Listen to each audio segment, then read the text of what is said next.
I stared at the screen. The forum was drowning in the same topic over and over. Divine Path Online. Conspiracy or golden opportunity? Want to get strong? Go kill stuff. Slay monsters and you'll be a badass.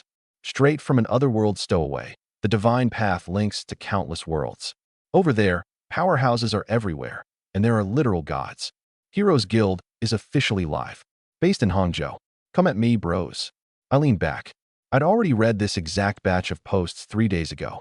Funny thing is, I'd only landed in this world 3 days back. When I first showed up, I figured I'd play the plagiarist, copy novels from my past life, and rake in cash. Then day 2, I ran straight into the bomb that is Divine Path Online. Money? Yeah, forget that. Power beats cash any day. For 3 days I did nothing but chew through the news. I ran the key facts through my head again. After the Divine Path arrived, anyone between 18 and 45 could change class and become a player. And this body of mine just turned 18 a few days ago.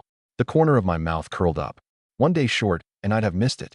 Fall behind even a step, and you're out of the first wave. No launch day perks for you. Same deal as MMOs in my past life. The launch crowd eats steak. Everybody after that gets soup. Since I made the cut, no sense wasting it. I said to the blank screen. If I'm doing this, I'm becoming a god. And better than a god, if there's such a thing. It's not greed. The Otherworlders spelled it out. Become a powerhouse and you don't just get strength, you get a crazy long lifespan. Become a god, and your lifespan is infinite. Infinite life. For little words. Who could say no to that? Back in my past life, reading novels, my favorite thing was projecting myself onto the hero, fantasizing about wrecking the heavens, living forever, beautiful women all around. Now the real chance had dropped right in my lap. And right as I was daydreaming, the sky fell. A presence so vast it made my scalp crawl came pressing down, thick with the taste of eternity. The next instant, an endless shadow swallowed the whole of Blue Star. It was a continent, so huge it had no edge, and packed with races I couldn't even name. A stage for 10,000 species. Then a force came down, and Blue Star got flattened with a snap, like a map laid out flat. Our nice round planet became just one corner of that continent. No sound. Nobody noticed a thing. Because the second that presence touched down, every electronic device died. Phones went black, satellites went blind. The instant the net dropped, the streets erupted in panic. But not long after, everyone's face lit right back up. Because it came. The thing we'd all been waiting for. It came. A grand voice detonated inside every single mind. Divine Path descending. Absorbing the Blue Star world. Generating secret realm dungeons. Blue Star barrier generated successfully. Barrier duration, 1 year. For 1 year, the 10,000 races cannot set foot on Blue Star. Players, grow strong quickly, or hell will be waiting for you. Generating personal data, complete. Please check your stat panel. It's real. It's actually real. I shot up out of my chair, heart hammering. A single thought, and the stat panel unfolded in front of me. Player, eBay, class, unassigned. Level 1, strength, 7/agility, 8/constitution, 7/spirit, 18. Peak human across the board is 10. Talent, unawakened. Skills, none. Spirit 18. Peak human tops out at 10. Was this a bonus that came with the whole crossing over deal? I was about to hit change class when the voice came again. All players, prepare yourselves. Talent awakening in 60 seconds. Talent tiers. F, E, D, C, B, A, S, SS, SSS, unique. Countdown 60, 59. The seconds ticked down. The instant it hit 0, a beam of light wrapped around me. Then came the pain. Pain everywhere. My muscles shook. My veins writhed under my skin like earthworms burrowing around. I nearly roared out loud. No wonder they told me to prepare. Hurts this bad. Who the hell could handle it? I ground the curse out through clenched teeth. The pain dragged on for a solid few minutes before it finally quit. Ding. Congratulations, player Yi Bei has awakened C-tier talent. Berserk. C-tier? Not bad. I wiped off a cold sweat and was about to check the details. The stat panel suddenly twisted. The text scrambled, like somebody had stirred it into soup. Warning. Warning. System is under intrusion from an unknown threat. Repairing. Repair complete. Talent display error. Correcting. Talent correction complete. Infinite extraction. God tier talent. Unique. I froze where I stood. My talent changed? I stared at the panel, mind blank. I saw it clear as day. What I'd just awakened was C-tier Berserk. So how had it turned into a God tier unique? Infinite extraction. Is this a bug in the Divine Path? Or is my cheat power just glitching out on its own? I muttered, then shook my head. Whatever. Free lunch from the sky. Might as well check what it does. I opened the details. Infinite extraction, God tier, unique. Effect. Extract the stats of any item and convert them into permanent buffs for yourself. Stacks infinitely. Restriction. The item's level must not exceed your own. Level less items accepted. I sucked in a sharp breath. Extract stats. Turn them into permanent buffs and stack them with no limit. God tier unique. Yeah, that name checks out. My mouth split into a grin. The Divine Path's highest talent tier was only SSS. My God tier probably blew right past its whole system, which meant, server-wide, my talent was the strongest. Period. Huh. Good-looking guys just have good luck, don't they? I laughed out loud. Once I'd laughed my fill, I got to picking a class. Apprentice mage / apprentice priest / apprentice swordsman / apprentice archer / apprentice shield warrior / apprentice assassin. A dozen plus of them laid out in front of me. You couldn't just pick whatever you wanted, though. Your stats had to qualify. Assassin needed 8 agility, priest needed 9 spirit, and mage had the highest bar of all, spirit maxed at 10.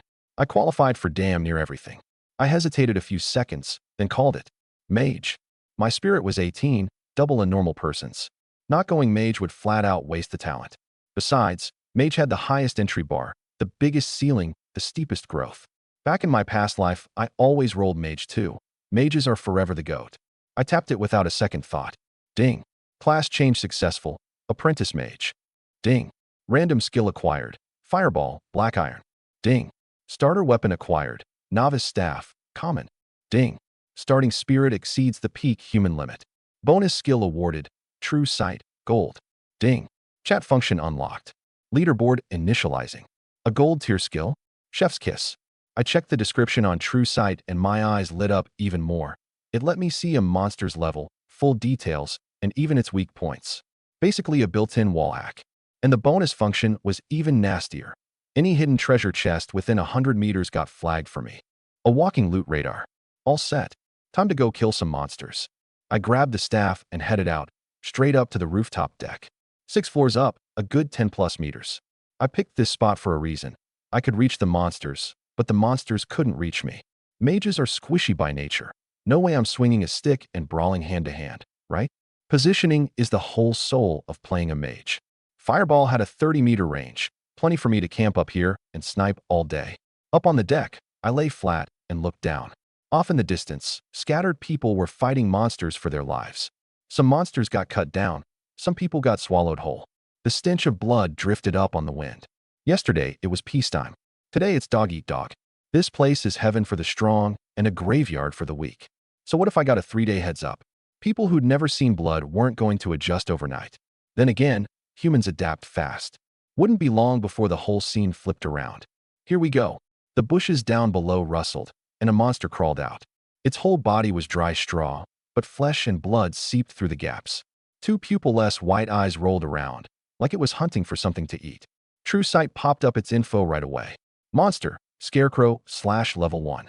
HP, 20 / attack, 6 / defense, 3. Abilities, extending arms, sharp claws. Weakness, fears fire. Scared of fire? I grinned. Then I'm basically your daddy. Gold tier skill. Damn, so good. I raised my staff and started chanting. 2 seconds, and a fireball the size of a ping-pong ball formed in front of me. One thought, and the fireball shot off like a bullet from a barrel, drilling straight at the scarecrow that was still looking around. A dozen plus meters, gone in a blink. Boom. The fireball caught it square in the right arm and burst into a ball of flame. The arm shattered on the spot, and fire went whoosh up the dry straw and swallowed its whole body. The thing was made of straw, so this was like pouring oil on a fire. My fireball's power maxed right out. The scarecrow writhed in the flames for a moment, then burned down to a heap of black ash, collapsing to the ground with a plume of foul green smoke. The notification followed. Ding. Level 1 scarecrow slain. Ding. Energy +3. Level up when energy is sufficient. Ding. Acquired. 100% damage immunity potion ×1. A 100% damage immunity potion. I blinked. Kill a level 1 trash mob, and it drops something with a name that overpowered? Drink it, and you're actually immune to all damage? I was about to check the details when that grand voice boomed again. This time not just in my head, in the head of every single person on Blue Star. Important announcement. Player Yi Bei's fortune reaches the heavens. Killing a level 1 scarecrow dropped. 100% damage immunity potion, God tier. Important announcement. Player Yi Bei's fortune reaches the heavens. Played 3 times in a row. The whole server lost it. The chat channel got flooded in an instant. What is happening? Absurd holding the door open for even more absurd. Kill a level 1 mob and drop a God tier potion? I've cut down 3 monsters and haven't lost a single hair. Would the lucky bastard please just off himself? Thank you. I read the details. Drink it, 30 seconds of damage immunity. Clears all debuffs during that window. And a literal god couldn't kill you. That's strong? Boo-hoo mom, I want one too. At eBay big shot, you selling? I'll pay $1 billion. Wake up, guy above. Currencies Divine Path gold coins now. Cash isn't even good enough to wipe your ass with. At eBay I'm the guild master of 5 tigers. 3 million gold. And if that's short I'll sign a Divine Path contract for installments. At eBay drop a location, face-to-face trade. At eBay hit me back in DMs. I've got an otherworld player over here who wants one too. One after another, the mentions blurred my eyes. The prices kept climbing. No surprise, really. With that potion, you basically got an extra life. Nobody had stockpiled much Divine Path gold yet, but they were willing to sign a Divine Path contract for installments, and that thing was binding. Miss your payment when it came due and you got erased on the spot. They were going all in. Some of those accounts even had otherworld players standing behind them, and those big shots couldn't enter Blue Star, so their trades weren't restricted. How much this potion was worth, I didn't need to do the math. But I wasn't selling a single one. No price was high enough. Because I had infinite extraction. In anyone else's hands, this potion was a one-time 30 seconds. In mine, one thought, and a golden potion dropped into my palm. Ding. Extract the special effect of the 100% damage immunity potion. Extract. The potion dissolved into a streak of gold and shot straight into my brow. The next moment, a faint golden halo, one only I could see, wrapped around my whole body. Ding. Acquired 100% damage immunity buff. Effect. All debuffs and crowd control have no effect on you. Even a god cannot kill you. Cannot be dispelled by any means. Duration. Infinite. I stared at that word, infinite, and my breathing got heavier. Invincible. Truly invincible. 30 seconds turned into forever, every form of crowd control, every debuff, all immune, and a god showing up wouldn't matter. Impervious to everything. With this, why the hell am I camping monsters? I slung the staff over my shoulder. Just go toe-to-toe head-on. Anyone who can make me lose a single drop of blood, I'll write my name upside down. I didn't crouch on the rooftop anymore. I walked to the edge and leapt straight down, a dozen plus meters. Crash. The ground cratered out in a spiderweb of cracks, rubble flying everywhere. And me? Not a scratch. I brushed the dust off and threw my head back laughing. Awesome. 100% damage immunity. Lived up to the name. My laugh and that thunderous landing pulled every nasty thing in the area right to me. Scarecrows on all sides, crawling out of the bushes, from behind wall corners, out of the gaps between cars, a black swarm of them, boxing me in tight. A dozen plus of them. I didn't move. Those dry arms all snapped out at once, tips glinting with a cold metallic edge, snapping and blasting apart bole-thick trees that got in the way. If a freshly class-changed normal person had been standing here, one round of that would have left them with a dozen plus holes, chilled clean through. Instead, every one of them stopped 10 centimeters in front of me. Not a single hair touched me. That's it. I cocked my head at the arms frantically jabbing at me and yawned. You're tickling me. Put your back into it. The scarecrows seemed to actually get it and stabbed even harder. Still useless. Fine. Let me send you off. I lazily raised my staff and started flinging fireballs outward. One after another, no pause.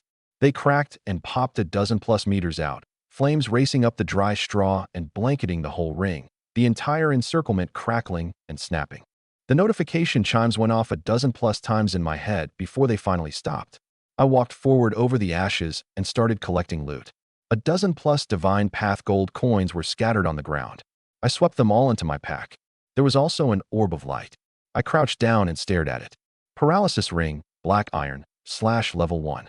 Spirit plus 10 / effect 1. 10% chance to trigger paralysis, stun for 1 second / effect 2. Restores 10 mana per hour. Extractable, extractable, extractable. My eyes lit up. What's a mage's biggest weakness? Running out of mana. Right now my 18 spirit was 18 mana, meaning 18 fireballs a day tops. By normal math, leveling up once would take over 2 days. 2+ days per level. That pace was basically crawling. But with this thing, 10 mana back per hour, that was 240 fireballs a day. From crawling to sprinting. And here was the key part. I wasn't going to wear this ring. Wear it. And I'd only have one, and I'd have to take it off to swap gear. In an actual fight, some dumb monster might knock it off with a swipe. Extract it, and it's on me forever, stacks infinitely, and there's no such thing as dropping it. Extract. The ring dissolved into 3 streaks of light and bored into my brow. Spirit buff plus 10, stacks infinitely. Paralysis buff, 10% chance to stun for 1 second, stacks infinitely. Mana regen buff, plus 10 per hour, stacks infinitely. My spirit jumped. My head instantly cleared up a lot, and I could feel the leftover mana slowly welling back. Pull all 3 buffs off one piece of gear. God tier talent really is different. You can only wear one set of equipment, but I can stack till the end of time. I clapped my hands and headed out. The second I stepped out the complex gate, I saw the chaos. The main road was full of people and monsters brawling. Scarecrows, green-skinned goblins, little water sprites crawling dripping wet out of the river. A teeming mess of them everywhere. Most were level 1, with the occasional bigger level 3 or 4 elite mixed in. When people saw those, they all detoured around and ran. Nobody dared take one head-on.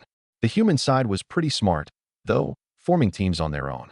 3 to 5 people would surround one monster, focus fire it, drop it fast, and take basically no damage, then move on to the next. Soloing meant a bigger share of energy, but getting hurt cost you time, so on balance it wasn't worth it. Not dumb. I scanned the crowd, and without wasting words, got to work. The plan was simple. Pick off scarecrows, leave everything else alone. Goblins and water sprites had no fire weakness, so fighting them would take 3 times the effort. Bad deal. Spot a scarecrow, 30 meters out, fling a fireball, don't even turn my head. Before the scarecrow could even react, a hole blew open in its body, flames spread out, and it flopped over before it could struggle much. 1, 5, 20. The chimes in my head strung together nonstop. I was basically blasting as I walked, collecting coins between blasts. Half an hour later. Ding. Energy value 102. Meets level up requirement. Level up, level up. White light flared over me, and the system voice was crisp and clean. Ding. 100 energy consumed. Advanced to level 2. Reward. Free attribute points plus 5. I dumped all 5 into Spirit. Spirit went from 18 to 23, plus the 10-point buff extracted from the paralysis ring. So my actual Spirit was 33, an ammo depot of 33 fireballs. At this point in time, I didn't believe there was a second person hitting that number. But happy as I was, I didn't stop. 33 was enough, but enough didn't mean strong. Those level 3 and 4 big monsters out there, I still didn't dare fight head-on. Had to keep grinding levels. I was about to step off when a wave of buzzing came from behind me. That guy leveled up. You level up once your energy's high enough. I saw somebody in the chat channel recording a video about it.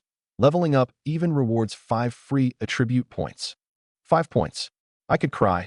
I've only killed 2 monsters. Wasn't that just now 1 fireball, 1 scarecrow dead? It takes me 4 swings to take down a single one. Off the charts. Is he running an autopilot cheat or something? Mages are forever the GOAT, get it? Even mages aren't that ridiculous. In the video I saw in chat, a mage still needed 3 hits to kill one. He did it in 1. I didn't turn around. Other people's envy and jealousy didn't convert into XP. The middle of the road was packed with stalled cars, a few of them still on fire. Obviously, they'd crashed the moment the divine path descended. Black smoke drifted everywhere, visibility was terrible, and everyone around was groping through the dark hunting for monsters. But I had true sight. No matter how thick the smoke, I could see the bouncing red dots within 100 meters. It was like running radar. Nobody could hide from me. Mid-scan, in a bank building not far ahead, a dozen-plus red dots lit up densely, all scarecrows. A cluster point.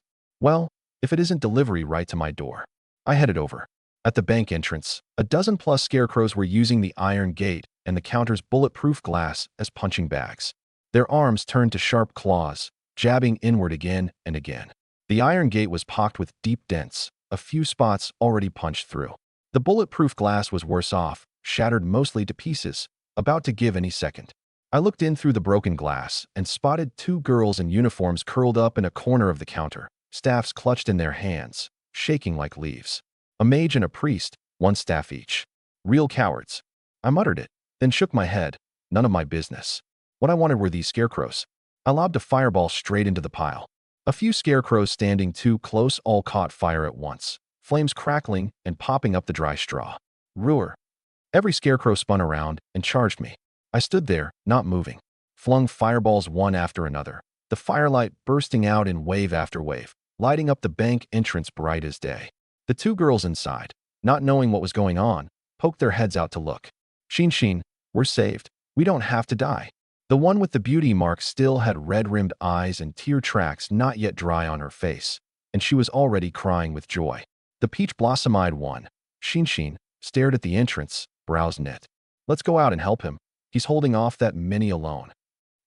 I'm scared. The beauty mark girl hugged her staff tighter and shrank into the corner, not budging. Shin took a deep breath. This world won't ever be safe again. Keep hiding, and we're just waiting to die. Get out there and fight. Then she stood up and pushed the door open, only to find a field of ash. Black ash all over the ground. Not a single scarecrow left. I was bent over collecting coins. The two girls stood frozen in the doorway, mouths hanging open wide enough to fit a sausage, not closing for a good while. Outside, several groups were teaming up to farm monsters, and not one of them soloed a dozen plus. And me, one person, less than a minute, cleared them all. I didn't look up. 12 divine path gold coins, and an orb of light. I swept the coins into my pack and kept the orb out for a closer look. Lightning longblade, black iron, / level 1. Strength plus 15, extractable. Effect, 10% chance to trigger lightning blade aura, 30 physical damage, extractable. Equipable classes, apprentice swordsman, apprentice warrior, apprentice shield warrior. I got to the equipable classes and my brow furrowed. Physical class exclusive. I couldn't use it. Then I saw the extractable tags after it, and my brow smoothed back out. I can even extract gear from other classes. God tier talent really is different. Extract. The lightning longblade turned to light and bored into my brow. 2 buffs landed on me. Strength buff plus 15, permanent, stackable. Lightning blade aura, 10% chance to trigger, 40 damage, permanent, stackable. Strength surged, and the whole of me felt charged up, arms and legs a notch heavier. I found a chair and sat down. Mana was at 0. Had to wait 3 hours. Before I could even close my eyes, the two girls walked over. Shin blinked her peach blossom eyes, voice a little small. Thank you for saving us. No problem. I waved a hand. Watch the door for me. I'm gonna sleep a bit. Said it offhand. Never figured they'd take it seriously. Instead, the two of them exchanged a glance and actually went and posted up on either side of the door to stand guard. I froze for a second, then couldn't be bothered to think about it, closed my eyes, and slept. Outside, the battle cries, explosions, and monster howls blended together, and honestly, it was like white noise. 3 hours later, my body clock woke me. Sunlight slanted in, warm on my face. I stretched. Mana was full again, and the strength from the buff had settled deep into my body. I was brimming with power. Time to head out. I grabbed my staff and walked out. The second I hit the door, I froze. The monsters outside were gone. All that was left was a few level 3 and 4 elites, getting mopped up by a crowd surrounding them. Not long for this world. I slept for 3 hours and the monsters are all cleaned out. I knew the Divine Path's monster respawn cycle, close to a full day, which meant I had to sit around waiting till tomorrow. Beside me, Shin spoke up softly. Hey, are you looking for monsters? Yeah, we know a place. There's a big black door, and monsters keep walking out of it. I turned to look at her directly. A dungeon. We don't know what it's called, just a big black door, monsters coming out nonstop. Take me there. Just now I'd been fretting over the monsters being gone, and now the path was laid out right in front of me. Good deeds get rewarded. Turns out that's not just talk. Even though at the time I hadn't saved them for that at all. The two didn't leave the bank. They led me deeper inside, twisting and turning, down to the basement. The basement was dim, a few scarecrows drifting aimlessly in the corners. In one corner stood a plain, antique black door, no markings at all, like it had grown up out of the ground. I stared at it for 2 seconds, and just then watched with my own eyes as a scarecrow passed right through the door and out, as if the door didn't exist. It's a dungeon. My heartbeat quickened half a step. You two get out of here. Find monsters that are off on their own and kill them. The sooner the better. The monsters are only going to get stronger from here. I said it to the two girls, then turned and headed for the basement. Shin called out behind me. Be careful. There are a lot of monsters in there. I didn't turn around, just raised a hand in acknowledgement. It wasn't that I wouldn't bring them. I'd seen the monster density in dungeons described in walkthroughs. 2 freshly class-changed newbies going in was just feeding kills. And the more practical reason, The energy got split, and I still didn't have enough to level. I'd saved this life once. The dungeon settled us up. I tossed a fireball at the few scarecrows nearby, pulled them all over, and wrapped them up in one shot. Once the chimes finished dinging in my head, I stepped toward the black door. One step through, no resistance at all. The scene in front of me changed with a click. The dim basement was gone. I stood in broad daylight, rice paddies all around, stretching endlessly, the rice stalks rustling in the wind. A scattering of houses sat along the field ridges, looking long abandoned. The whole dungeon was roughly a square kilometer, who knows how many times bigger than that street outside. Scarecrows everywhere. I switched on true sight and swept the area. Mostly level 1 and 2, with level 3 and 4 scattered in. HP ranging from 20 up to 60, attack doubled, defense still 3. The weakness hadn't changed, afraid of fire. All my kind of meal. Clock in. Fireball out, slamming into the paddy field. Boom. Dozens of scarecrows around me all turned their heads at once and charged. Their arms morphed into spears, coming at me thick and dense. I stood my ground and flung them out, one by one. The fireballs burst, and the sparks that scattered off caught the ones nearby, burning through them in swaths. On the fourth throw, crack. A lightning arc snapped off the staff, a flash of white light, and the lightning blade aura swept out. 7 or 8 scarecrows in a 2 by 2 meter area got beheaded at once, skulls rolling across the ground. This thing had way more range than a fireball. By the time my mana bottomed out, the dozens of scarecrows around me were all dead or dying, with 2 or 3 still thrashing in the flames. I couldn't be bothered to finish them, and turned to start collecting loot. Over 100 divine path gold coins were scattered on the ground, plus 2 orbs of light. I swept all the coins into my pack and held the 2 orbs in my palm. One thought, and the light dispersed. 2 items dropped into my hand, and my eyes lit up. A skill book and a pair of boots. Skills, exactly what I was shortest on. Right now, I had just Fireball, 1 cast every 3 seconds, and that whole cooldown in between was dead air. One more skill, and I could chain my output together. Corrosion Bronze. Effect, release a pool of corrosive fluid, 3 by 3 area. Anything touched takes 5 damage per second for 10 seconds. Learnable, Apprentice Mage / costs 3 mana. Boots of Calm, Black Iron, / level 2. Spirit plus 20, extractable. Effect 1, movement speed plus 10%, extractable. Effect 2, restores 30 mana per hour, extractable. I stared at Corrosion, already grinning inside. Another AoE, and damage over time on top of it.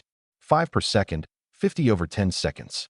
These level 3 scarecrows only had 40 HP. Touch it, and they're dead.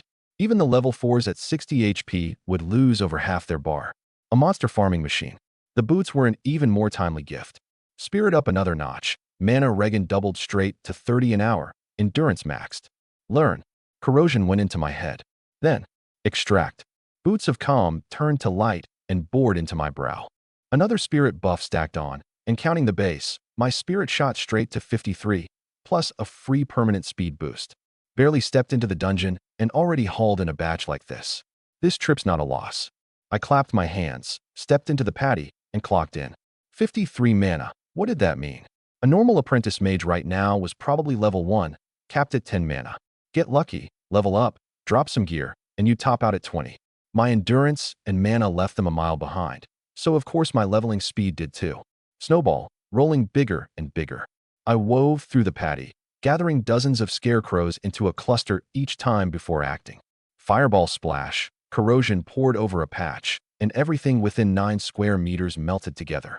1, 10, 100. Scarecrows dropped like scythe chives, batch after batch. My feel for pulling them got smoother and smoother, fewer and fewer skills, reaping more and more monsters. Other people farmed like it was a life or death battle, 3 to 5 surrounding one same level monster just to take no damage. I farmed like I was strolling through a park.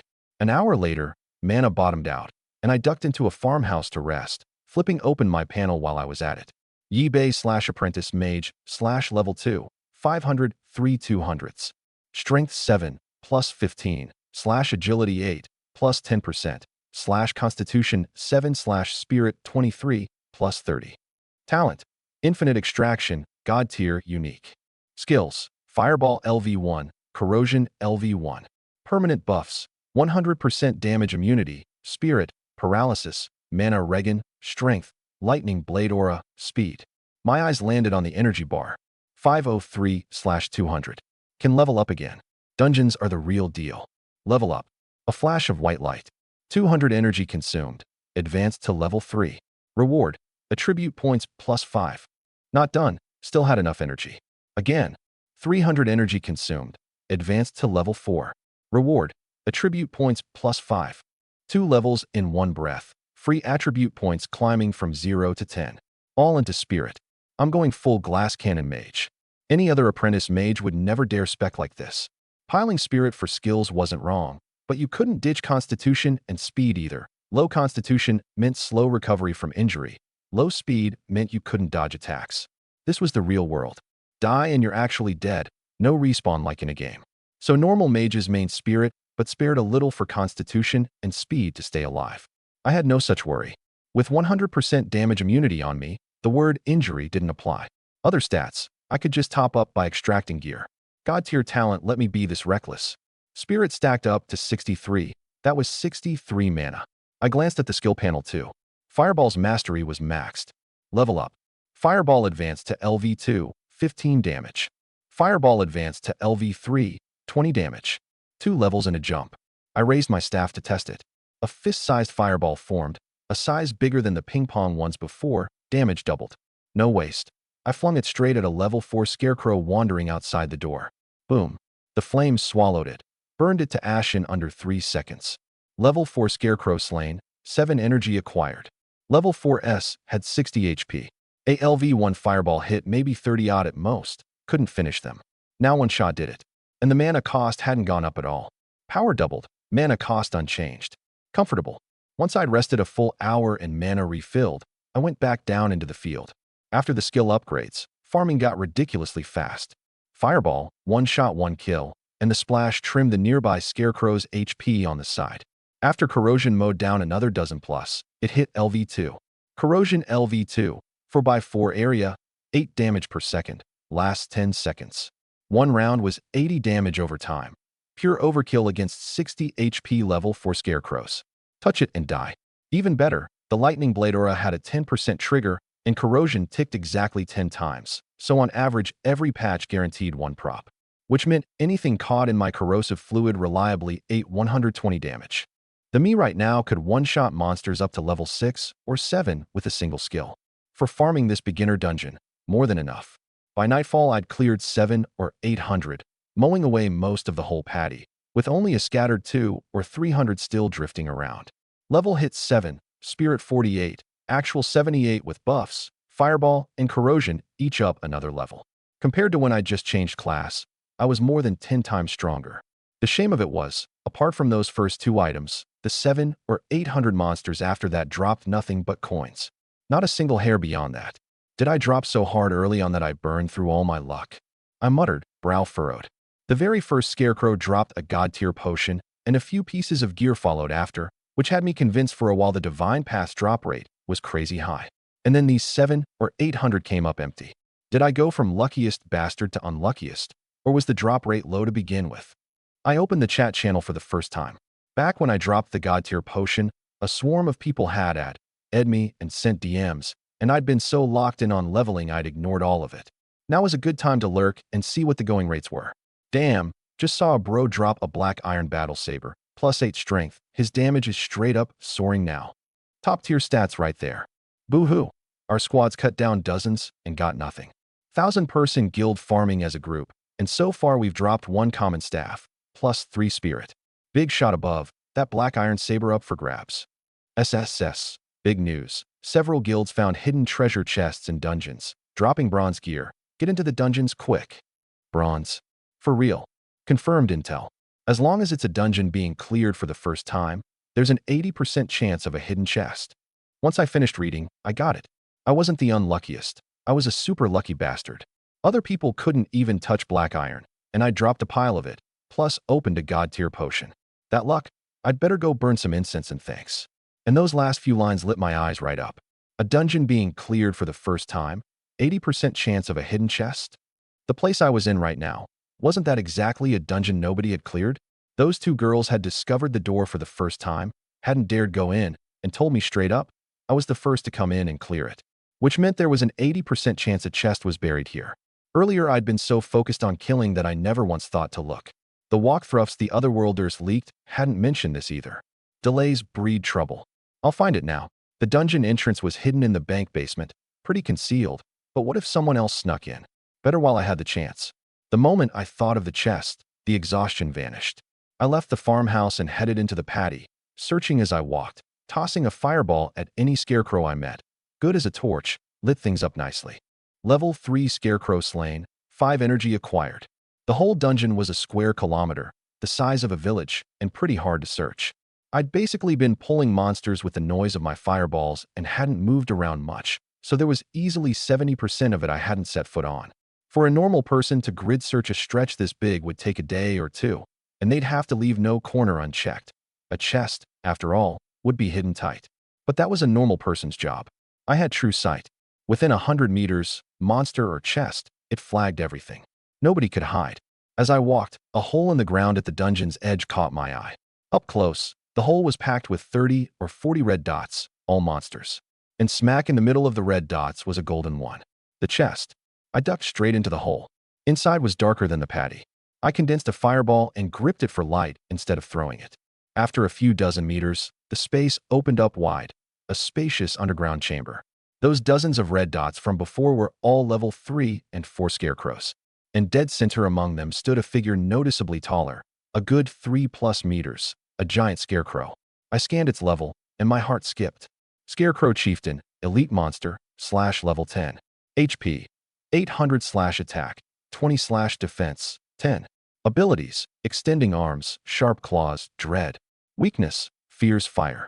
HP and attack far outstripped a normal scarecrow, and it had one extra ability. True Sight decoded that one too. Dread. Players within 20 meters are gripped by fear, taking 1 damage per second. A sustained AoE. An elite monster comes with this? Not bad. Put a normal player here, thin HP and defense, and standing near this thing for 10 or 20 seconds would let the dread stack up and take them out cold. Even a shield warrior maxed on constitution wouldn't hold up for long. No way to fight it. But I had no such worry. With 100% damage immunity, immune to damage and clearing all debuffs at the same time. Its dread was tickling me at best. An elite monster, this trip's about to pay off big. My voice shook a little, not fear, excitement. Elite monsters had far higher drop rates. Not guaranteed to drop gear like a boss, but 50% at least. Plus that chest the scarecrows were guarding. This run was a sure profit. Roar, kikik. The scarecrows all went off the second they saw me. Chieftain and grunts charging together. That 3-meter body running had the ground trembling. Dozens of pointed arms lanced at me all at once. I didn't dodge, didn't evade, just raised my hand. A big patch of green corrosive fluid materialized out of thin air above their heads. SSS. The fluid poured down, black smoke billowing up. The hole was small, the monsters packed dense, and nearly all of them got doused. The scarecrows screamed in pain. 10 seconds later, all the level 3 and 4 grunts collapsed, melted into a slop of sludge. Clean sweep machine. Lived up to the name. Only the chieftain was still thrashing, black smoke pouring off it, charging at me on the strength of its fat HP pool alone. Those arms, a whole size thicker than the grunts, probably packed 2 or 3,000 kilos of force, set a millstone in front of it, and it'd smash right through. And this strike landed on me without stirring the faintest ripple. I didn't lose a single hair. The chieftain froze for a moment. It was level 10. Most of the scarecrow race were brainless, but a chieftain had a bit of intelligence, roughly a dog's level. Taking a hit like that and having me come out fine, it panicked and hammered at me with both arms in turn. What greeted it was a fireball. Boom. The fireball caught it square in the body and knocked it back several steps, taking nearly 100 HP straight off. My fireball had leveled up again by now, 30 damage, then the fire weakness bonus on top. That's why it hit that hard. I flung a few more in a row. Roar. The chieftain let out one unwilling wail, toppled, and burned to black ash. Level 10 scarecrow, elite, slain, 500 energy acquired. 500. My eyes lit up. Worth hundreds of level 1 scarecrows. This was enough energy to push me to level 8. No rush leveling. 2 orbs of light slowly floated up from the black ash. 2 items. Elite, alright. I bent down and picked them up, the light dispersing. Stone of Dread, silver, / level 8. Spirit plus 50, extractable. Effect 1. Creatures within 20 meters are gripped by fear, taking 10 damage per second extractable. Effect 2. Restores 30 mana per hour, extractable. Requirement. Spirit 30 plus to equip. Scarecrow Essence, Black Iron. Effect 1. Constitution plus 20, extractable. Effect 2. Strength plus 10, extractable. Both top tier, especially the Stone of Dread, Silver Grade. Extract it, and I'd be a walking mini-catastrophe. Something odd, though. The Chieftain's own Dread was only 5 per second. In my hands the stone did 10 per second, double. I checked the equip requirement, Spirit 30 plus. The Chieftain's brain was so dumb its spirit definitely fell short. So it was probably force equipping. Effect cut clean in half. A pearl gathering dust. Only in my hands does it get put to full use. First I bumped my level to 8. Same old rule. All attribute points slammed into spirit. Then, extract. A string of buffs landed on me. Dread buff. 10 damage per second within 20 meters. Spirit buff plus 80, stacked. Mana regen buff. 70 per hour, stacked. Constitution buff plus 20. Strength buff plus 25, stacked. Extraction done. I took stock of my body. Constitution and strength had made a qualitative leap. Strength climbed to 32, Constitution 27, all of it applied to my flesh, the whole of me a size sturdier than before. This Constitution was probably higher than an average warrior's. Only speed was still a bit weak. I topped that up when I ran into a speed item later. This morning I was a normal person. Now I was over 100 times stronger than one. The divine path was a windfall, but this god-tier talent was the key. Without it, I'd probably still be miserably camping monsters right now. Coins collected, I walked toward the chest in the center of the hole. An old wooden crate, its rivets all rusted. Looks like I need to check chat regularly. If I hadn't lurked this time, I'd have walked right past this chest.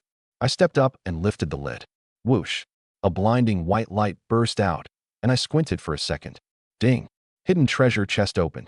The crate dissolved, leaving only one thing. Nightlust pendant, gold. Effect. Release Nightlust, dealing 200 damage each time, range 50 meters. Note, not equipment. Self-destructs after 10 uses, cannot be repaired. 3-second interval between uses. Extractable. My heart thumped a little heavier. This is just absurd. Open a hidden chest in the lowest tier dungeon and pull gold-grade goods straight out. And the damage was even nastier, 200, on a 3-second interval. In anyone else's hands, this was a one-time consumable, 10 shots and done. But in mine, extract. The pendant turned to light and entered my brow. Nightlust buff. Release Nightlust. 200 damage each time. 3-second interval. The 10-use limit was gone. Permanent. Cast as much as I wanted. Walking out of the hole, I was already several times stronger than when I'd come in. Now not only could my skills deal damage, the buffs on my body were themselves output sources and fiercer than the skills. Nightlust. 200 every 3 seconds. Dread buff. 10 per second within 20 meters. I wanted to test whether the new stuff worked. A few scattered scarecrows were left at the dungeon's edge. I strolled over, and while I was still 50 meters from one, a crow condensed from black mist floated off my body and dove straight at it. Roar! The moment the crow touched it, the scarecrow let out a scream and turned to a puddle of foul blood on the spot. 200 damage. No normal monster under level 10 could take it. All one-shots. Level 3 scarecrow slain. For energy acquired. I kept walking, and wherever I went, the buffs cleared the monsters without me lifting a finger. The last few dozen clustered up and charged me. Nightlust couldn't cover them all in time, so the dread buff picked up the slack. The second they entered 20 meters, 10 per second draining their HP, and small monsters just couldn't take it. Level 1 scarecrows had 20 HP, lasted 2 seconds. Level 4s at 60 HP lasted 6. Not one of them got to touch me before their health bars bottomed out. In under 10 seconds, dozens of scarecrows all cleared, and I hadn't raised a single finger. Coins collected, I headed for the dungeon exit. Monsters wiped, chest in hand, no reason to stay. Worn out after a full day, time to find a place and get a good night's sleep. Early the next morning, I woke up in a hotel. The city had already become a set piece, power and water cut, all kinds of facilities down, monsters running loose everywhere. Naturally, nobody was minding the hotel, and I'd walked in to sleep the night without so much as a hello. First thing on waking, still checking the chat channel. Whoa, Fierce Tiger Guild says an Otherworld player leaked intel. A boss is spawning outside every city around noon today. Anybody teaming up to fight the boss? For real? A boss today already? This game's pace is way too fast. Day 2 and there's a boss. I'm only level 3. No thanks. No thanks. You all go fight it. I'll keep grinding trash. Leveling is genuinely so damn hard. I'm only level 2. Don't blame the road when it's you who can't walk it. This bro's almost level 5. Big shot above. You short on people? Carry me, would you? I'm a girl, fair-skinned, pretty, long legs. I stared, taken aback. Leveling was that hard. Some people were only level 2. Level 5 counted as a big shot. And there were girls throwing their legs at people? How had I hit level 8 so effortlessly? Remembering I hadn't even glanced at the leaderboard, I swiped a hand across the panel. Number 1 Lin Xingza, Apprentice Warrior, LV10, Dragon Nation Region. Number 2 James, Apprentice Mage, LV10, Beautiful Nation Region. Number 3 Su Yao, Apprentice Priest, LV10, Dragon Nation Region. Number 100 Ralph, Apprentice Shield Warrior, LV10, Bear Nation. 100 slots, every single one level 10. Everybody's this absurd? But I had a read on it. Most of these people hadn't leveled up on their own. Guilds, factions, even nations were stacking them from behind. The Divine Pass rule was that energy got split evenly. So as long as you touched a monster, you got a share no matter how much damage you dealt. Strength in numbers. A crowd swarming one monster defeated, force boosting a few particular accounts up in level. Of course, a handful might have been insanely lucky and climbed on drops. But I wasn't the least bit rattled. These 100 on the leaderboard, I'd bet not one could last 10 seconds against me. My 10 seconds of damage was 8 or 900 points. How much HP, how much defense could these level 10s have? Anyone who could take 2 seconds, I'd salute him as a real man. In the Divine Path, level didn't equal power. Stats, gear, items, skills, all of it added together was your total combat strength. On that front, I was confident I could stomp anyone right now. Still, can't fall behind on levels. Hit level 10 and the class advancement quest opens. And for me, levels mattered more than they did for anyone else. God tier as my talent was, I couldn't extract across levels. Only things equal to or below my own level. The higher my level, the higher the gear I could feed on, and the fiercer the buffs I pulled out. The buff off a level 10 common item might not lose to the one off a level 1 gold item. That was exactly why I had to push upward. Nothing else useful after going through the leaderboard and chat, so I left the hotel. Today, besides farming, I had to keep an eye on that boss. Bosses had 100% drop rates. A chance like that I wasn't going to miss. I just didn't know the exact spawn time or place. Search while I farmed. Sharpening the axe doesn't delay the woodcutting. Right out the door, I saw a crowd grinding freshly respawned trash mobs. Still yesterday's scarecrows and water sprites, uniformly level 1 to 4. Monsters like that were too little payoff for the me of now. Hitting level 9 would take cutting down 1,000 level 1s. That'd drag on forever. And I couldn't be bothered fighting people for them. My area was the lowest monster level part of the whole city, basically the newbie zone. To grow fast, I had to head where the monster levels were higher. I headed for the edge of the city. Passing a team fighting water sprites, those 5 or 6 level 5 to 6 sprites were trading blows with them. The next second, a black mist crow condensed beside me and dove straight at the nearest one. The sprite, at over half HP, dissolved into a puddle of pus on the spot. Nightlust had auto-triggered. Over a dozen seconds, the crows finished off all the sprites. The players there froze on the spot. Whoa, how'd those sprites die? Looked like a black crow slammed into them, and they were just gone. That absurd? What monster is that crow that strong? Good thing it didn't hit us, or we'd have been finished too. The few of them stared at the pus on the ground, still shaken, and were about to hunt for more monsters when they turned and saw me and froze again. I walked down the road at an unhurried pace. Every wandering monster that spotted me charged, but the second they crossed into 50 meters, a black mist crow condensed and rammed them. Instant kill, dissolved to pus. Same way those sprites had died. Damn, that's the same crow that killed the sprites. Turns out it's not a monster, it's a skill. Any monster that gets close is instantly killed. It's terrifying. This big shot's gotta be on the leaderboard, right? I'd be happy with half his strength. I didn't hear any of it, just kept walking toward the edge of the city. Before long, I reached a park, 3 or 4 square kilometers, and crossing it put you outside the city.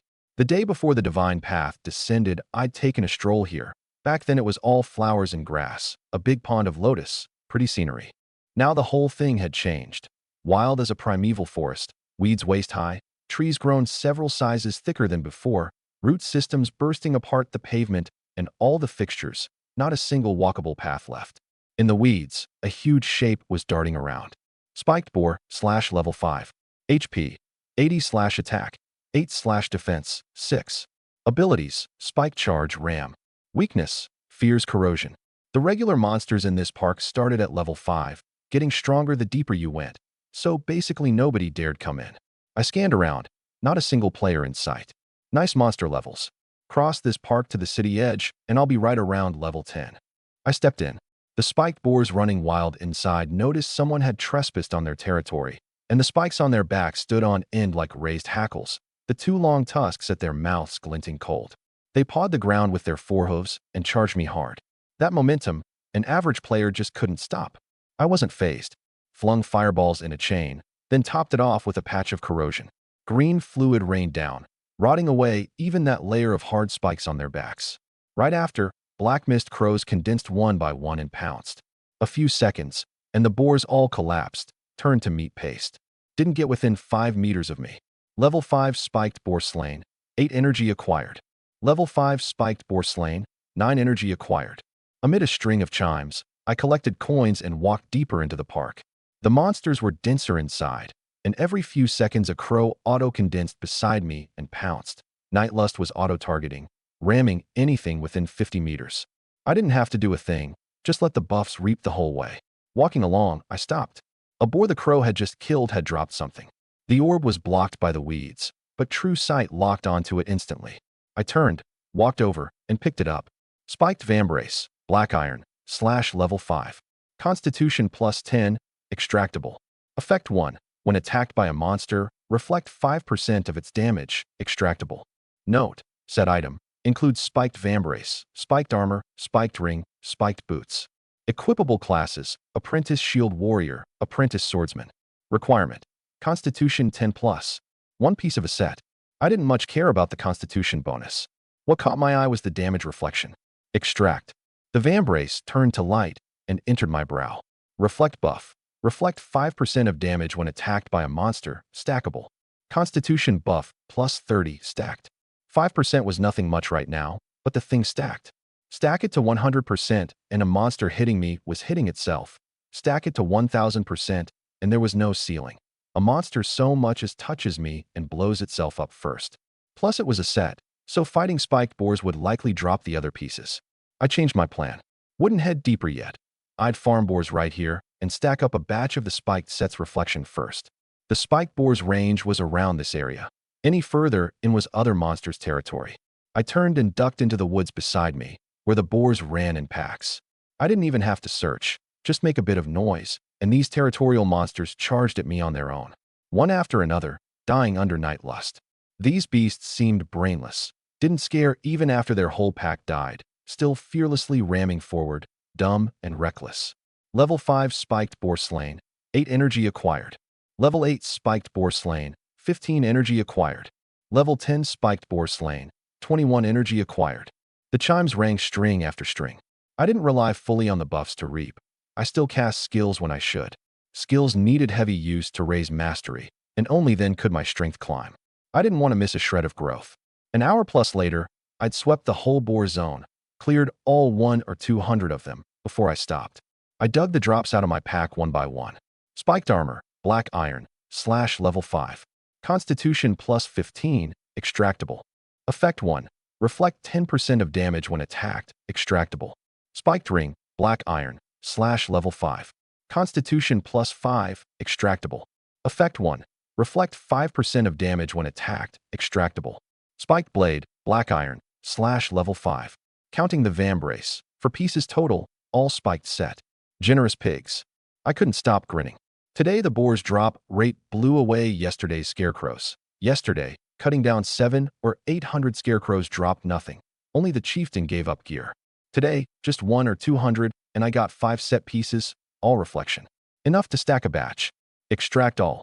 For pieces turned to light and entered my brow, reflection stacking another layer. Reflect buff. Reflect 45% of damage when attacked, stacked. Constitution buff, plus 55, stacked. Agility buff, plus 10, stacked. Speed buff, plus 20% movement, stacked. The agility and speed came from the spiked boots, one topping up the base and one adding a percentage, complementary, decent value. My speed weakness finally patched up a notch. Extraction done. I'd cleared this patch of boars dry too. To farm more I'd have to wait till tomorrow. I headed deeper into the park, clearing monsters with buffs along the way. By now I was level 9. Before I even reached the city edge, I'd hit 10 without actively farming. The monsters here were high level, each giving plenty of energy. I didn't dawdle. Today a boss was spawning outside the city, guaranteed drops, and I wasn't about to let someone beat me to it.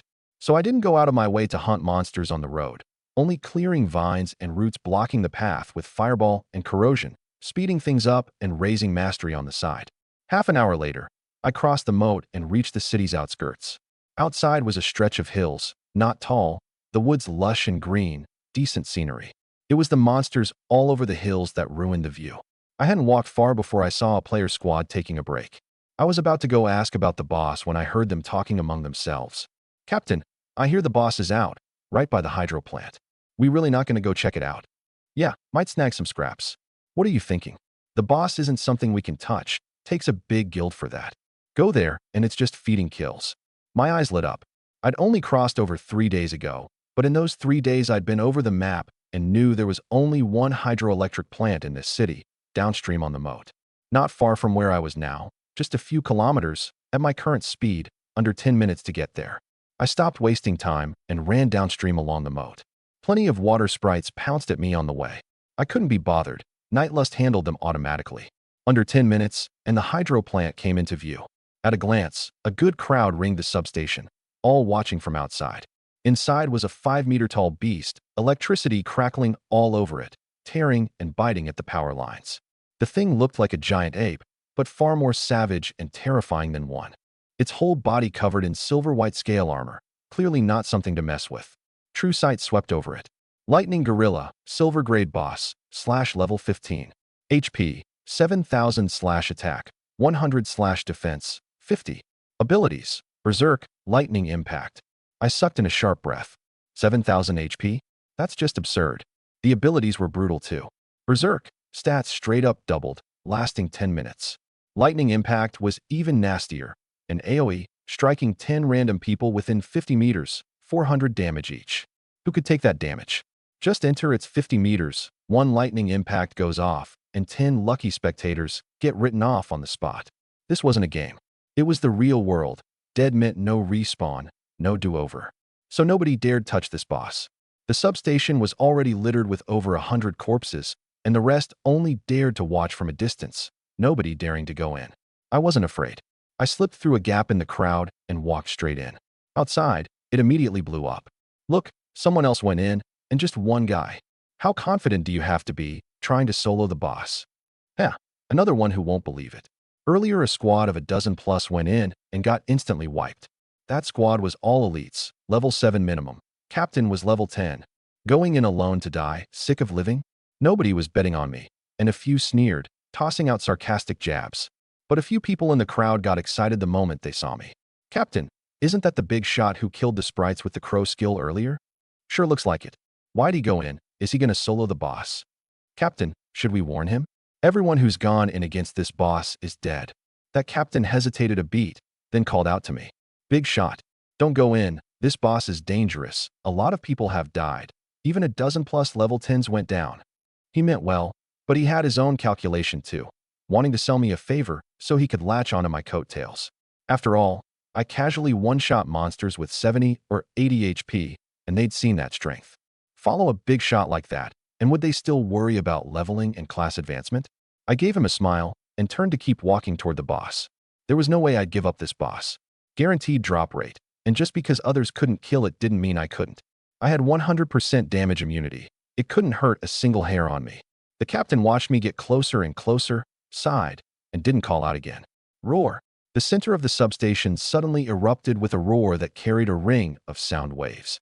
The people outside grabbed their ears in pain, and several low-level players got knocked back a few steps. The lightning gorilla noticed me closing in, flung away the power lines, and pounded its chest with both pillar-like arms. It had been happily sucking up current here today, then a pile of people came to spoil it, and it had gone irritable long ago. The next second, it stamped both feet and lunged at me, a millstone-sized fist crashing down straight at my head. The motion was so huge the spectators outside backed off in fright. Over 100 meters. They'd never seen this monster this vicious before. Before, it had swatted intruders dead with a casual slap or a single lightning impact. never gone berserk like this. Everyone feared getting caught in the crossfire and pulled way back. I was within its attack range, but I didn't retreat half a step, a smile still on my face. Real temper. Today I'll break in this monkey of yours. As I spoke, I slowly raised the novice staff in my hand. A basketball-sized fireball formed in front of me and slammed into the lightning gorilla lunging through the air. Rumble. The instant the fireball burst, over a dozen scales on it were blown off, exposing the flesh beneath, HP dropping 50 in one go. My fireball had leveled up to LV10 by now, but a shame the power still wasn't quite there. Still, that blast made it pause a moment midair. Most of its momentum bled off. That millstone fist missed me and landed on the ground a meter in front of me. The whole patch of ground looked like it had been hit by a mortar, cratering half a meter deep, cracks radiating out dense as a spiderweb. The weight of that punch, you can imagine. Outside it blew up again. Damn, I thought he was going to get one punched for not dodging. Turns out he used a fireball to shed the boss's momentum. This big shot's got something. His fireball level's pretty high. No footwork is the best footwork. TCH, got lucky blocking one. He'll get flattened later anyway. Praise and jeers both. They figured that was only a few dozen damage, that it'd take forever. I didn't listen, didn't care. By now the buffs had kicked in. The dread buff drained 10 HP a second off it, grinding away steadily. Right after, a black mist crow condensed beside me and pounced at the boss. Whoosh. The crow bored into its flesh the moment it touched its arm, the black mist beginning to devour. That big chunk of flesh visibly withered. Even the scale armor gnawed brittle. The next second, the shriveled flesh crumbled to black powder and rained down, leaving a basketball-sized black hole in its arm, the blood vessels inside still writhing. Roar! The lightning gorilla, stung by the pain, pounded its chest. Outside, another shock. SSS. That skill's damage is pretty fierce, gouged out a whole chunk of the boss in one hit. I've got a black iron probing eye, can see boss HP. That crow just did 200 damage. And it seems to be getting hit by something invisible too, losing 10 a second. 200? My strongest skill's only 30. This guy's how many times me? Can he actually solo it? Dream on. His hits don't even phase the boss, and one touch from the boss and he's dead. Right? It hasn't even used lightning impact yet. Can he dodge that? Better performance than anyone, and still nobody was betting on me. I couldn't be bothered, and lazily flung out another corrosion. The chest-pounding lightning gorilla got a big patch of corrosive fluid poured over its head. SSS, SSS, SSS. The scale armor instantly smoked white, and some of the fluid poured into its left eye, the pain tearing at it. Red-eyed, it fixed on me, and this time didn't leap. It charged straight at me, electricity coiling around it, condensing into a bolt of lightning that struck out. The next second, the millstone fist and the lightning slammed into me at the same time. Damn, he's done. Another one dead. Who the hell can kill this boss? Captain, I can't watch. Most of the crowd covered their eyes. Sure, I'd be a bloody mess this round. The result was beyond everyone's expectations. The few who kept their eyes open saw me still standing in place, not a scratch on me. They thought they'd seen wrong, rubbed their eyes and looked again. I was still standing there just fine. What's going on? He's not dead. My God, did the boss go easy? I didn't even blink, saw that whole thing land clear as day, and he didn't so much as move. Was it the 100% damage immunity potion? Could be. Didn't the announcement say someone dropped that potion? Never thought I'd see it here. Then this boss is doomed today. But using a god-tier potion to fight this boss, isn't that kind of a waste? Some were thrilled, some felt sorry for me over the potion. I couldn't be bothered to explain, just kept casting skills to grind its HP. Under half a minute, the boss's HP dropped to 3,000 something. How high my output was, you can imagine. Another dozen plus seconds, and only a few hundred HP left. Outside, they got tense instead. They knew the 100% damage immunity potion only lasted 30 seconds, and that time was long past. They didn't know whether the me inside could still hold up. Rumble. Roar. Under the crowd's gripping stares, that grievously wounded giant frame finally crashed to the ground. It let out an unwilling wail, kicking up a sky of dust, and completely lost its breath. The boss's giant body crashed down, kicking up a sky of dust. Outside fell silent for a beat, then erupted. Damn, he actually killed it. Under a minute, an 8,000 HP boss just gone. That output's too absurd. TCH, isn't it all thanks to the 100% damage immunity potion? I could do it too if I had one. Sure, with your output, you'd fight the boss all day and not drop a single hair. I ignored them. My eyes went straight to the first kill reward. 10 free attribute points, worth 2 levels amount. Not bad. Without any hesitation, all into spirit. This was the path I'd stuck to all along, and it wasn't going to change. Right after came another chime. Slain the level 15 boss, Lightning Gorilla, Silver Grade. 2,000 energy acquired. 2,000. Nearly enough to level twice. A little surprised, then on second thought, I let it go. This thing took me nearly a minute to kill, and at my current output, a level 15 normal monster would probably die instantly. So this boss lasting that long already counted for something. Extra energy made sense. But I was already level 10 and couldn't hit 11 before class advancement, so I set the energy aside. I turned my attention beside the boss's corpse. 3 glowing orbs, plus over 100 Divine Path gold coins. This is a big drop. My mouth curled up. I walked over and swept the orbs and coins into my pack together, then opened them up. Lightning Impact, Silver Grade Skill Book. Effect, release 10 bolts of lightning, striking 10 random targets nearby, 100 damage each. Learnable class, Apprentice Mage. Mana cost, 5 per cast. Berserk Armor, Silver, /level 10. Constitution plus 50, extractable. Effect 1. Once every 24 hours, activate Berserk, doubling all attack and defense, lasting 10 minutes. Extractable. Effect 2. While worn, restores 20 stamina per hour. Extractable. Dungeon Passage Scroll, Gold Grade. Effect. Holding this scroll, you can directly open a passage to a dungeon. One-time item. 3 items laid out before me, and my eyes lit right up.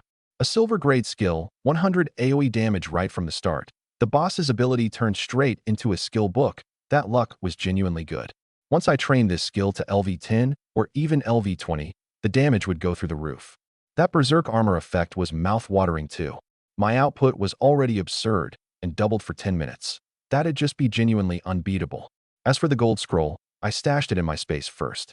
Just as I was about to learn the skill, I suddenly sensed movement in the crowd around me. A group walked out of the spectators, 40 or 50 people, spreading out to box me in tight. A middle-aged man in the middle spoke up, smiling courteously. This brother's name is eBay, right? Any interest in selling the stuff in your hands to us, the Venom Wolf Guild? As he spoke, his eyes kept sticking to the skill book and Berserk Armor in my hands. That bit of greed, not even bothering to hide it. I saw through what this bunch was planning at a glance. Box me in, force a sale, and best case sweep off all my stuff while they were at it. A slick little scheme. Whether their heads had been muddled by profit or their eyes really had a problem, hadn't they seen me solo the boss just now? And if I said I'm not selling? The corner of my mouth curled up slightly. What do you plan to do? The middle-aged man cleared his throat and switched to an earnest, well-meaning tone. Brother, you should be well aware. The Venom Wolf Guild is a top power in Chengdu, a full 5,000 strong. This bunch here is only one squad. As long as Mr. Yi is willing to hand over these 3 items, the Venom Wolf Guild is willing to take Mr. Yi in and grant you a high position. What does Brother Yi think? Courteous on the surface, but the threat in his eyes spilled right out, not concealed in the slightest. The spectators outside buzzed with talk. The Venom Wolf Guild is so shameless. This is a flat-out threat. The Venom Wolf's Guild master used to be a gangster, rounded up a bunch of thugs. 2 days, and they've done every rotten thing. Robbing gear, robbing monsters, and force recruiting people, killing anyone who won't join. This is lawlessness. Not scared of hitting an iron plate. Yi Bei is a guy who soloed a boss. He relied on a 100% damage immunity potion. The effect's worn off now, and 2 fists can't beat 4 hands. I listened to those sighs and felt nothing.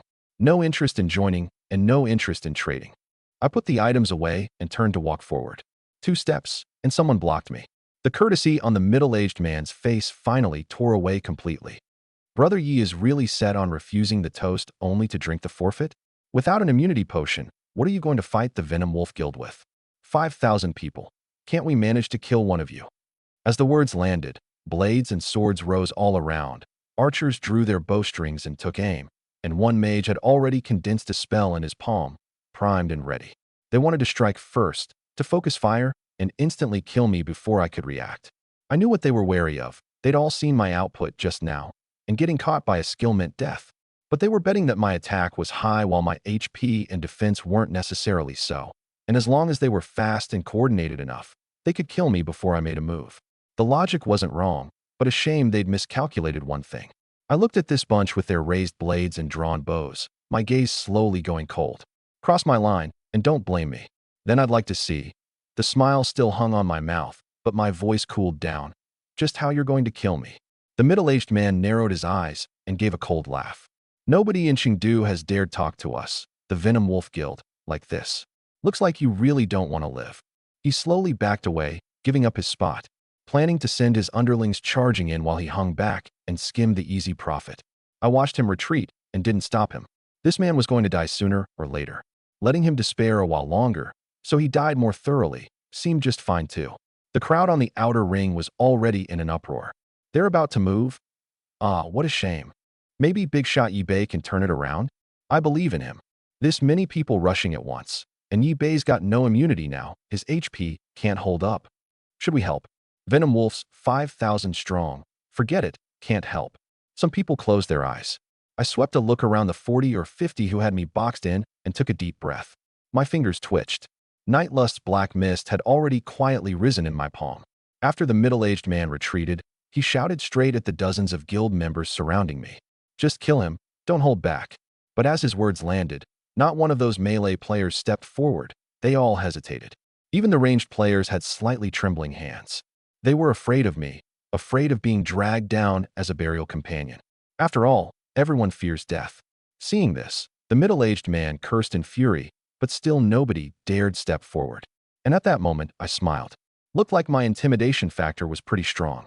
But if these people didn't dare come forward, it wasn't good for me to strike first and kill. Wouldn't that make me the villain? I was a very upright, righteous person, and I never struck first. So after a 2-minute standoff, seeing that these Venom Wolf Guild people still didn't dare approach, I gave a faint smile and said, "No need to be scared. I'm just one guy. I'll beat him to death in 2 hits. How about this? Let you all beat me for 10 seconds, and I absolutely won't fight back. If I so much as move a finger, I lose." Those 2 lines instantly startled some of the people around. They couldn't understand why I was so confident. But the Venom Wolf Guild's middle-aged man, at this point, was enraged. My smile, in his eyes, was mockery, and my words were provocation. How could a man who bullied and dominated his turf endure that? It had only ever been him bullying others, never anyone daring to provoke him. So he could bear it no longer. He raised the staff in his hand and condensed a spike of ice, thrusting it straight at me. Seeing their boss make his move, the other guild members hesitated no more. The melee players lunged at me, and the ranged players knocked arrows and loosed or condensed spells. In an instant, a mass of skills came crashing at me, and I still stood in place, motionless, without the slightest intent to dodge. Among the spectators, many female players simply shut their eyes. They couldn't bear to watch any longer. Crack. The next instant, the ice spike hit me. Rumble. Crack. Crack. Followed by a mass of arrows. The melee players charged up to me too, some raising shields to ram, some swinging 2-handed greatswords down, the whole formation looking to chop me into meat paste. But the next second, everyone attacking me froze, because their blades struck my body and didn't so much as harm a single hair. It was as if a transparent shield covered me. Their attacks had no effect on me whatsoever. Instead, their own HP began plummeting like crazy. Players' HP wasn't high to begin with. After they attacked, they immediately triggered the reflection buff on me, 45% damage reflection, which was lethal for high-attack low-defense swordsmen, and half their HP dropped instantly. And under the shroud of my dread buff, many of them simply collapsed and died within seconds. The reason they hadn't been hit by the buffs when they approached me earlier was that they were humans, not monsters. But once they attacked me, they were judged as enemies, and thus fell under the buff's shroud. The Nightlust buff triggered too, a black crow condensing beside me every 3 seconds. Any Venom Wolf member the crow rammed dropped dead on the spot. And the ranged attackers took plenty from the reflection armor, their HP falling one after another. All of this was beyond anything they'd expected. Damn, what's going on? Big Shot Yi Bei didn't even move. How'd these people die? I can see HP. It's not just the melee classes dying. The ranged player's HP has dropped a lot too. Whoa, Big Shot Yi Bei is this strong. Looks like the Venom Wolf Guild really hit an iron plate. A meter-thick one at that. Ha ha ha. Good riddance. The more Venom Wolf people die, the better. The people around, seeing all this, were all stunned. And then those who'd been bullied by the Venom Wolf Guild clapped and cheered.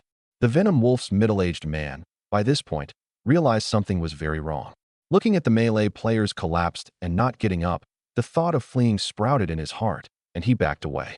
Seeing this, the other ranged players had the same idea.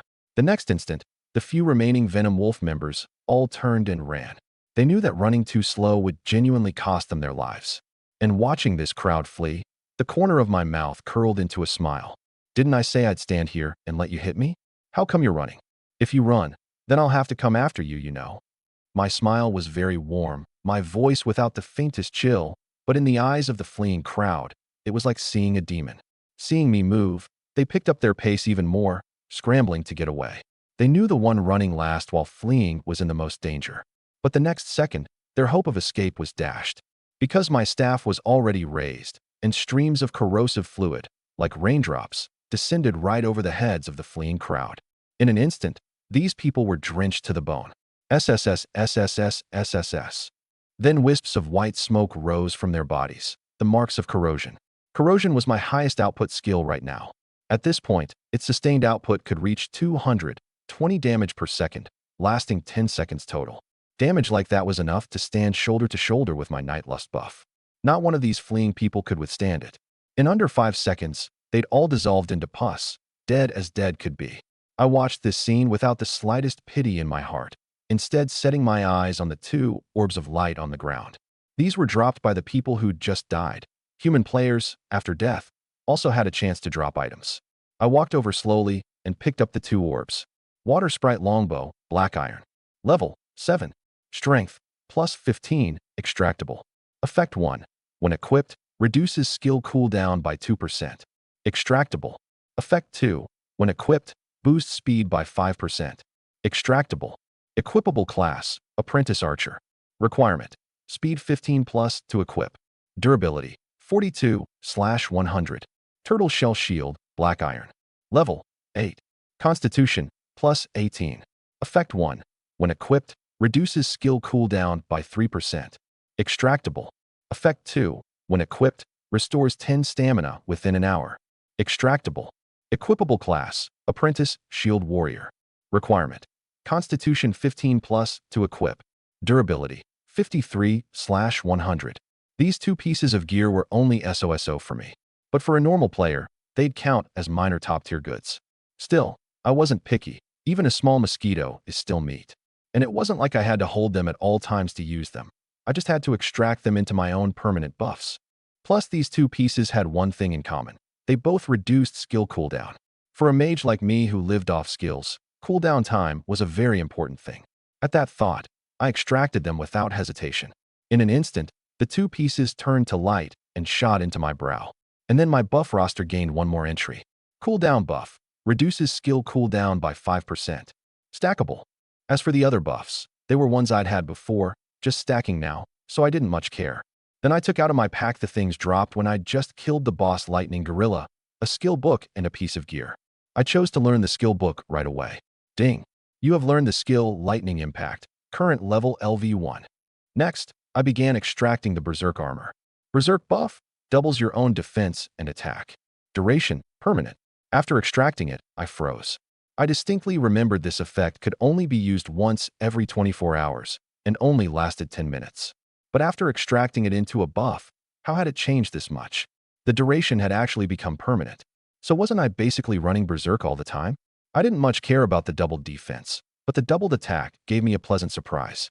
My damage output was already far beyond other players, and now with the Berserk buffs doubling, wasn't I even more unbeatable? And just as I was reviewing my buffs, in a secret conference room in the Dragon Nation's capital, a meeting was underway. These people were all important figures in the Dragon Nation, and the subject of their discussion was, of all people, me. At this moment, my photo and all sorts of information like my hobbies were displayed on the big screen. This was an investigation they'd conducted earlier. As far back as the first time I'd obtained the 100% damage immunity potion and gotten the global announcement, they'd already taken notice of me. And after hearing the Divine Path online global announcement again just now, they'd convened this meeting. 2 announcements, both about Yi Bei. Does anyone have any thoughts on him? An old man in military uniform asked slowly, looking around. The next second, someone stood up. This man looked very young, only in his early 30s, yet was already a senior colonel in the military, named Yuan Hong. General, I think we should recruit him. This man is the only one to be globally announced by Divine Path Online, and announced twice at that. I believe he absolutely has extraordinary abilities. If we bring him into the military, our military's future strength will surely rise dramatically. If he agrees to join, I'm willing to have him serve as my second-in-command and give him ample room to grow." Yuan Hong's eyes carried a resolute look. He was a pure soldier who deeply admired the strong. And I, whether by good luck or otherwise, was the first person to be globally announced and the first to kill a silver-grade boss. A person like that would surely achieve no small feats down the road. That was why he'd made such a proposal. But someone raised a different view. This man didn't belong to the military. He came from the civil official faction within the capital. Wearing gold-rimmed glasses and a finely tailored suit, he slowly rose to his feet and began to voice his opinion. "This Yibei is just lucky, that's all. I've already investigated it thoroughly. When Divine Path Online first descended, he got lucky killing a level 1 scarecrow and obtained the 100% damage immunity potion. The reason he could later single-handedly slay the silver-grade boss Lightning Gorilla was also because he used the 100% damage immunity potion at the time. A person like this just got lucky for a moment and pulled a little ahead. Without the luck, he's nothing, just an ordinary young man. I don't agree with giving him such a high position. Senior Colonel Yuan's second-in-command role is major level. For someone who's just entered the military, giving him a position that high, I think, is quite improper. If we absolutely must recruit him, then follow procedure, position according to ability. Otherwise, the other officers and soldiers will feel disheartened too." Having said that, he glanced at the old general, then sat down. The others in the conference room, hearing his words, began discussing too. Some agreed, some opposed. In the end, the old general settled the meeting's conclusion. "Send someone to make contact with me first, see how strong I was, then decide." The military intended to promote me beyond the usual rules, while the civil official faction disagreed.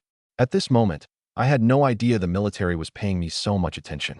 Right now I was frowning at my own stat panel. Player: eBay. Class: Apprentice Mage.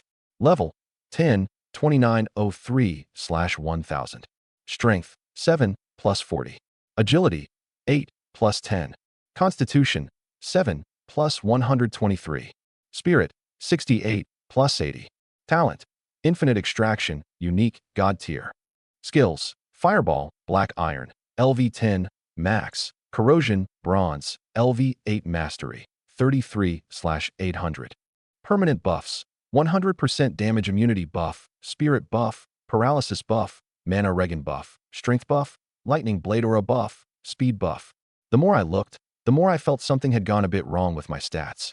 The boost to my Constitution buff had actually reached 123 points, higher even than the boost to my Spirit. Clearly, most of the things I'd extracted recently weren't mage or priest gear, but shield warrior and archer stuff and the like. That had left me a bit lopsided now. I was originally a full glass cannon mage who only put attribute points into Spirit. Yet now I'd actually become a meat tank, a Constitution over 100, higher even than a shield warrior's kind of HP pool. So shouldn't I consider how to farm some mage gear and raise my Spirit? After all, my skills had increased now, and my mana would clearly fall behind. And right now the Tower of Class Advancement hadn't opened yet, so I couldn't advance class. I'd already reached the Apprentice Mage cap, and there was simply no way to raise Spirit by leveling. So the best route was to raise Spirit through extraction, so my mana would be enough. Wonder what monsters drop mage gear easily. Let me check the forums. Muttering to myself, I opened the Divine Path online forums. There were tons of walkthroughs in here. Posts discussing monster weaknesses, tutorials on how to camp monsters, even posts about finding female players to team up with. All kinds of strange stuff. I scrolled for a good while before finding a post about mage gear. Female players, how to obtain mage gear. The Lesser Succubus might give you a surprise. But it carried a female gear tag, so it was clearly a walkthrough meant for female players. But I had a god tier talent, could extract gear stats, and didn't have to wear them, so I wasn't picky about which. I clicked right in. Clicking in, sure enough, I found exactly what I was looking for.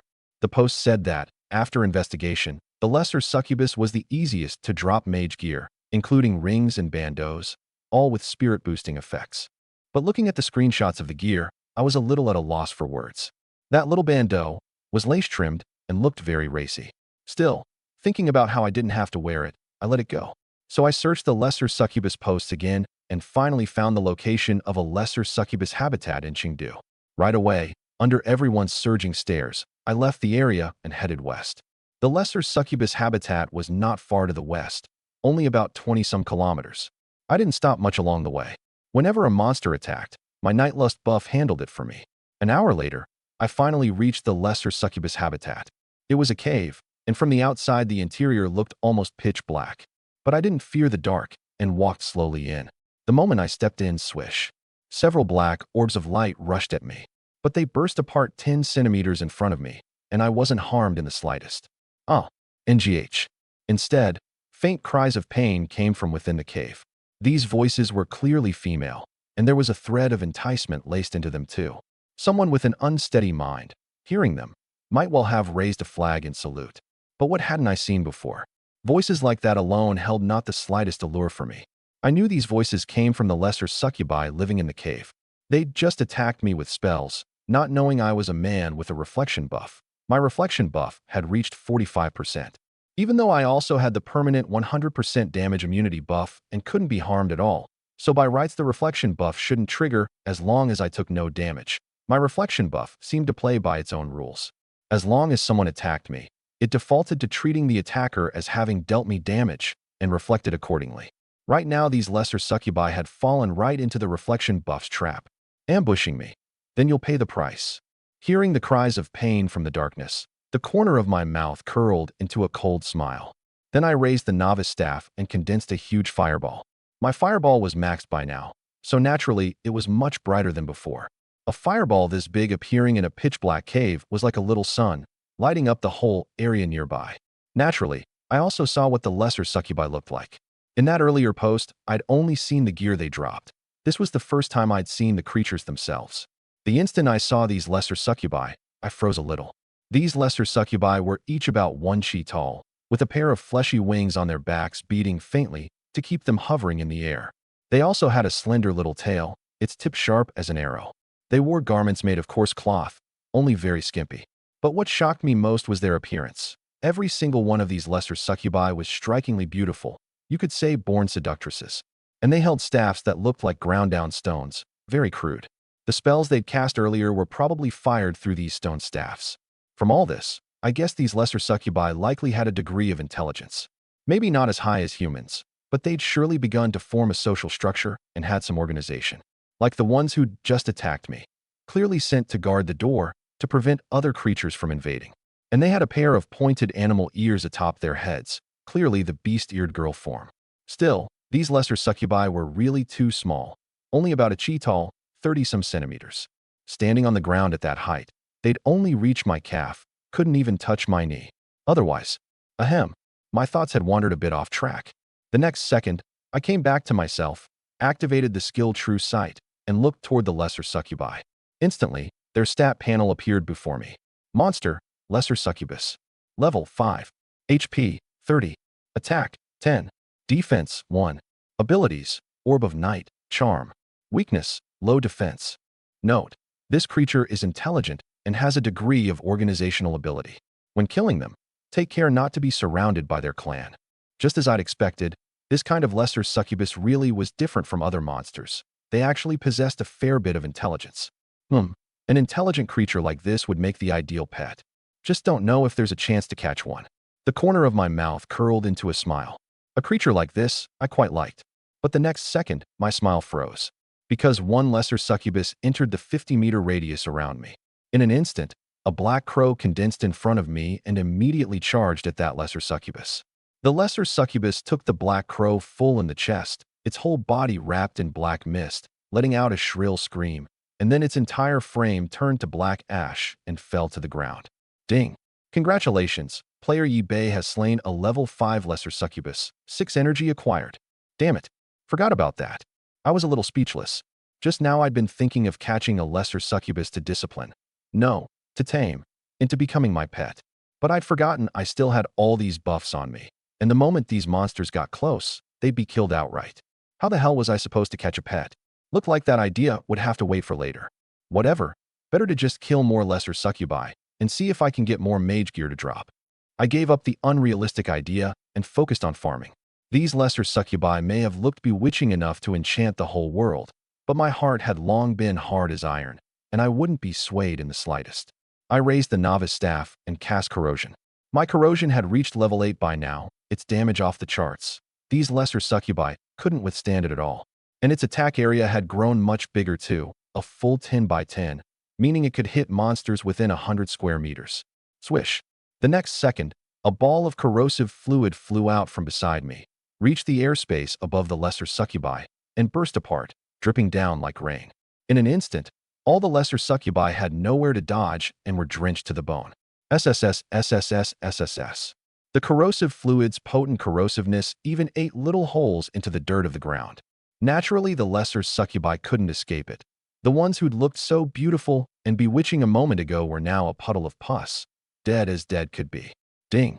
Congratulations, player Yi Bei has slain a level 6 lesser succubus, 7 energy acquired. Ding. Congratulations, player Yi Bei has slain a level 8 lesser succubus, 11 energy acquired. Ding. Congratulations, player Yi Bei. The kill chimes rang in my ears, but there wasn't a single ripple in my heart. If I can't have them, then let them be destroyed. After killing over a dozen lesser succubi, I once again walked deeper into the cave. Flutter, flutter. I hadn't walked in far before I heard a mass of beating wings coming from up ahead. The sound of the lesser succubi's wings. Looked like I'd been discovered. Figure after figure of lesser succubi emerged from the depths of the cave, and upon seeing an intruder like me, they gathered around. Then they raised their crude stone staffs and chanted incantations I couldn't understand. A moment later, black orbs of light materialized before them and fired at me. These lesser succubi's attack power wasn't low. Some of those black orbs missed me and hit the ground instead, and even a millstone-sized boulder would burst to pieces the instant an orb touched it. There were probably over 100 lesser succubi now.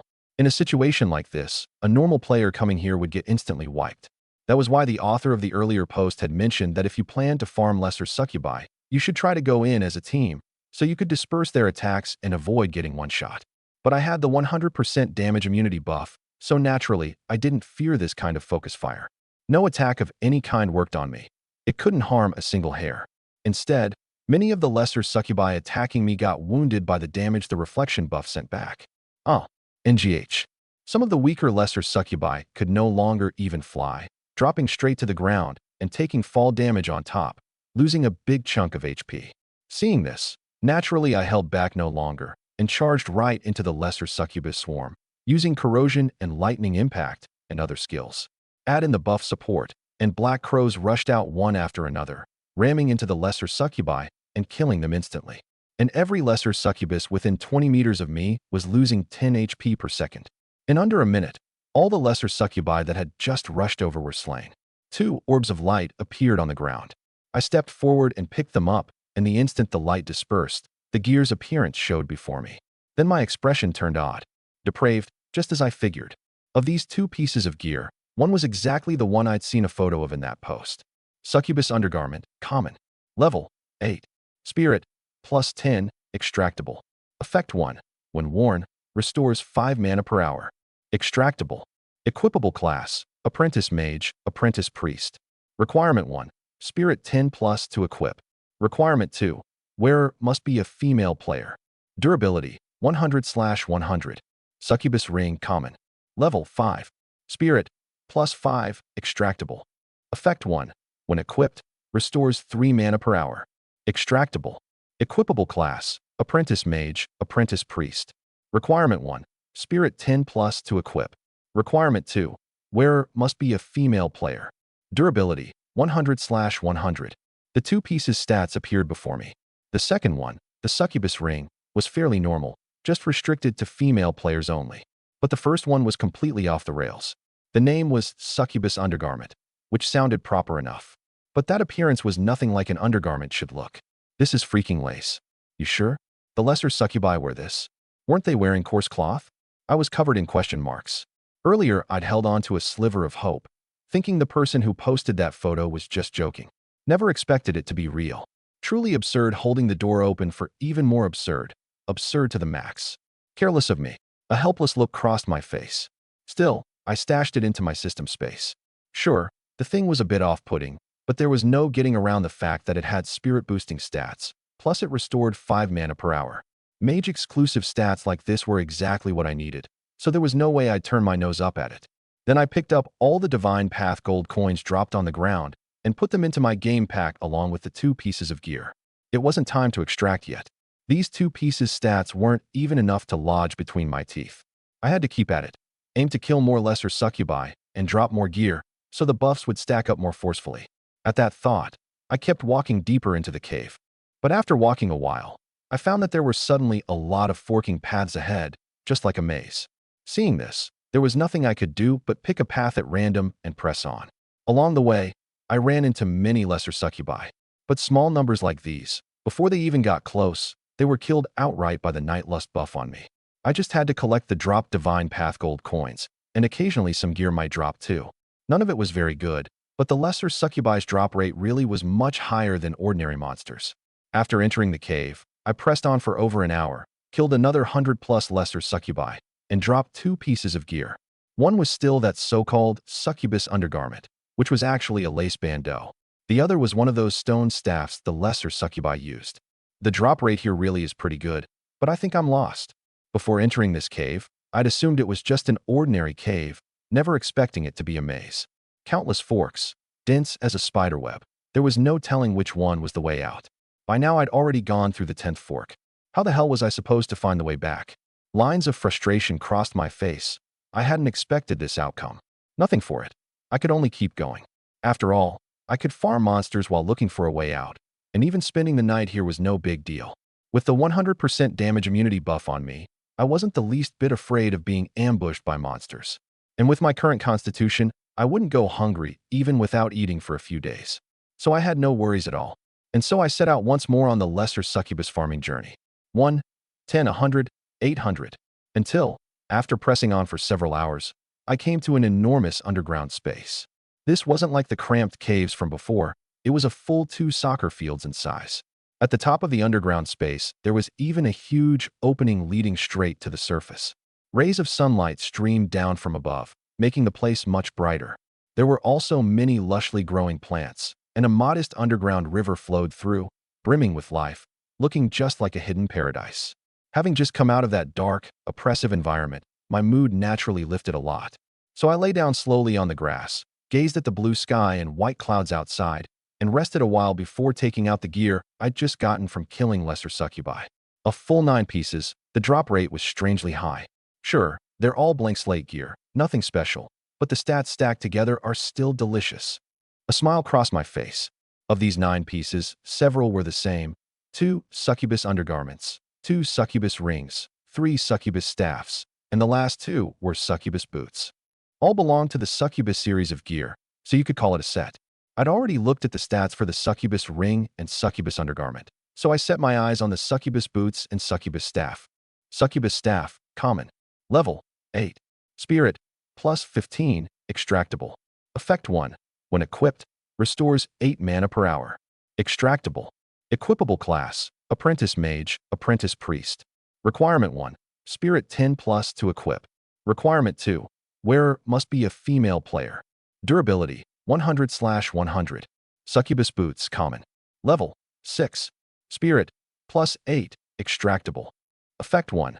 When worn, restores 6 mana per hour. Extractable.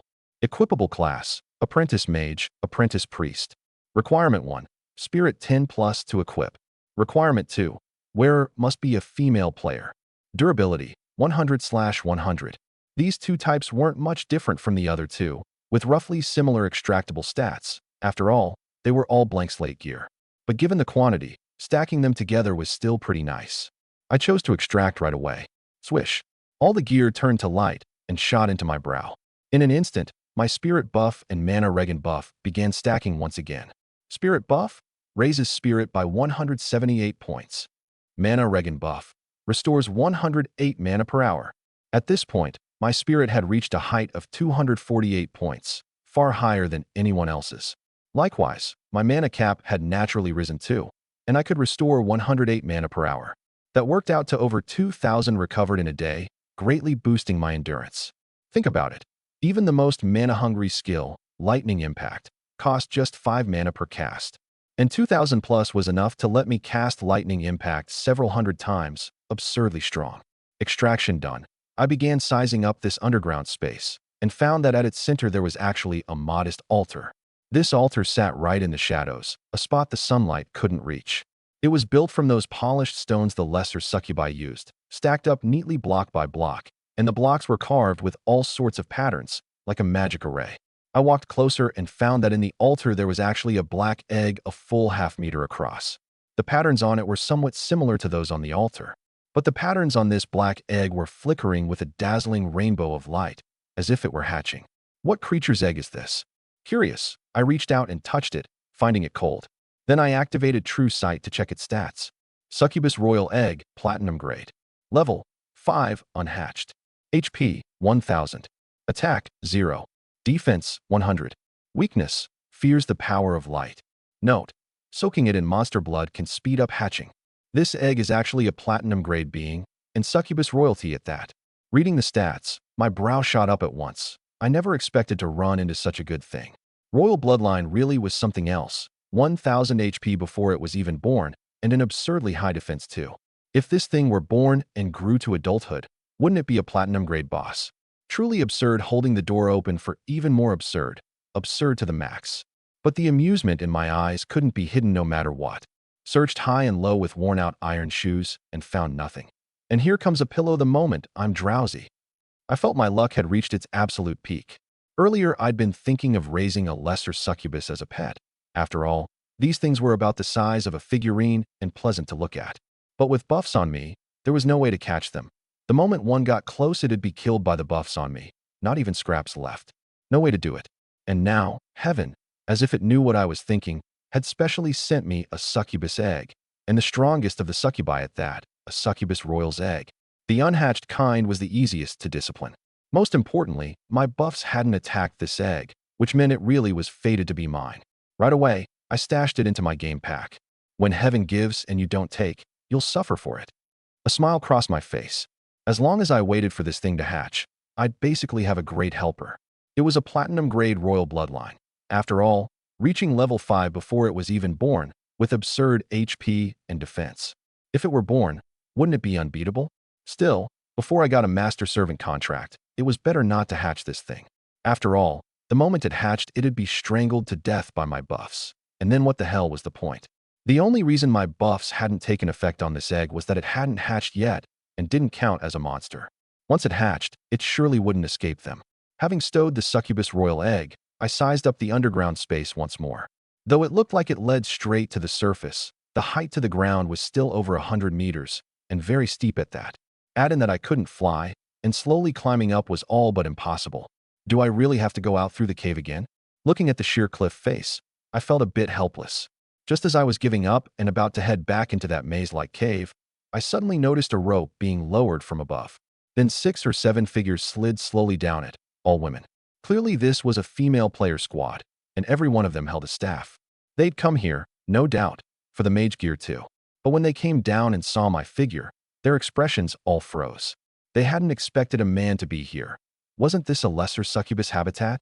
The drop gear was all wearable only by female players, so it'd be useless for a man to come farm gear meant for women. While a few of the girls stood dazed, one of them suddenly cried out, You're that big shot eBay who soloed the boss and got the boss first kill, right? Yeah, you've got to be big shot eBay. I saw your photo on the forums. So handsome. The girl looked at me with a starstruck face. Hearing this, the other girls seemed to remember too. The person who'd soloed a boss, taken it down without a scratch, and gotten the global first kill was actually standing right in front of them. They'd been discussing me earlier, never expecting to now see the real person, which had them very excited. After a moment of pleasant surprise, the girl stared at me, then asked a bit shyly, Big shot, could you take us along to farm monsters? We farm fast too. We won't drag you down. Those words caught me a little off guard. Never expected to be invited to team up on first meeting, and with an all-girl party at that. If an average guy ran into something like this, he'd be so happy he'd jump for joy. But it held no appeal for me. Sure, I liked beautiful women too, but I didn't like carrying dead weight. The highest level of these girls was only 7 or 8. Take them along, and I'd surely be dragged down. Even though I couldn't advance class yet and had no immediate use for energy, it wasn't as though I couldn't stockpile it. As long as I advanced class successfully and had enough energy, I could level up in a continuous streak. Never mind, I still prefer going solo. I shook my head and politely declined. Okay then. The girls looked a bit disappointed, but they understood. Latching onto a big shot's coattails wasn't so easy, after all. I gave them a slight smile, then looked at that rope lowered from the surface. Could I use your rope for a bit? I'll pay. As I spoke, I took out 100 Divine Path gold coins. Ah, big shot. No need to pay, just use it. The few of them waved their hands over and over. But I insisted on giving them the Divine Path gold coins, and only then began climbing up the rope. Halfway up, I heard a girl below call out to me. Big shot, ye bay, after you get out, don't go back to the city. The Venom Wolf Guild has put out a wanted order on you, saying they want justice, a life for the lives you took. Hearing this, I froze, then a faint smile crossed my face. I thanked the girl and kept climbing. My speed was extremely fast. A few seconds and I'd climbed dozens of meters to the surface, then headed back toward Chengdu. Because I'd seen a post on the forums, reportedly intel leaked by other world-class advancers. When a Divine Path online news server opens, the path of class advancement usually opens on the third day. Tomorrow was the third day, and in every city a teleportation array leading to the tower of class advancement would appear, letting every player who'd reached level 10 enter and advance class. As for that Venom Wolf Guild, I didn't care at all. It was just a gang made of thug gangsters, a mere few thousand people, no threat to me whatsoever. If they could harm a single hair on me, I'd write my surname Yi upside down. And if those people really dared to provoke me and try to kill me, I wouldn't mind going on a killing spree. After all, killing people dropped gear too. If I wiped out this Venom Wolf Guild to the last man, the gear dropped should be quite a lot, right? What a bunch of wealth-delivering little cherubs. Good people. A smile crossed my mouth as I sighed a little, then headed into the city. An hour later, I finally returned to the city again. I made no effort to hide my tracks, so the Venom Wolf Guild spotted me right away. Chengdu, inside a five-star hotel. A bald, middle-aged man covered in tattoos sat sprawled arrogantly on a sofa. He was the Venom Wolf Guild's master, named Huang Lang, nicknamed Venom Wolf. The guild's name came from his nickname. Before Divine Path Online descended, he was already a vicious man with over a dozen lives on his hands, one of the top figures in Chengdu. And after Divine Path Online descended, the binding force of law weakened, basically an age of chaos, and his ambition swelled, giving him the resolve to contend for dominance of the world. That was why he'd founded the Venom Wolf Guild and gathered so many people. But now someone had actually dared to provoke him and kill his men, sending him into a rage, so he'd put out a city-wide wanted order on me, wanting my head to consecrate his banner. Killed dozens of our brothers, and still dares to come back to the city? Looks like he's really had enough of living. Notify all the guild elders. Bring every last brother along. I'd like to see whether he's really got a head and arms of iron, unkillable. Huang Lang slammed the table and stood up roaring. The two guild members before him jolted in fright and hurried out to notify the others.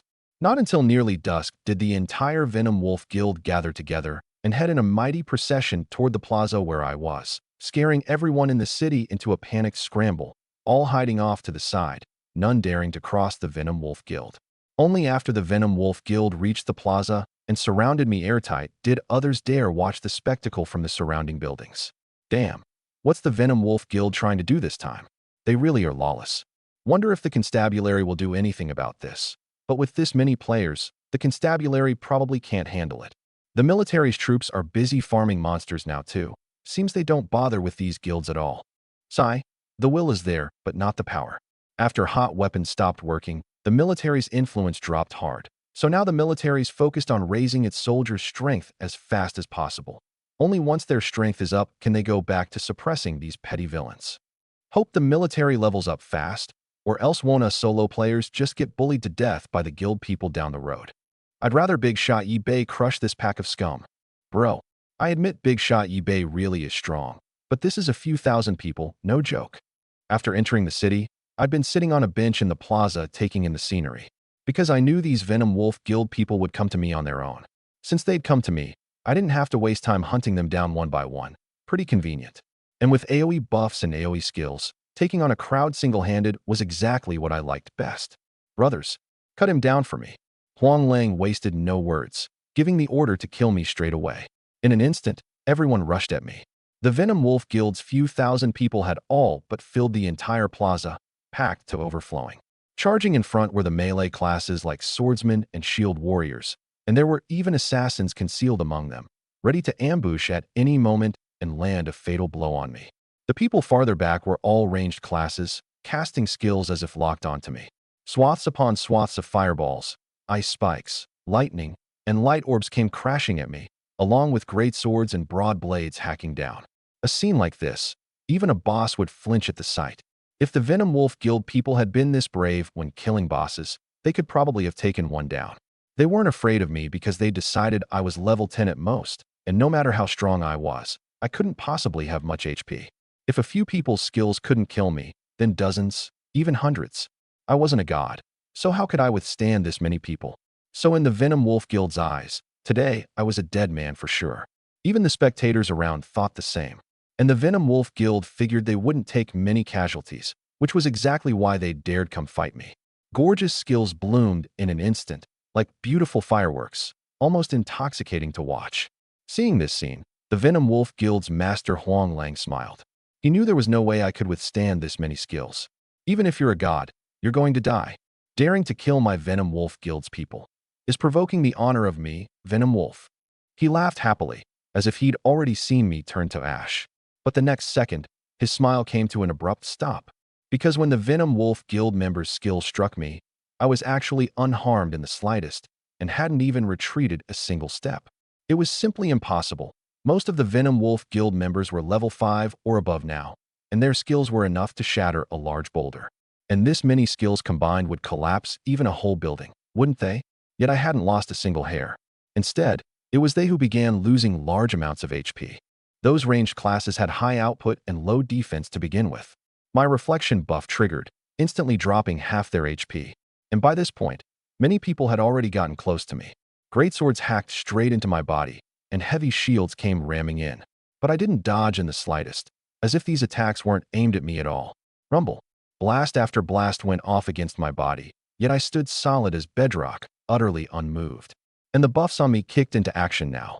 Everyone attacking me was judged as an enemy. In that instant, the Nightlust buff condensed black crows that rammed at the crowd, and anyone struck turned to ash, dead as dead could be.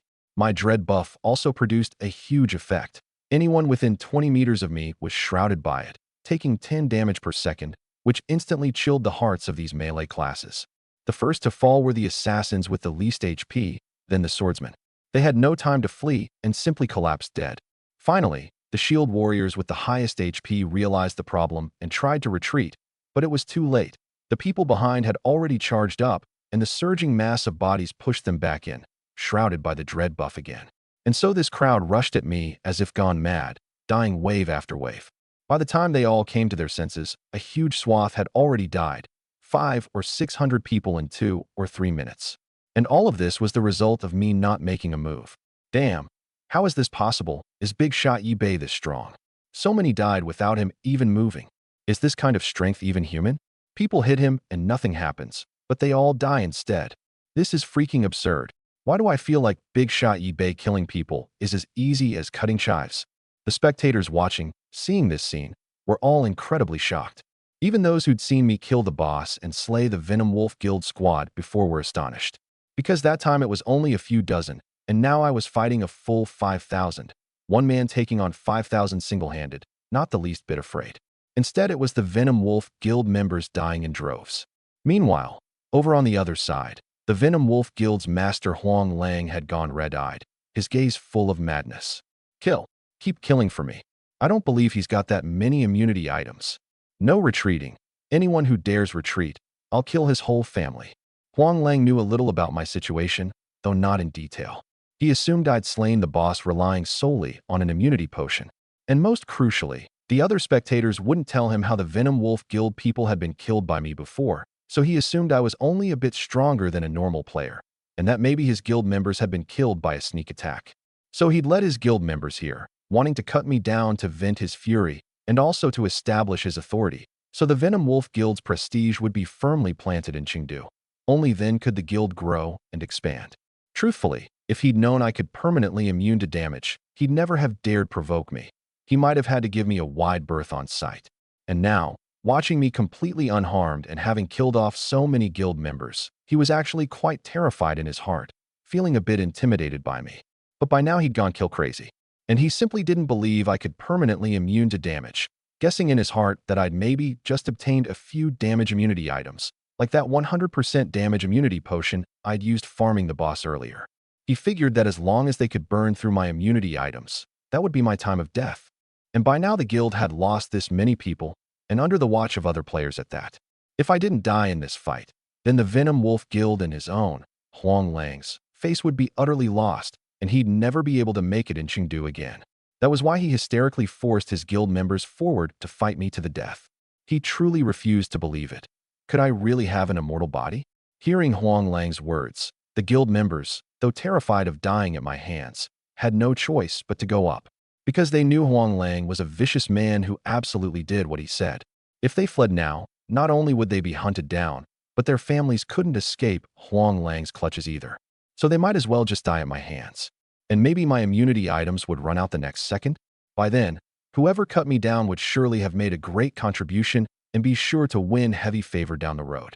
Clinging to this fluke mentality, the Venom Wolf Guild members launched an even more strenuous charge, and the ranged classes cast skills frequently, everyone wanting to personally kill me. But their hopes were dashed. The melee classes mostly died under my dread buff, and while the ranged classes' casualties weren't many, some were taken out by my reflection buff, and more were left with just a sliver of HP, not daring to cast skills anymore. And as the person at the center of it all, seeing these people, I nearly laughed out loud. I honestly didn't know whether these people had any brains. Did making it in this life only require hacking people, with no need to use your head at all? So many had died, and they still didn't know to flee. They were still charging in to kill? And did they really think I was a pushover? My eyes were full of cold intent. These people were laughably stupid, nearly making me laugh, but they harbored murderous intent toward me. How could I let people like this go? Since I gave you a chance and you weren't up to it, then today, you'll all stay here. I felt I'd already been quite generous, standing in place without moving and letting these people hit me for several minutes. Now, it was time to make my move. Otherwise, it'd get dark soon, and I couldn't let these people disturb my rest. After all, I was entering the Tower of Class Advancement tomorrow, and it'd be a terrible loss to have my class advancement delayed because of this scum. So I got ready to act. The next second, I raised the novice staff in my hand. A flash of light, and a large swath of corrosive fluid instantly rained down from the sky. This was corrosion. My corrosion had been leveled to max by now, with a coverage of a full 12 by 12, reaching 144 square meters. In a spot packed this densely, you can imagine how many people an area this large could cover. The next instant, over 200 people were caught by the corrosive fluid. SSS, SSS, SSS. Countless corroding sounds went off, and black smoke rose from these melee classes. It hurts so much. I don't want to die. Help. The agony of dying to corrosion was simply beyond compare. After all, it was watching yourself get corroded, finally turning into a puddle of pus, 1,000 times more painful than the dread buff's painless slow boil the frog approach.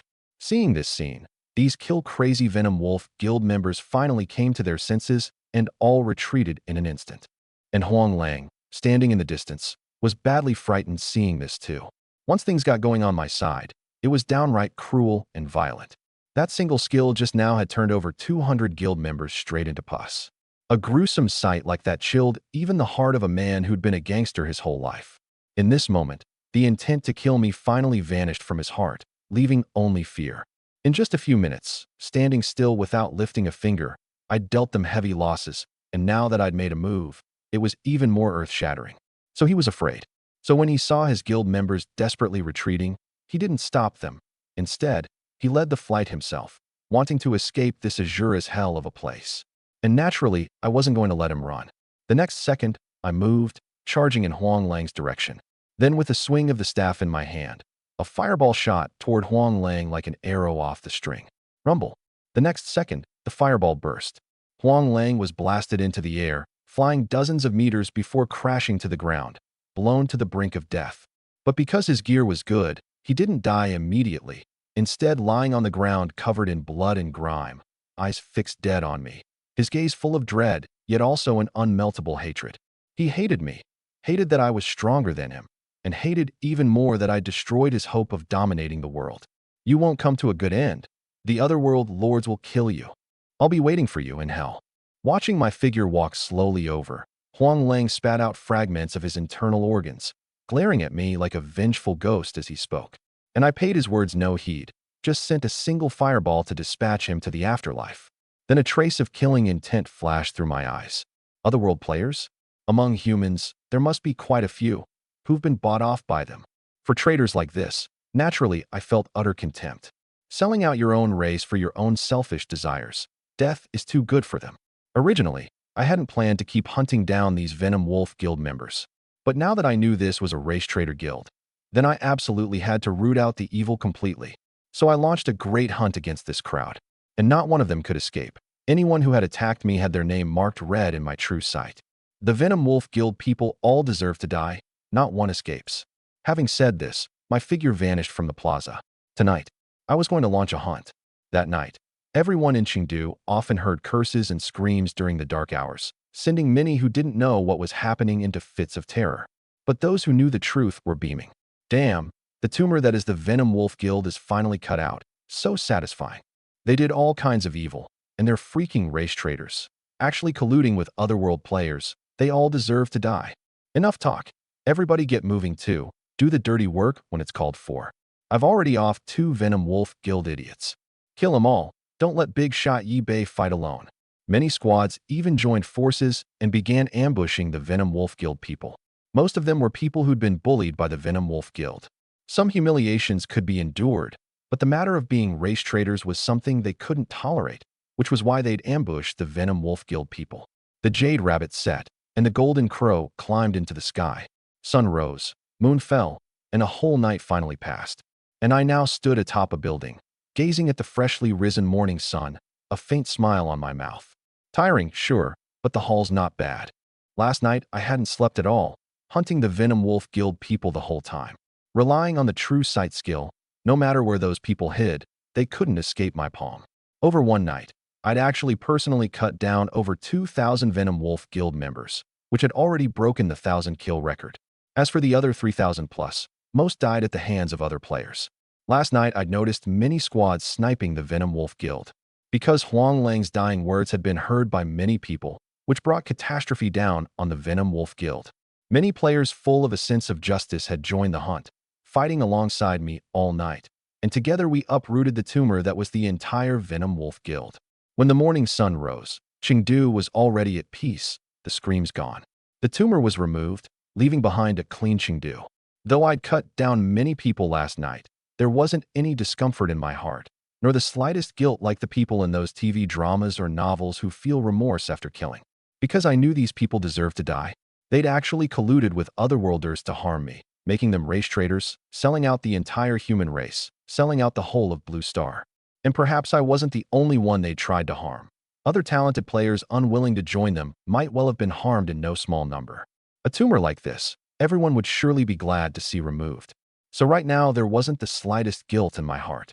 Instead, thinking of the gear dropped last night, a smile crossed my face. Wonder how much gear there is. Still need to count it carefully. Saying this, I took all the gear out of my game pack. A moment later, I finally had it counted. A full 58 pieces of many varieties too. Water Sprite Bow, common. Level 4. Agility, +5, extractable. Effect 1. When equipped, after dealing damage to an enemy, inflicts a bleed effect, 1 damage per second, lasting 5 seconds. Extractable. Equipable class, Apprentice Archer. Requirement. Constitution 10 plus to equip. Durability, 100/100. Poplar Staff, common. Level, 6. Spirit, +10, extractable. Effect, when equipped, restores 10 mana within an hour. Extractable. Equipable class, Apprentice Mage, Apprentice Priest. Requirement, Spirit 30 plus to equip. Durability, 100/100. Scarecrow Claw. Thorn Armor.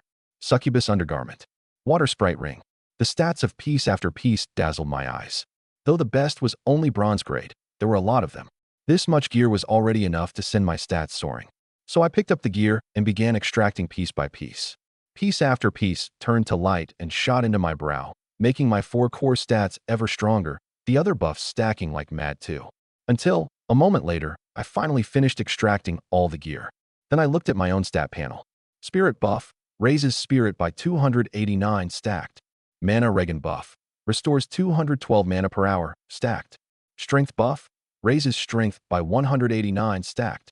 Lightning Blade Aura buff, each attack has a 10% chance to trigger Lightning Blade Aura, 120 damage, stacked. Speed buff, raises movement speed by 30%, stacked. Constitution buff, raises constitution by 221 stacked. Reflect buff, as long as attacked by a monster, reflect 150% of its damage. Stacked. Cooldown buff, Reduces skill cooldown by 30% stacked. Stamina regen buff. Restores 65 stamina per hour stacked. Agility buff. Raises agility by 50 stacked. Bleed buff. After dealing damage to an enemy, inflicts a bleed effect, 11 damage per second, lasting 5 seconds stacked. This time I'd stacked over a dozen buffs, insanely so, multiplying my strength many times over. All my 4 core stats except agility had broken 100, and my spirit had even reached over 300. And the reflection buff had stacked to a full 150%, meaning as long as someone launched an attack on me, they'd take 150% of their damage reflected. If a low HP, low defense, high output class ran into this reflection buff, they might reflect themselves to death outright, without me even needing to lift a finger. And I'd also gained a bleed buff. This buff complemented the others. As long as I damaged someone, whether through a buff or a skill, it would inflict the bleed effect. This buff was, you could say, extremely powerful. Also, the lightning blade aura buff's damage had stacked to 120. This damage triggered guaranteed once every 10 attacks, matching perfectly with my corrosion and lightning impact, letting me deal even higher damage. The me of now is already 1,000 times stronger than at the start. Feeling the surging power inside my body, my heart held an indescribable joy. In this world, power meant everything. At this point, I could actually deal explosive damage with just my fists, even a bit higher than my fireball. The reason for this outcome was the limitation of not having advanced class yet. Only after advancing class could the skills I gained become more powerful. The skills during the apprentice period could only be called mediocre, unable to let me bring out my own stat advantages. Only after advancing class could a skill's full might erupt. Skills after class advancement received a big boost. The original skill damage plus the skill's corresponding stat became the post-advancement damage. For example, my fireball was maxed now, yet its damage was only 60, less than a single punch. This was Divine Path Online's limitation on those who hadn't advanced class. But after advancing class, this limit no longer existed. By then, as long as I advanced class successfully, Fireball's damage would become 60 plus 68 plus 289, reaching a full 417 damage. And this was only the might of a black iron grade skill. For a skill like Lightning Impact, the damage would be even more absurd. This was the benefit of class advancement. Of course, ordinary players wouldn't have damage this high. A mage's skill damage was 100-something at most, and those with advanced skills might approach 200, but that fell far short compared to me. With just a single fireball, I could overwhelm other people's powerful skills. So what I cared about now was the matter of class advancement.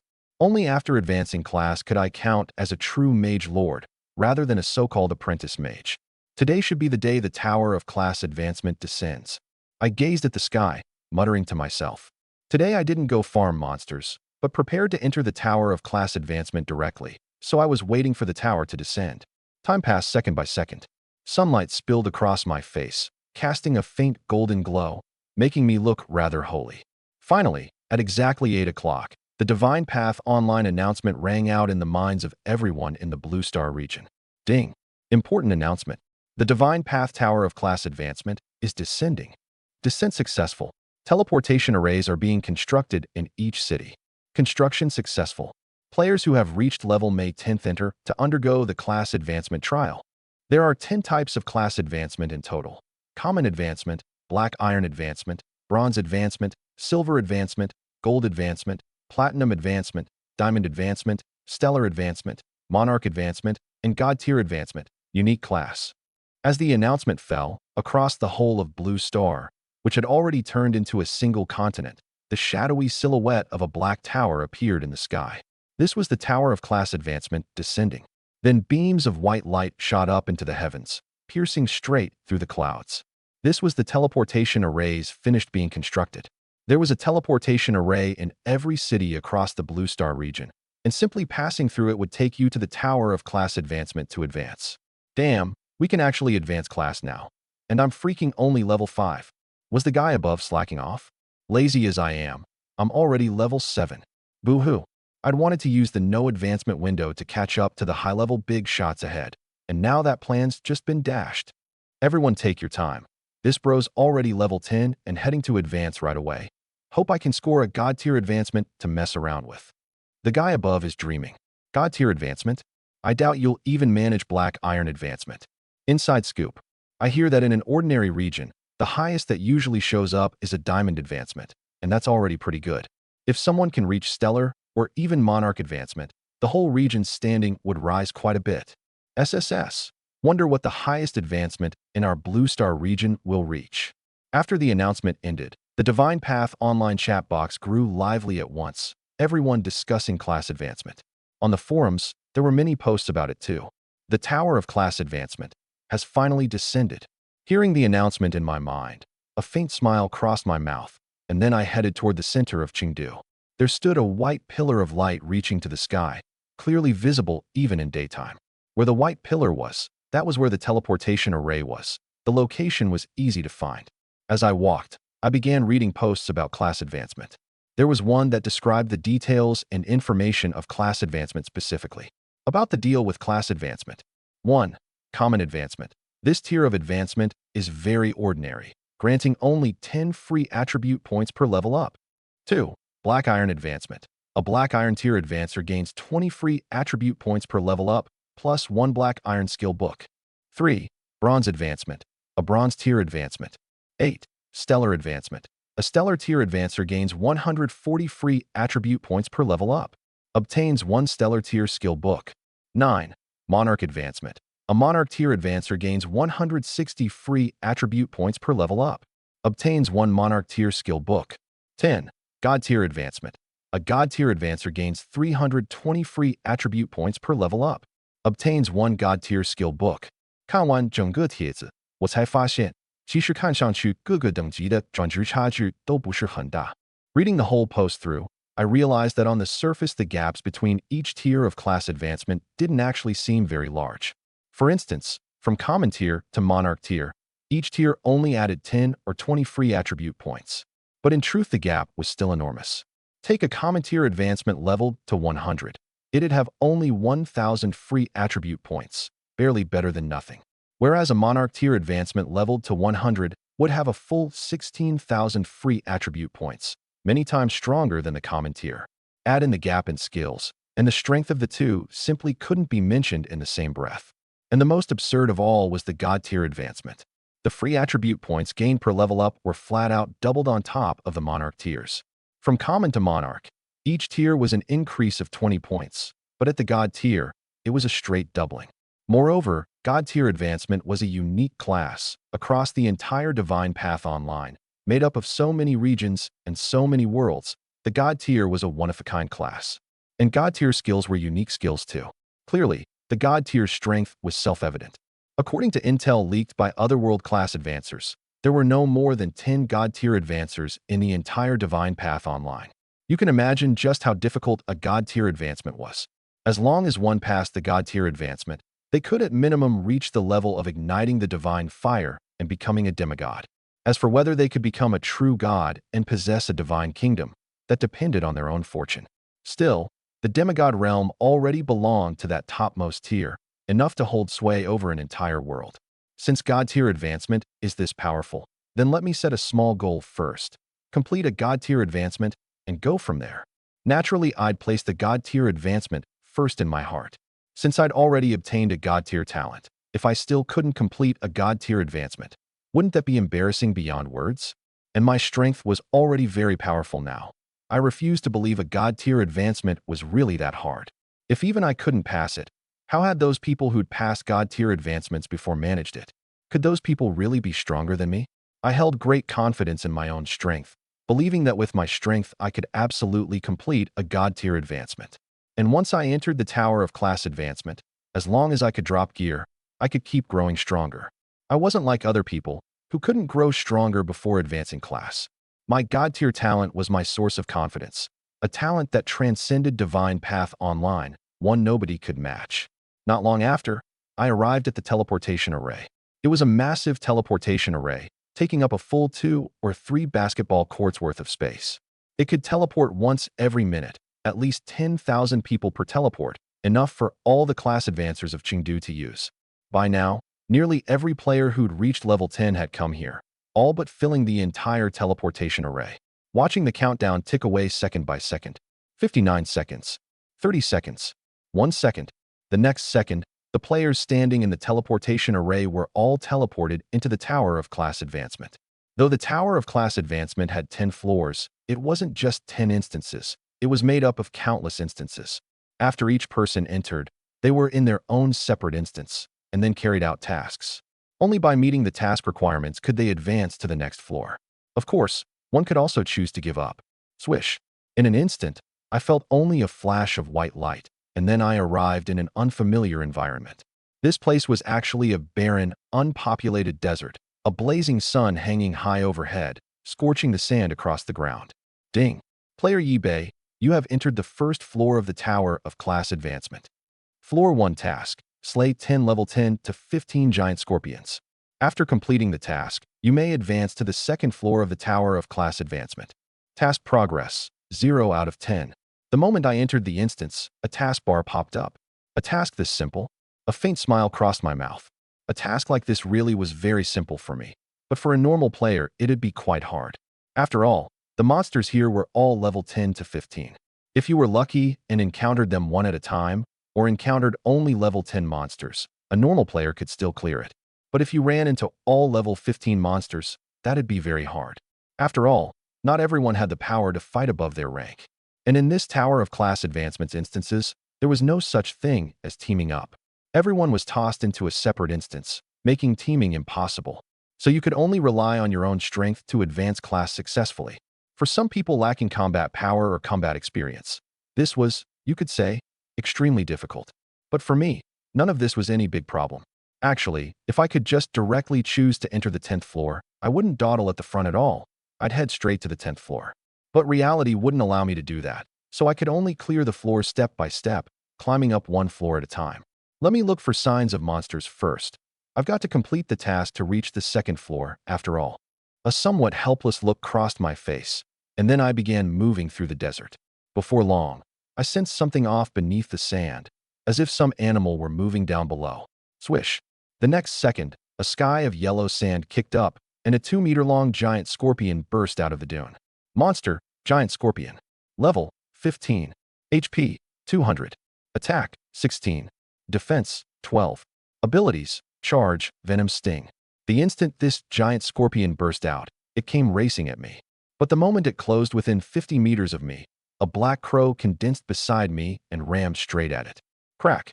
The next second, the giant scorpion struck by the black crow abruptly toppled, its black mist-shrouded carapace scattering across the ground. Its flesh had already been corroded away by the Nightlust buff. Ding. Congratulations, player has slain a level 15 giant scorpion. 18 energy acquired. Before I'd even made a move, this level 15 giant scorpion had already been dispatched. Seeing this, I shook my head and kept walking toward the dune ahead. Because I saw a lot of sand churning atop the dune. Clearly there had to be giant scorpions beneath it too, weaving through the sand just like the one before. As I slowly approached the dune, sand kicked up even more violently than before, and a dozen-plus giant scorpions charged at me. They'd caught the scent of food. In this desert, the scarcity of food could even drive them to cannibalize each other, which was why they'd gone so mad at the sight of me. Swish. In a few seconds, these giant scorpions charged up beside me, thrusting the venom stingers on their huge tails at me. These venom stings glowed a ghostly blue, clearly deadly poison. If a normal player were stung, they'd surely keep losing HP. But I wasn't afraid in the slightest, standing in place without casting any skills. Because at this point these little monsters weren't worth wasting mana on. The buffs on me could easily handle them. Crack. Before long, sound after sound of carapace clattering to the ground rang out, marking the death of one giant scorpion after another. Ding. Congratulations, player Yi-Bei has slain a level 10 giant scorpion. 10 energy acquired. Ding. Congratulations, player Yi-Bei has slain a level 12 giant scorpion. 13 energy acquired. Ding. Congratulations, player Yi-Bei. Kill chime after kill chime rang out, and the dozen-plus giant scorpions that had just attacked me were all dead. Then an orb of light appeared on the ground. I knew this was a gear drop. The drop rate really is nice. Barely a dozen-plus monsters, and I've already got gear. A smile crossed my mouth as I picked up the orb of light. Then the orb slowly faded, revealing the gear's true form. Deadly Venom Ring, Silver Grade. Level, 10. Spirit, plus 50, extractable. Effect 1. When equipped, each instance of your damage carries an additional 20 poison damage. Extractable. Equipable class, Apprentice Mage, Apprentice Priest. Requirement. Spirit 30 plus to equip. Durability 100/100. Farming an ordinary monster, and it actually dropped silver grade gear. This gear being silver grade was something I hadn't expected. Extract. The corner of my mouth could barely hold back the joy in my heart. This deadly venom buff was a perfect match for corrosion. Corrosion could deal 10 instances of damage to begin with, 30 each, and if you added this extra 20 poison damage, then corrosion's total damage would reach 500. That was absurdly strong damage. Swish. The words had barely fallen when the deadly venom ring turned to light and shot into my brow. At once, one more permanent buff was added to me. Deadly venom buff. Each instance of your damage carries an additional 20 poison damage. Stackable. The next second, I swung the staff in my hand. A stream of corrosive fluid shot into a distant dune. Then my true sight fixed on the changes within the dune. At this moment, a giant scorpion was slumbering inside the dune. Suddenly, a drop of corrosive fluid landed on it. Then its HP dropped at 50 per second, and in under 3 seconds, it was already dead. Once the damage climbed, the monster farming speed increased manyfold. Having tested the massive damage formed by corrosion and the deadly venom buff together, a faint smile crossed my face. Then I opened the task panel. Floor 1 task. Slay 10 level 10 to 15 giant scorpions. After completing the task, you may advance to the second floor of the Tower of Class Advancement. Task progress. October 10th. Task complete. Proceed to the second floor. Yes/no. I clicked yes right away.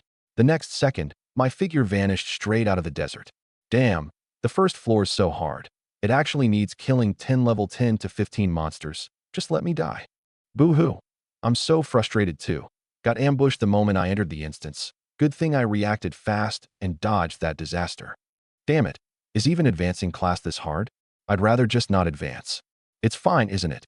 I've killed 3 monsters already. Let me see if I can complete the advancement task. Even common advancement is this hard. I can't even imagine how hard the later black iron, bronze, and other advancements are. In the Divine Path online chat box, a crowd was grumbling about the difficulty of the advancement tasks. These were all normal players, and for them, even a common advancement was extremely difficult. Still, for players with better talent, this wasn't hard, because by this point, quite a few people had already entered the second floor. When I entered the second floor, I opened the Tower of Class Advancement rankings.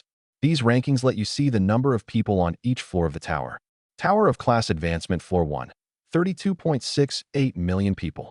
Tower of Class Advancement Floor 2, 102,300 people. Just a few minutes had passed, and over 100,000 people had already entered the second floor. You can imagine, the talented among the players were far from few. And this was only a few minutes. Many more would keep entering the second floor after. Onward. After a glance, I paid it no more mind and continued completing the second floor's task. The second floor's task was about the same as the first. Both were slaying level 10 to 15 monsters. Only this time the number of monsters had grown, reaching a full 50. Floor 2 task. Slay 50 level 10 to 15 water sprites. After completing the task, you may advance to the third floor of the Tower of Class Advancement. Task progress 0/50. The second floor's instance was right in a swamp. This place was full of risk. One careless moment, and you'd sink into the bog, and the water sprites in the swamp would ambush you from time to time. My figure had barely appeared in the second floor's instance when a spray of water burst up. Rumble. A half-human, half-fish monster charged out of the swamp, leaping toward me. It held a spear-like weapon in its hands, about to thrust it into my body. The next second, a black crow condensed and rammed straight at the water sprite. The next instant, water splashed up again. The water sprite's flesh had already been corroded by night lust, leaving only a heap of ash, along with a spear falling back into the water. Ambushing me is just courting death. I looked at the dead water sprite and said with some disdain, water sprites like this were mere trash to me. I could kill them instantly. Then I kept moving forward, walking slowly. Before I'd gone a few steps, water sprites charged out of the swamp to attack me. But any water sprite that got within 50 meters of me was reduced to trash by the night lust buff, unable to get close to me at all. And the water sprites still beneath the swamp, the ones that hadn't attacked me, suffered too, because as I moved forward, they happened to enter my 50-meter radius. Then black crows condensed beside me and rammed straight into the swamp. And so the water sprites, still lost in their dreams, all met a violent end. Ding! Congratulations, player eBay has slain a level 13 water sprite. 11 energy acquired. Ding! Congratulations, Player Yi Bei has slain a level 15 water sprite. 14 energy acquired. Ding. Congratulations, Player Yi Bei. Kill chimes rang out one after another. In under 10 minutes, over 50 water sprites had died at my hands. Then one more piece of gear appeared in my hands. Water sprite boots, silver grade. Level 10. Agility, plus 50, extractable. Effect 1. When worn, boosts movement speed by 20%. Extractable. Effect 2. When worn, upon contact with water, boosts movement speed by an additional 100%. Extractable. Equipable class, Apprentice Mage, Apprentice Priest. Requirement, Spirit 30 plus to equip. Durability, 100/100. Finally, gear that boosts agility and movement speed. Seeing this gear's stats, my eyes lit up at once. Movement speed had always been my weak point. Long before, my constitution, strength, and spirit had all broken 100, but only my agility was still that pitiful little bit, so my speed had always lagged. Earlier, when hunting the Venom Wolf Guild members, if my movement speed had been faster, I wouldn't have had to hunt all night. Just thinking about it stung a little. Fortunately, now I could finally patch up my movement speed by a big margin. Now my agility had reached 60-some points, and adding the speed boost from the speed buff, it worked out to nearly 100. This movement speed was many times faster than before, so I chose to extract without hesitation. The water sprite boots turned to light and shot into my brow. Ding! You have stacked 2 buffs and gained 1 new buff. To view the details, please go to your stat panel. I'd already set the data shown after extracting buffs to be hidden. If I needed it, I could just check the stat panel myself, which saved it from popping up every time. After extracting the water sprite boots, I didn't linger. By now I'd completed the second floor's task and could head to the third. So I opened the taskbar. Floor 2 task, slay 50 level 10 to 15 water sprites. After completing the task, you may advance to the third floor of the Tower of Class Advancement. Task progress, 50/50. Task complete. Proceed to the third floor. Yes/no. Yes. I clicked yes, without hesitation. Then my figure vanished from the second floor's instance and headed to the third. Tower of Class Advancement Floor 1, 31.5 million people. Tower of Class Advancement Floor 2, 1,102,300 people. Tower of Class Advancement Floor 3, 105,000 people. When I reached the third floor, I again took a glance at the number of people on each floor of the tower. On the third floor, quite a few people had arrived already. My clearing speed wasn't the fastest, but I didn't care whether my clearing speed was fast or not. After all, being fast was of no use. Being able to hold out to the end and reach the God tier, that was what counted as impressive. As a person, you can't just be fast. You also have to be enduring and resilient. Then I closed the Tower of Class Advancement rankings and looked at this third floor instance. This place was a dark cavern, and within this pitch-black cavern where you couldn't see your own hand, there were pairs upon pairs of eyes giving off a ghostly glow. Floor 3 task, slay 100 level 10 to 15 bloodthirsty bats. After completing the task, you may advance to the fourth floor of the Tower of Class Advancement. Task progress, 0 out of 100. The taskbar popped up. This time the task actually required killing 100 monsters, and in this dark environment at that. Clearly, the higher the floor of the Tower of Class Advancement, the higher the difficulty climbed too. In an environment this dark, though the player's constitution was much better than before and they had a bit of night vision, their eyesight would clearly drop a lot, and they surely couldn't see too well. In a situation like this, many people would be eliminated. Monster, Bloodthirsty Bat. Level, 13. HP, 200. Attack, 25. Defense, 6. Abilities, Infrasonic Impact, Bloodthirst. Weakness, Fierce Flame. I activated True Sight and took a look at the third floor's monster stats. Clearly, these bloodthirsty bats were high attack, low defense monsters, and they had sonic attacks too. Though these monsters were about the same level as the first 2 floors, they were far more troublesome than those. For a normal player, facing these bloodthirsty bats was very rough. After taking an infrasonic impact, there was a good chance of being stunned, then killed instantly. But to me, they were no threat at all. The next second, I raised my staff and cast a fireball. At once, the entire cavern lit up, as bright as day. Rumble. The huge fireball struck the cavern's stone wall and instantly exploded, causing a great commotion. Then all the bloodthirsty bats in the entire cavern were badly startled and thrown into chaos.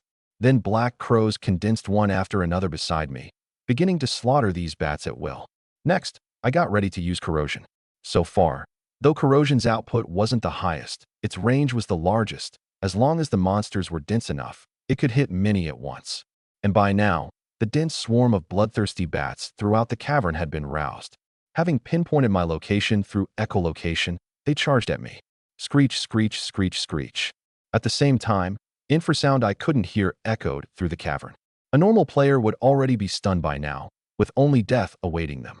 This many bats swarming in, no one could hold them off. But I wasn't affected by the infrasound in the slightest. Now, swinging the staff in my hand, I cast a corrosion. Within the 12 by 12 range around me, a downpour of corrosive fluid instantly began falling. Screech, screech, screech.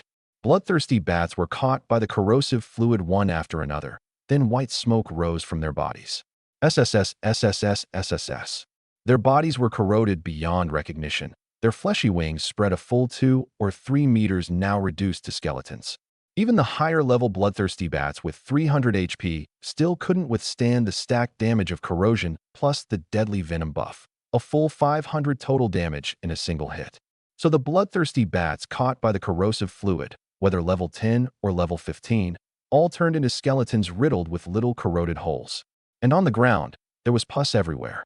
The whole scene looked extremely gruesome. Then chime after chime rang out in my mind. Ding! Congratulations! Player eBay has slain a level 10 bloodthirsty bat. 11 energy acquired. Ding!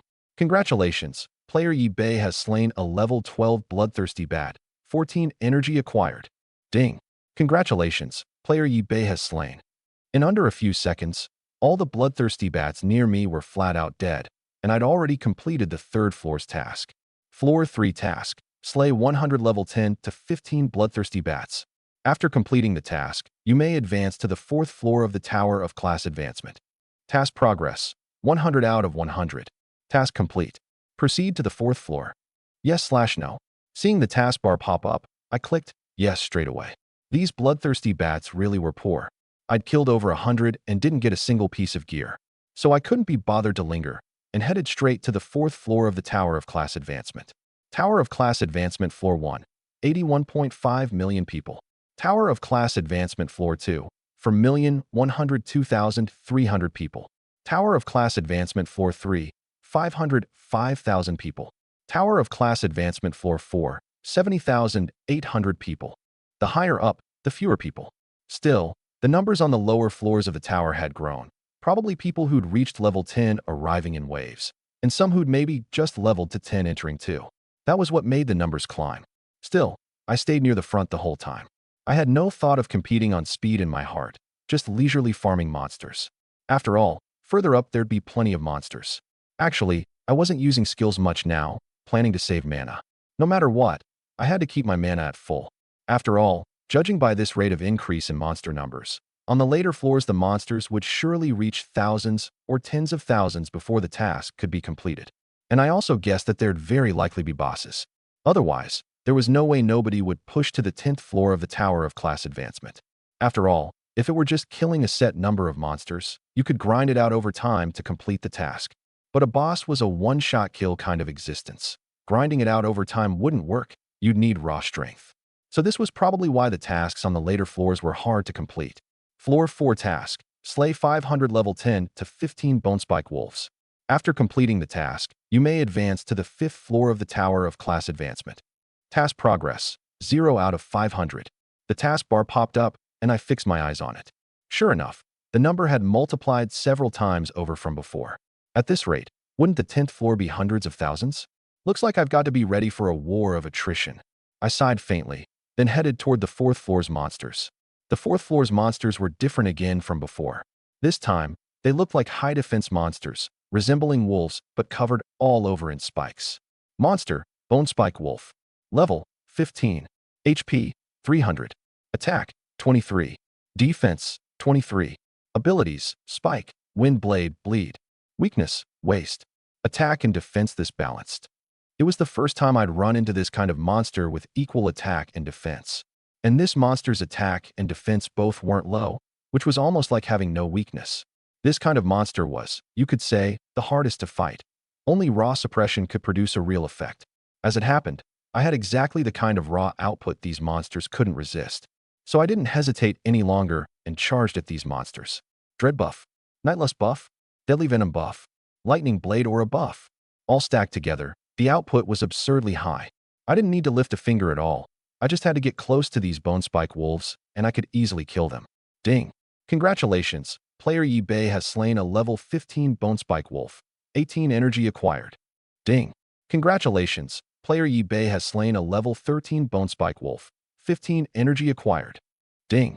Congratulations! Player Yi Bei has slain a level 14 bone spike wolf. 16 energy acquired. Bone spike wolves' living habits weren't much different from ordinary wolves. Both were pack animals. Each pack had dozens to over 100 bone spike wolves, though some were cubs that hadn't reached level 10, and killing those didn't count toward the task number. So it still took me a full half hour to complete the 4th floor's task. Floor 4 task: slay 500 level 10 to 15 bone spike wolves. After completing the task, you may advance to the 5th floor of the Tower of Class Advancement. Task progress: 500 out of 500. Task complete. Proceed to the 5th floor. Yes/no. After the taskbar popped up, I didn't head to the 5th floor right away, but took 2 pieces of gear out of my game pack. These were things that had dropped on the 4th floor. Bone Spike Blade, Silver Grade. Level 10. Strength, plus 50, extractable. Effect 1. When equipped, each instance of your damage causes bone spikes to grow from the enemy's bones, reducing enemy movement speed by 50% within 10 seconds, and dealing 20 damage per second. Extractable. Effect 2. When equipped, restores 20 stamina within an hour. Extractable. Equipable class: Apprentice Swordsman, Apprentice Shield Warrior. Requirement: Strength 30 plus to equip. Durability: 100/100. Double Energy Scroll, Silver Grade. Effect: After use, for 24 hours, doubles the energy you gain. Extractable. Use requirement: None. The stats of the 2 items showed before me, and my eyes lit up at once, a look of wild joy crossing my face. At this point, though I hadn't advanced class yet and couldn't level up after advancing class, if I had a large amount of energy, I could level up too, and in a continuous streak at that. So energy was very important. Right now it just temporarily had no use, which didn't mean it'd be useless forever. And now, I'd actually obtained this double energy scroll. If someone else got it, it might not be of much use, because its effect lasted only a day. How many monsters can you kill in a day? Not that many. You could say that although this item was silver grade, to an ordinary player it was just a run-of-the-mill item, even a bit of a dud. If given the choice, someone would rather have a bronze grade piece of gear than this silver grade item. But to me, this scroll's value was far, far higher. Even if someone offered a gold grade piece of gear in trade, I wouldn't agree. After all, I was a person with a god tier talent. As long as I extracted this double energy scroll stats into a permanent buff, then I'd forever get double energy from killing monsters. My leveling speed would surely be much faster than others. Add in my fast monster farming speed, plus the double energy buff, and my leveling speed could grow geometrically. That was why I was so happy. And that other item, the Bone Spike Blade, was also a silver grade attack type piece of gear. If I took this gear to sell, other people would probably scramble to snap it up. After all, at this current stage it was exceedingly rare. This gear was a melee class's weapon. Melee classes were high-risk classes to begin with, dancing on a knife's edge at all times. With this Bone Spike Blade, they'd greatly reduce risk. Every hit on a monster would slow it by 50%, so hunting monsters would naturally be many times easier. But in my hands, it actually couldn't show much value. The Bone Spike Slow effect, in my eyes, wasn't even as good as the 20 damage per second it brought, because that was a real, solid boost to strength. Extract. In an instant, the Bone Spike Blade and the double energy scroll turned to light and shot toward my brow. The next second, I gained 2 brand new buffs. Bone Spike Buff. Each instance of your damage causes bone spikes to grow from the enemy's bones, reducing enemy movement speed by 50% within 10 seconds and dealing 20 damage per second. Stackable. Double Energy Buff. Killing monsters yields double energy. Duration, permanent. Stackable. After seeing the details of the 2 buffs, a look of relief crossed my face. I'd been a bit worried the double energy buff would have a cooldown. And after seeing its duration was permanent, a smile crossed my face. Then, with a single thought, I opened the taskbar and clicked yes. Then I entered the 5th floor of the Tower of Class Advancement. Tower of Class Advancement Floor 1, 93.5 million people. Tower of Class Advancement Floor 2, 8,102,300 people.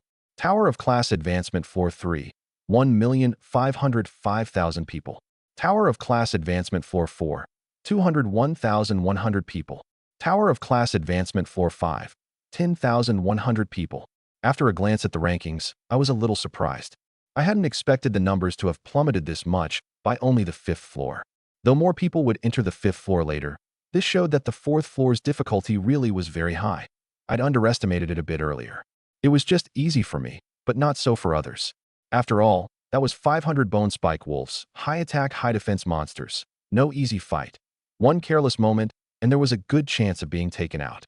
Still, fortunately, inside this tower of class advancement, after death you could revive 3 times. Only, after reviving, you had to clear the floors again to earn advancement qualification. If you died a 4th time, then you were truly dead. This counted as a class advancement perk for the players, you could say. After all, with 3 chances, if you had confidence, you could bravely charge for the higher floors and earn a higher grade advancement qualification. Floor 5 Task 1. Slay 1,000 level 10 to 15 blackskin ghouls. Task 2. Slay 5 level 15 blackskin ghoul chieftains, elite black iron grade. After completing the tasks, you may advance to the 6th floor of the Tower of Class Advancement. Blackskin Ghoul Task Progress, 0/1000. Blackskin Ghoul Chieftain, Elite Grade 0 out of 5. Looking at the tasks the 5th floor required completing, I was a bit surprised too. Because on this 5th floor, not only had the number of ordinary monsters to kill increased, but there was also an extra task, actually killing 5 elite black iron grade monsters. Earlier, in the Scarecrow instance, I'd run into elite grade monsters too, and they dropped good stuff. But elite grade was just black iron grade monsters, far stronger than ordinary monsters. Not only more HP, but even attack and defense would be boosted somewhat. Hard to fight, you could say. And most importantly, elite grade monsters appeared on this 5th floor already. So by the 6th floor, bronze grade bosses should appear. And the higher up, the higher level these bosses would be. No wonder few people can complete the 7th floor's diamond grade or higher advancement. Elite grade monsters already show up in this 5th floor's gold grade advancement. In a platinum grade advancement, 90% of the time a bronze grade boss appears. Very few people can beat that kind of monster. I sighed in some wonder. Actually, I hope many people could reach a high grade advancement too. Because once the 1-year protection period passes, there'd surely be class advancers from many worlds with great interest in this new region. An invasion would be inevitable. They might even want to enslave Blue Star's class advancers. But if 10 Monarch grade advancers appeared in the Blue Star region, then who the hell would still fear the other worlds? Still, this was hard to achieve. Even the appearance of 1 stellar grade advancer could actually already block some smaller worlds class advancers. But to those great worlds, a stellar grade advancer was still too weak. Hope someone can walk shoulder to shoulder with me. Only then won't the road be lonely. I sighed a bit. How lonely being invincible was. Someone like me, born with an invincible fate, that others can't kill even if they want my life. Truly, it was too lonely. Sighing all the while, I sized up this 5th floor's environment. This was a place like an ancient village, tumble-down thatched huts everywhere, and a light rain drizzling from the sky, leaving the ground a muddy mess. In the distance, a short monster was wandering through the ancient village. This kind of monster had a huge belly, pitch black all over, wearing tattered burlap clothes, its face wrinkled and very deformed, holding a weapon resembling a human bone. Seeing the monster, I activated True Sight straight away to check its stats. Monster, Blackskin Ghoul. Level, 15. HP, 280. Attack, 25. Defense, 10. Abilities, Corpse Venom Throw. Weakness, Fears Thunder. A high attack, low defense monster, just that its Corpse Venom ability makes this kind of monster more troublesome. I analyzed it a bit, then headed toward the village center. My steps trod on the muddy road, yet didn't get stained by the slightest mud or water. My 100% damage immunity buff could even ward off this kind of mud and water. Roar. Oh, the commotion of my walking instantly drew the black-skinned ghouls' attention. Now, brandishing the human bones in their hands, they came charging at me with strange cries. The black-skinned ghouls throughout the whole village were rioting, as if coveting my flesh and blood intensely. A scene like this was just like a night parade of 100 ghosts. Crack. The next second, the first black-skinned ghoul charged within my 50-meter range. The Night Lust buff began condensing a black crow, which then rammed at this black-skinned ghoul, in an instant turning it into a heap of withered bones falling to the ground. Splat. And the other monsters seized the chance to approach.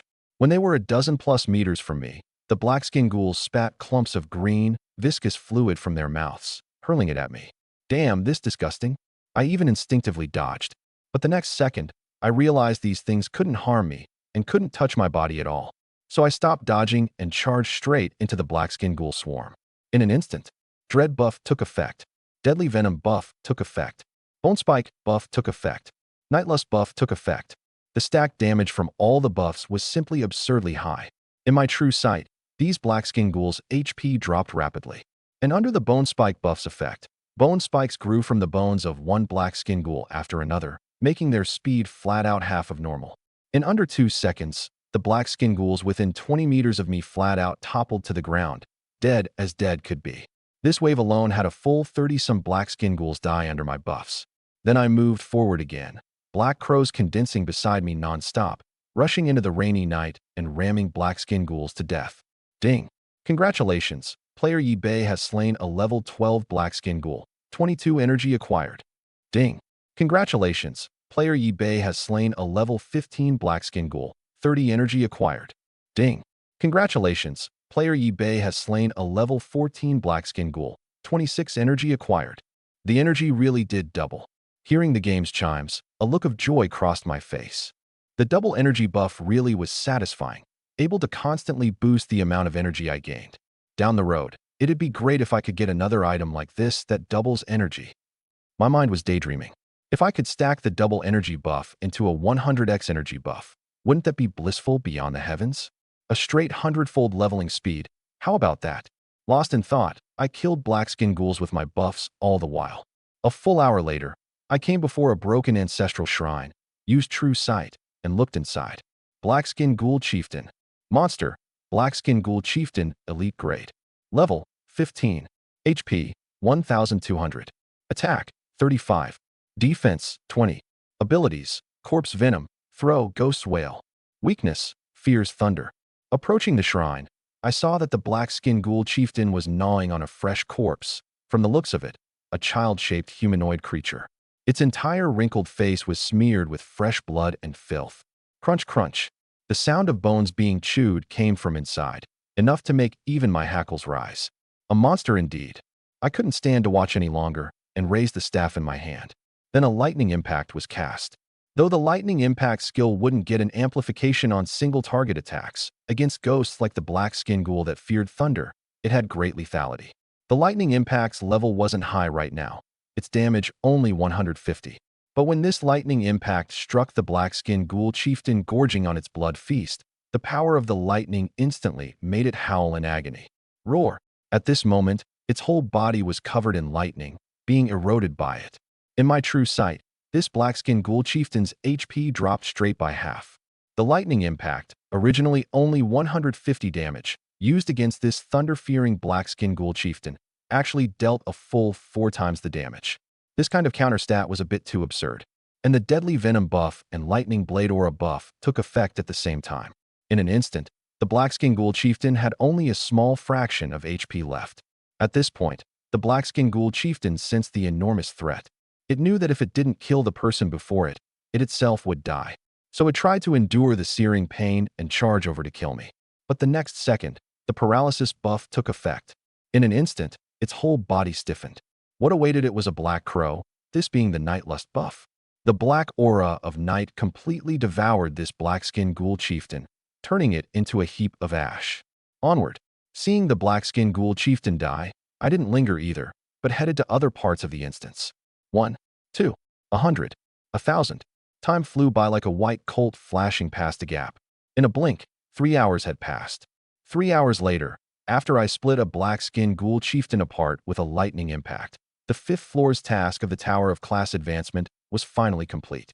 Floor 5 Task 1. Slay 1,000 level 10 to 15 black-skinned ghouls. Task 2. Slay 5 level 15 black-skinned ghoul chieftains, elite black iron grade. After completing the tasks, you may advance to the 6th floor of the Tower of Class Advancement. Black-skinned ghoul task progress, 1,000/1000. Black-skinned ghoul chieftain, elite grade 5 out of 5. Task complete. Proceed to the 6th floor of the Tower of Class Advancement. Yes/no. The taskbar popped up, and I clicked yes, without the slightest hesitation. Because this floor's black-skinned ghouls really were poor, I'd killed over 1,000, plus 5 elite-grade black-skinned ghoul chieftains, and hadn't dropped a single piece of gear or item. Tower of Class Advancement Floor 1, 133.5 million people. Tower of Class Advancement Floor 2, 12,102,300 people. Tower of Class Advancement Floor 3, 3,505,000 people. Tower of Class Advancement Floor 4, 801,100 people. Tower of Class Advancement Floor 5, 30,100 people. Tower of Class Advancement Floor 6, 1,200 people. The sixth floor's numbers have dropped this low already? I was a little surprised, but I didn't dwell on it much and just continued farming monsters. The most important thing for me now was to push to the 10th floor as fast as possible and complete my advancement. Floor 6 Task 1. Slay 5,000 level 10 to 15 goblins. Task 2. Slay 30 level 15 goblin captains, elite black iron grade. Task 3. Slay 1 level 20 goblin chieftain, bronze grade boss. After completing the tasks, you may advance to the 7th floor of the Tower of Class Advancement. Goblin Task Progress, 0 out of 5,000. Goblin Captain, Elite Grade 0 out of 30. Goblin Chieftain, Bronze Grade Boss 0/1. The taskbar popped up. After a glance, I nodded slightly. This result, I'd long foreseen. Not only did it require killing more ordinary monsters, but even a bronze grade boss had appeared. The magnitude of this 6th floor's difficulty, you can imagine. Right now, several hundred people were clearing the 6th floor, and more might enter later. But I guessed that the players who could reach the 7th floor were probably precious few. Then I continued clearing. Meanwhile, out in the world, many people were now watching the developments in the Tower of Class Advancement. The upper echelons of every nation were watching all this too. For instance, at this moment in the Dragon Nation's capital, a meeting was underway in a secret conference room, and the subject of discussion was exactly the matter of the Tower of Class Advancement. Senior Colonel Yuan, as the most talented person in the military, has already reached the 6th floor. And several other majors are about to complete the 5th floor's task.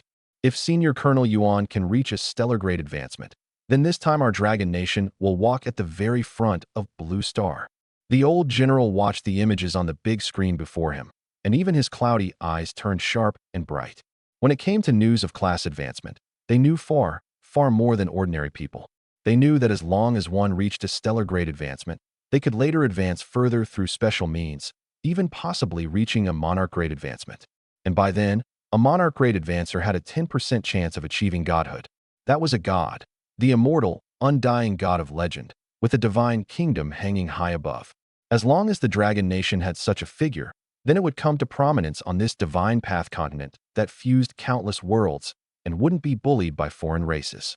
And they also knew that on this divine path continent, fused from countless worlds across all the heavens, there was a rule, namely, after a new world merged into the divine path continent, there'd always be a protection period. Ordinary people knew this point too, but there was another hidden piece of information. Namely, when the protection period passed, that was the disaster of the new region. By that time, countless people would flood into the new region to plunder or take the new region's races as slaves. If there was no existence in the new region capable of withstanding foreign races, then it could only sink to a lower race in the divine path world, a slave race, trodden underfoot for generations, endless eons of time, surviving in the cracks. As long as Senior Colonel Yuan has a chance to charge to a stellar grade advancement, our cabinet also agrees to marshal the whole nation's power to give him the chance to advance further to a monarch grade advancement. Beside the old general, an old man wearing a Zhongshan suit stood up and spoke slowly. He was the Grand Elder of the cabinet, head of the civil official faction, and, like the old general, a pillar of state figure of the Dragon Nation. This one civil, one military, were figures even the Dragon Nation's emperor respected. Normally, though they had some disputes over political views, at a special moment like this, they pulled their strength in the same direction, very united. That was why the Grand Elder agreed to marshal the whole nation's power to give the military senior Colonel Yuan the chance to advance further to a monarch grade advancement. Good, then this matter is settled. There's one more thing. That young man named Yi Bei who scored the first kill on the silver boss earlier. Has he been contacted? The old general asked slowly. Then a subordinate stood up and answered forcefully. Reporting, General, Yi Bei's figure hasn't been found in Chengdu. This subordinate suspects he's already entered the Tower of Class Advancement. However, we haven't seen his name on the Tower of Class Advancement rankings. He must not have made his name public. He's in an anonymous state. Hearing the subordinate's answer, The old general nodded slightly. The old general knew that on the Tower of Class Advancement rankings, a tower climber had to make their own name public for others to see it. Otherwise, they were in an anonymous state. Still, though anonymous, one could see their task completion rate, just not know who the person was. The reason they knew what floor the military senior Colonel Yuan, those several majors, and those geniuses of the civil official faction had reached now was precisely because they'd agreed before entering to make their names public. That way the Dragon Nation could get first-hand information. Since Yi Bei hadn't made his name public in the rankings, naturally, they didn't know what floor Yi Bei was on now. Still, once Yi Bei came out, having the people below contact him first thing should reveal it. By then, they could see how his potential was and whether to pull him into the military. Thinking of this, the old general said slowly, "This young man named Yi Bei should have potential. Have the people below wait right at Chengdu's teleportation array and contact Yi Bei the moment he comes out of the Tower of Class Advancement. It'll also let us see what grade of advancement he can reach. Maybe he's another senior Colonel Yuan? If our Dragon Nation has 2 stellar grade advancers, it'll surely flourish." Hearing this, the subordinate saluted at once. "Yes, General." And the several hundred people inside the 6th floor's instance all wore worried, gloomy faces now. Even the military senior Colonel Yuan felt some pressure at this point. He'd already killed many ordinary monsters and had killed some elite-grade monsters along the way. But now he was starting to take wounds. Thinking that there was still a bronze-grade boss on the 6th floor, he felt somewhat willing but unable. A bronze-grade boss, he had confidence he could handle. But there'd surely be even more powerful bosses ahead, which made him hate his own insufficient strength. "I can't fail the old general's expectations. I must reach a stellar grade advancement." Senior Colonel Yuan knew what rested on his shoulders. So no matter how hard it got, he'd grit his teeth and charge upward, not sparing even his life. As for the other people on the 6th floor, they were actually struggling a bit more than Senior Colonel Yuan, all gritting their teeth and holding on. And I, at this moment, was leisurely strolling through the 6th floor. A black crow condensed beside me from time to time. This was the presence of a monster within my 50 meters, the Nightlust buff automatically taking effect, killing the monster. By now, I'd completed most of the task, killing over 4,000 ordinary goblins. From the task goal, I had only a few hundred ordinary monsters, a small number of elite monsters, and 1 bronze-grade boss left to deal with. Right now, I was searching for signs of that bronze-grade boss. A moment later, I came to a forest. The places I'd walked through before were all grassland-like, with no trees. But here, there were actually dense trees, and among them there seemed to be traces of creatures active. The next second, I activated True Sight. A huge red dot appeared in my vision. Then I fixed my eyes on it. Monster, Goblin Chieftain, Bronze-grade boss. Level, 20. HP, 7,000. Attack, 180. Defense, 62. Abilities, Fireball Throw, Slow Spell. Monster, Goblin Captain, Elite Grade. Level, 15. HP, 1,800. Attack, 38. Defense, 26. Abilities, Spear Throw, Berserk Slam. Searched high and low with worn-out iron shoes and found nothing. And here it comes without any effort at all. Earlier, I'd worked hard to find this bronze-grade boss and gotten nowhere, never expecting to run into it by chance. And it came with this many elite-grade goblin captains too. Clearly, these elite-grade goblin captains were all personal guards of this bronze-grade boss, the Goblin Chieftain. After all, from the stat panel, this Goblin Chieftain seemed a bit different. Ordinary goblins all had physical attacks, but this Goblin Chieftain was actually a spellcaster type, a Mage Lord. Mage Lords generally had lower defense and HP, just especially high output. No wonder it needed the protection of elite-grade goblin captains. Wiping out all the monsters in this forest should complete the 6th floor's task of the Tower of Class Advancement. I activated True Sight, and in my vision were dense red dots, all of them monsters. Clearly, this was equivalent to a goblin gathering place. Unlike those earlier goblins that were fairly scattered, at most 100-some forming a squad. And here, there were at least over 1,000 goblins, so it was more than enough to complete the task. I quickened my pace and charged into the forest. My speed was very fast now. In under 2 seconds, I'd already dashed 200 meters and reached the forest. The instant I saw the Goblin Chieftain, I didn't hesitate and directly raised the novice staff, then tossed a corrosion up. A large swath of corrosive fluid covered over 100 goblins. SSS, SSS, SSS. Before these dwarf-like green-skin monsters could even react, the corrosive fluid had already struck them. Roar, percent yen yen. All the goblins caught by the corrosive fluid let out screams, mixed with some gibberish. Though I couldn't understand what these green-skinned monsters were shouting, I knew it wasn't anything nice. Surely the sound of cursing. SSS, SSS, SSS. In under 2 seconds, the ordinary goblins caught by the corrosive fluid all toppled to the ground, turning into puddles of pus. And though the elite-grade goblin captains didn't die, their bodies were corroded beyond recognition too, even their bones exposed, their HP bars dropping by more than half outright. Only the bronze-grade boss, the goblin chieftain, calmed down after a furious roar, raising both hands and beginning to condense a spell, about to launch an attack at me. And the other goblins around, seeing their chieftain under attack, raised the spears in their hands one after another and charged at me. Some goblins threw spears from a distance, spear after spear thrusting at me like sharp arrows. That enormous force would skewer even an elephant to death.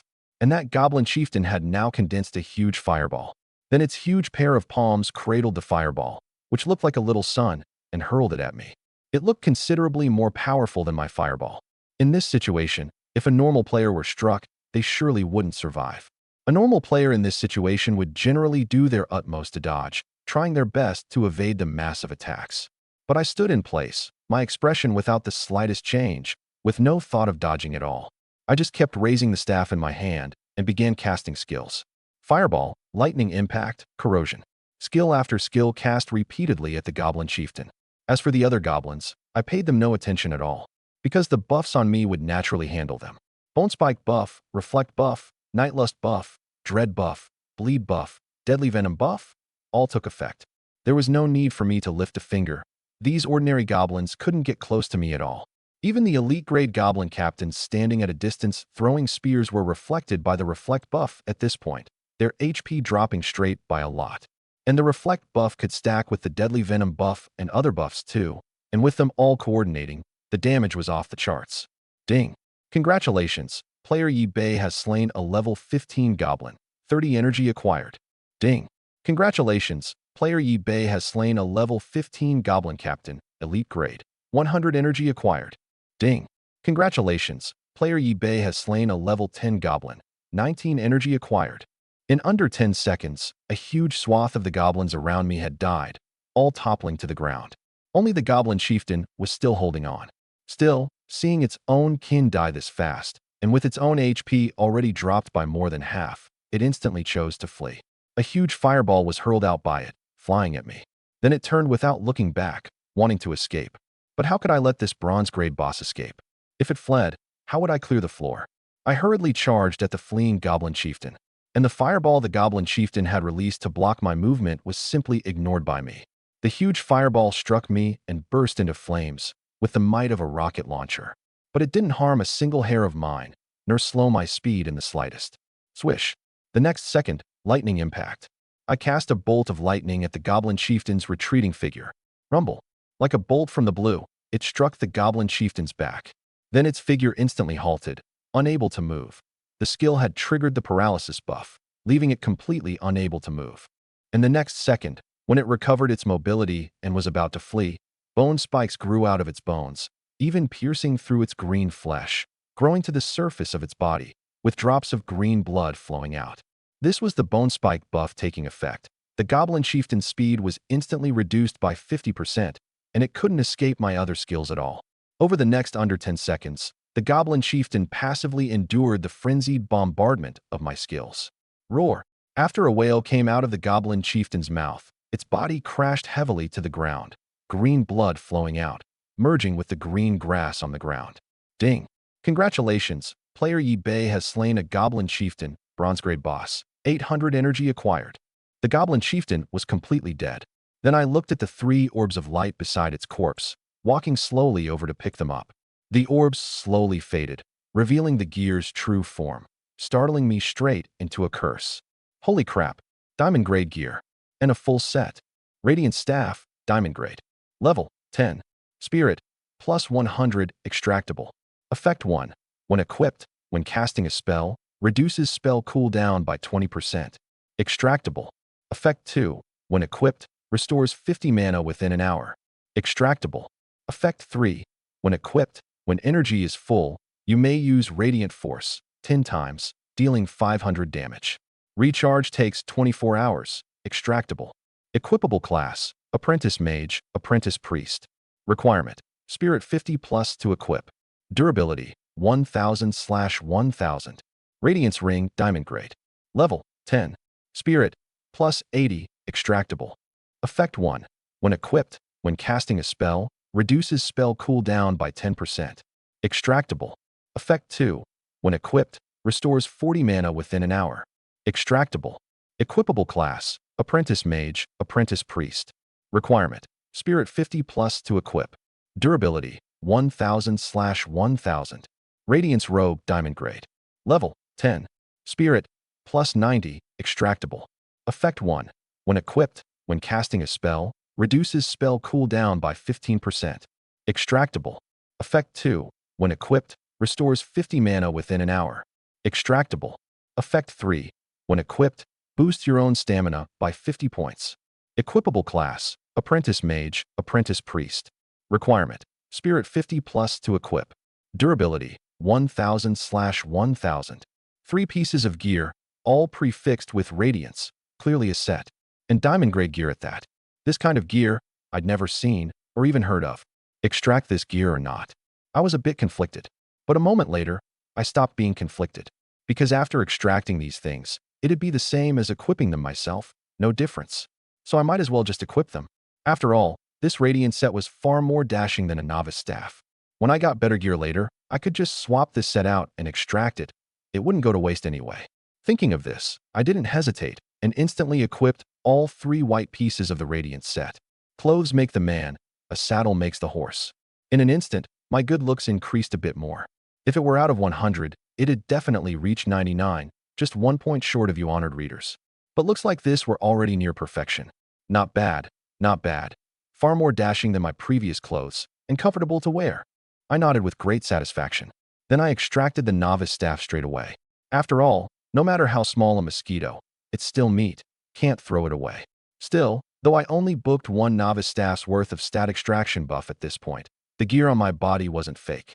The me of now had super strong endurance, and most importantly, my skill cooldowns could be reduced by almost 90-some%. My skill cooldowns hadn't been very long to begin with, so now I could practically achieve instant cast skills. Fireball could be used as a rapid fire barrage no problem, as long as my mana could hold up. Not bad, not bad, stronger again. I nodded with satisfaction, then looked at the taskbar that popped up. Floor 6 Task 1. Slay 5,000 level 10 to 15 goblins. Task 2. Slay 30 level 15 goblin captains, elite black iron grade. Task 3. Slay 1 level 20 goblin chieftain, bronze grade boss. After completing the tasks, you may advance to the 7th floor of the Tower of Class Advancement. Goblin Task Progress, 4963/5000. Goblin Captain, Elite Grade 30 out of 30. Goblin Chieftain, Bronze Grade Boss 1/1. Just a few dozen ordinary goblins short of entering the 7th floor of the Tower of Class Advancement. I didn't dawdle, and just treated it as a test of instant cast spells. I raised the Radiant Staff in my hand, and then every 0.3 seconds, cast out a huge fireball. Rumble. In an instant, countless fireballs flew wildly, and the whole forest was as if bombarded by a mass of missiles. Many trees were struck down outright, then began burning fiercely, mixed with the wails of goblins. Soon after, a chime rang out in my ears. Task complete. Proceed to the 7th floor? Yes/no. Yes. I didn't hesitate in the slightest, and chose yes directly. The next second, my figure vanished from the forest, leaving behind only a scene of devastation. Tower of Class Advancement Floor 1. 331.5 million people. Tower of Class Advancement Floor 2. 33,102,500 people. Tower of Class Advancement Floor 3. 8,505,000 people. Tower of Class Advancement Floor 4. 1,001,300 people. Tower of Class Advancement Floor 5. 91,100 people. Tower of Class Advancement Floor 6. 3,200 people. Tower of Class Advancement Floor 7. 10 people. After entering the 7th floor, I took my usual glance at the Tower of Class Advancement rankings. In an instant, the 7th floor's people had turned into a 2-digit number. This surprised even me a bit. Suddenly, this many fewer people? Curious, I opened the ranking details. On the entire 7th floor's rankings, There were a dozen plus people whose names couldn't be seen, and some others had names shown clearly. Yuan Hong, Chunhe, Lu Zhenxiong, Lin Zhong, Yufeng, Su Yuanfeng. Wonder if these people can travel alongside me a bit longer. I felt I was practically coming down with invincibility syndrome now. Too invincible, leading to loneliness. So I looked forward to someone charging toward the higher floors of the tower of class advancement together with me. Just as I was thinking, the taskbar popped up. Floor 7 Task 1. Slay 10,000 level 10 to 15 human-face spiders. Task 2. Slay 50 level 15 human-face spider captains, elite black iron grade. Task 3. Slay 5 level 20 human-face spider leaders, bronze grade bosses. Task 4. Slay 1 level 20 human-face spider king, silver grade boss. After completing the tasks, you may advance to the 8th floor of the tower of class advancement. Human-faced spider task progress, 0/10,000. Human-faced spider captain, elite, grade 0/50. Human-faced spider leader, bronze grade boss 0 out of 5. Human-faced spider king, silver grade boss 0/1. My eyes swept lightly over the taskbar, and I knew in my heart, my guess had surely been right. Sure enough, starting from the 5th floor, it went from elite grade to bronze grade, up to now the 7th floor's silver grade boss. Later, even more powerful bosses would surely appear. This grade of boss couldn't even be beaten by those level 30 post-advancement players, so having a mere level 10 apprentice player, no advancement, no stat amplification skills, go fight one was, to some degree, a bit of a tall order. No wonder even a stellar grade advancement was one that few could reach. After all, a stellar grade advancement required clearing the 8th stage, that is, defeating a gold grade boss. This kind of difficulty, aside from cheating players, could other players really pass it? Still, good thing I'm exceptionally gifted. I can pass even without cheating. My eyes were full of confidence. I never once considered myself a cheater. Though I had a god-tier talent, that was my own talent, without a single cent's worth of relation to cheating. That I could walk to this step, it's all thanks to my own hard work. I closed the taskbar and began sizing up the 7th floor's instance of the tower of class advancement. This was a dark place, but it didn't seem like a cave. Rather, it was like an underground world. Because when I looked up at the sky, 100 meters up was rock wall, but it was covered with things resembling luminescent stones, giving this place a faint glow. And the ground was a boundless great plain, and the plants growing on the ground didn't resemble surface plants either. Rather, they were like fungi, but huge, giving off a glimmering faint light, just like enormous fireflies. Looking at it as a whole, this world was like a world out of a dream, dreamlike and illusory, very beautiful. But beneath the beautiful scenery, danger lay hidden. I'd just gone to touch a huge mushroom. Swish. In the distance, something giving off a fluorescent glow charged at me. Only when it reached before my eyes did I see clearly. It was spider silk, not yet fully formed, and once caught by it, breaking free was very hard. But I was a person with a 100% damage immunity buff. How could I possibly fear this thing? As the spider silk approached me, it was simply dispelled and fell to the ground, without harming a single hair of mine. This kind of ambush really is hard to guard against. I furrowed my brow slightly, then abruptly raised the radiant staff, and a fireball shot into the distance, striking dead on the spider that had just ambushed me. Once my true sight was activated, no monster could hide before my eyes. Monster, human-faced spider. Level, 15. HP, 220. Attack, 26. Defense, 12. Abilities, Silk Bind, Venom Fang. Weakness, Fierce Flame. This kind of spider's silk feared being burned by flame. Actually, it wasn't much different from those ordinary spiders' silk. Rumble. The next second, the human-faced spider in the distance was abruptly struck by the fireball and lost its life on the spot. Though my fireball's damage wasn't too high right now, with the buffs backing it, I could easily one-shot these human-faced spiders. After killing this spider, I kept moving forward. 1 hour. I killed several hundred. 2 hours. 10 hours. A full day later, I'd finally killed over 8,000 ordinary human-faced spiders, and had located the human-faced Spider King. Right ahead, in a forest formed of huge mushrooms, countless spider silks were entangled, wrapping the entire forest in silk, simply like a kingdom of spiders. At the highest point, a huge spider was there now, several pairs of eyes open, gazing at a huge bird and beast-like creature flying by overhead, preparing to hunt. Monster, human-faced Spider King, silver grade boss. Level, 20. HP, 15,000. Attack, 300. Defense, 150. Abilities, Silk Bind, Venom Fong, true damage sting. Weakness, fierce flame. This huge human face spider was that silver grade boss in the task. And below it, there were several human face spiders a bit smaller than it. Clearly, they were the finest few among its descendants. All bronze grade bosses, incomparably powerful. Finally found this silver grade boss. Spent a full day searching. This instance is huge. My eyes lit up, and then I lingered no more, heading straight toward this spider kingdom.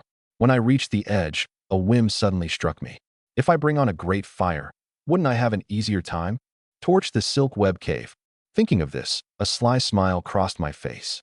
This much spider silk, if it caught fire, now that would be truly satisfying. Though this kind of great fire might be of no use against the human face spider king and the human face spider leaders, dealing minimal damage. But to those ordinary human face spiders, it'd be an utter catastrophe. Said and done, I didn't delay. The next second, I raised the radiant staff in my hand and began madly casting fireball. The me of now had skill cooldowns reduced by over 90%, with only about 0.3 seconds between each fireball cast. My whole self was like a walking humanoid gun turret, madly opening fire at this silk-covered mushroom forest. Rumble. Bang bang bang. Fireball after fireball rushed into the mushroom forest, setting off violent explosions. Then flames ignited that endless spider silk.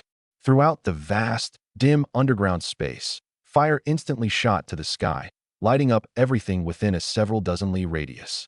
SSS, SSS, SSS. Bang bang bang. Screech, screech, screech, screech.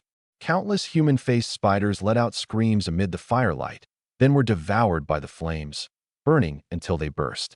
The silk-forming fluid inside their bodies was also the finest accelerant, making the flames grow even greater. Roar. After seeing all this, the human-faced spider king let out a furious roar at me. Then, bringing several human-faced spider leaders, it braved the flames and charged at me. These several human-faced spiders all had extraordinarily huge bodies. The human-faced spider king leading them was a full 5 meters tall. When its 8 legs trod on the ground, they could even stir up a faint tremor.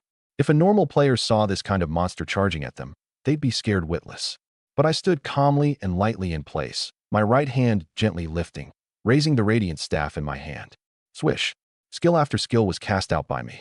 Fireball, corrosion, lightning impact, and the frequency of skill casting was extremely fast, and adding the deadly venom buff, bone spike buff, and other bonuses, my damage flat out exploded. Moreover, the bone spike buff could reduce these human-faced spiders' movement speed too, plus the paralysis buff's 1 in 10 chance of paralysis effect. When these several huge human-faced spiders' speed sharply dropped, before they'd even charged up to me, their bodies were already covered in wounds. All the bristles over their bodies burned clean off, marks of being burned by fire and struck by lightning everywhere, and even a huge wound corroded open by corrosion, ceaselessly oozing pus, looking utterly wretched. Even their HP had dropped by more than half. By the time they reached my side, their HP was down to only a third, and this was in under a minute's time. These several huge human-faced spiders possessed some intelligence. Within their several pairs of compound eyes was full of hatred for me.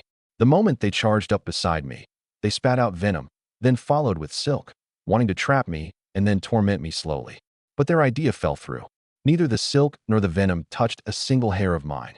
This scene made the human-faced spider king roar in fury. Roar. Then it raised its spear-like leg and thrust it at me. Its leg carried true damage. An ordinary person's defense would be of no use whatsoever. It figured that the reason I hadn't been hurt just now was because of high defense or a protective shield, which was why it used its own true damage talent to deal with me. The human-faced spider king's leg thrust at me like a spear, its gaze full of smugness. In its heart, I was already a dead man. No defense or protective shield could block its true damage talent. You could only rely on your own HP to withstand it head-on. And one look at me told it my level wasn't high, and I simply couldn't withstand a single true damage strike from it. Bang! The next second, its leg jabbed into the ground, sinking deep into it, and set off a violent collision, the ground cracking open like a spider web. Enough to show just how powerful this single strike of its leg was.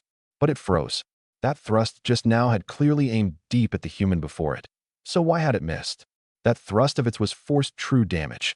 How could it possibly be blocked and slid off? Goodbye.